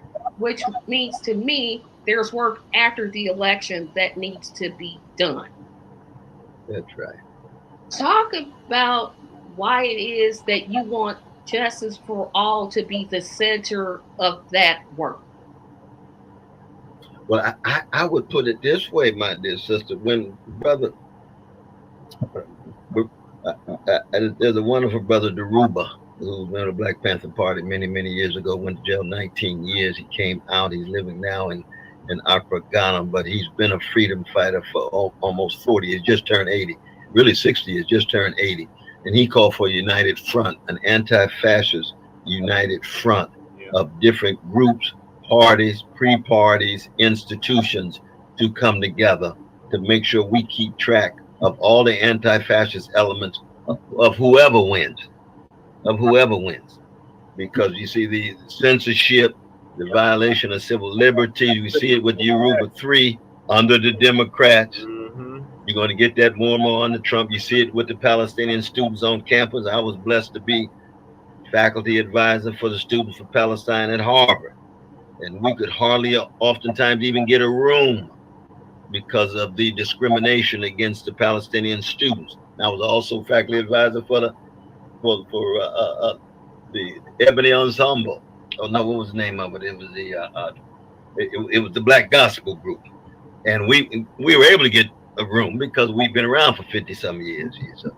You see, but what does that mean? There's going to be more repression of Palestinian students. There's going to be more repression of radical voices. There's going to be more repression of truth tellers after the election. And so you're going to need a united front. So when Deruba calls for that, Kalanji calls for that, I want to be a part of that. Justice for All would be a part of that as well. So that we both have part of United Front and then also have our own institutional legacy as part and parcel of that United Front. That's what I have in mind. Okay, so apparently what I was thinking is not correct. Because the way I interpret it, and again, thank you for the correction, I'm thinking, you know, some people say don't even pay attention to electoral politics. And I don't think that's the framework that people should work with. Protest, organize, direct actions, and politics, they both go together. I agree with that. I agree with you. I agree with I was thinking, oh, well, somebody in Colorado wants to run under the Truth and Justice Party, and I'm not calling it right, Justice for All Party. I'm going to get the name right. I'm going to get the name right. The Justice for All Party. So they run for Congress, school board, or what have you. That's the way I was thinking. See, I think it's both and. Okay. It's inside of the system by means of electoral politics, outside of the system by means of collective pressure, social movements, organized power being brought to bear. But it's both and. It's always both and for me. Very much so. And final one, and I said I wasn't going to get to the comments, but I appreciate everyone. Again, please share this. Please share this. We need a lot more people watching this. The censorship is on full effect Than we have now. So maybe they'll watch it after this goes off. I hope so. But there is a thought that I've been having, and I've been encouraged to do this by my audience, is to somehow continue this show, and this is to the audience. And you can chime in if you want to, Dr. West, to continue this podcast even after the election. And the one thing I struggle with it is, will the need for action be there? Yeah. One, the name would most likely have to change. Second is, would that energy, the energy that we have now that's forming, would it be there? And thirdly, that's not a word, but lastly, we tend to pay attention to just the presidential elections in this country. Right. We don't pay attention to mayors and city councils where you can make a significant difference. I guess that goes into the energy question. So I struggle with that. So next, in 2 weeks, everybody, I will have a survey. Well, no, since a lot of people are here, this is what I'm going to ask you to do. If you think that I should continue this podcast in some form, type the number 1. If you just think, you know what, Tracy, you did what you were going to do, it's time to wrap it up. Talk about rank cereals and go back to that, type 2. So if you think I should continue, 1. And if you think I should just wrap it up, 2. I'm going to let my audience answer that question. And I will just heed myself to that. So the last one, and this one, I said I'm not going to bring this up. But I thought, well, he's right here, so I got to ask him about it. A lot of people will say, you know, Dr. West has great ideas. I respect Dr. West. I think he's a great person. He's a philosopher. He's a philanthropist. He's a scholar. He's been active. But they will say to me, now is not the time to run. And that maybe you should concentrate on 2028 instead of 2024.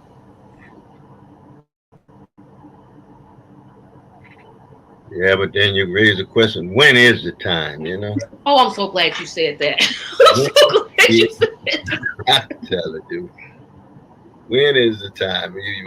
But, it's true that history is so unpredictable, incomplete, and unfinished that things are so contingent. We could be at war in the Middle East in just a matter of weeks, and a whole different context shift. 4 years from now, we could have fascism leading toward fighting in the streets, civil strife. You just don't know. 4 years from now, we could have a moral and spiritual awakening, and people could become preoccupied with justice and push back fascism. We don't know. So when is the time? You know, but black folk have always been told that. Well, you know, Harriet Tubman, now is not the time. I don't know why you're just so impatient, full of all of this anger and rage and righteous indignation. A. Philip Randolph, now is not the time. Just wait. America's going to come around. Sooner or later, they're going to treat poor people and black people right. No. When is the right time? Right now. You got to act now. You got to speak now. You got to fight now. That's right. You got to sing your song and write your poem now. You got to love your children now. You got to love the people now. You got to sacrifice now. You got to be willing to live and die now. That's what I'd say to him, my dear sister. But I know I got this 4 o'clock thing I'm running late to. But this has been wonderful and magnificent.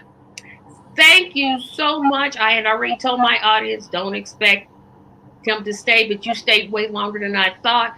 Parker, when Dr. West wins, we would just call it Dr. West has won. Now what? Oh, Lord. And you win in a lot of different ways. You win election. You win for your cause, but you also win for your soul. You want to be able to bear witness and hold the torch, hold that torch up high that you've been able to grasp from the older generation, and then pass that torch on to the younger generation. You don't want to pass a torch of selling out. You want to pass a torch of conformity and cowardliness. You want to pass a torch of courage, pass a torch of compassion, pass a torch of deep, humble service to poor and working people here and around. Thank you so much, Dr. West, for coming on this show. I greatly appreciate it. We're going to just let Dr. West run off to his appointment because I don't want to be the cause of somebody being late. Thank you.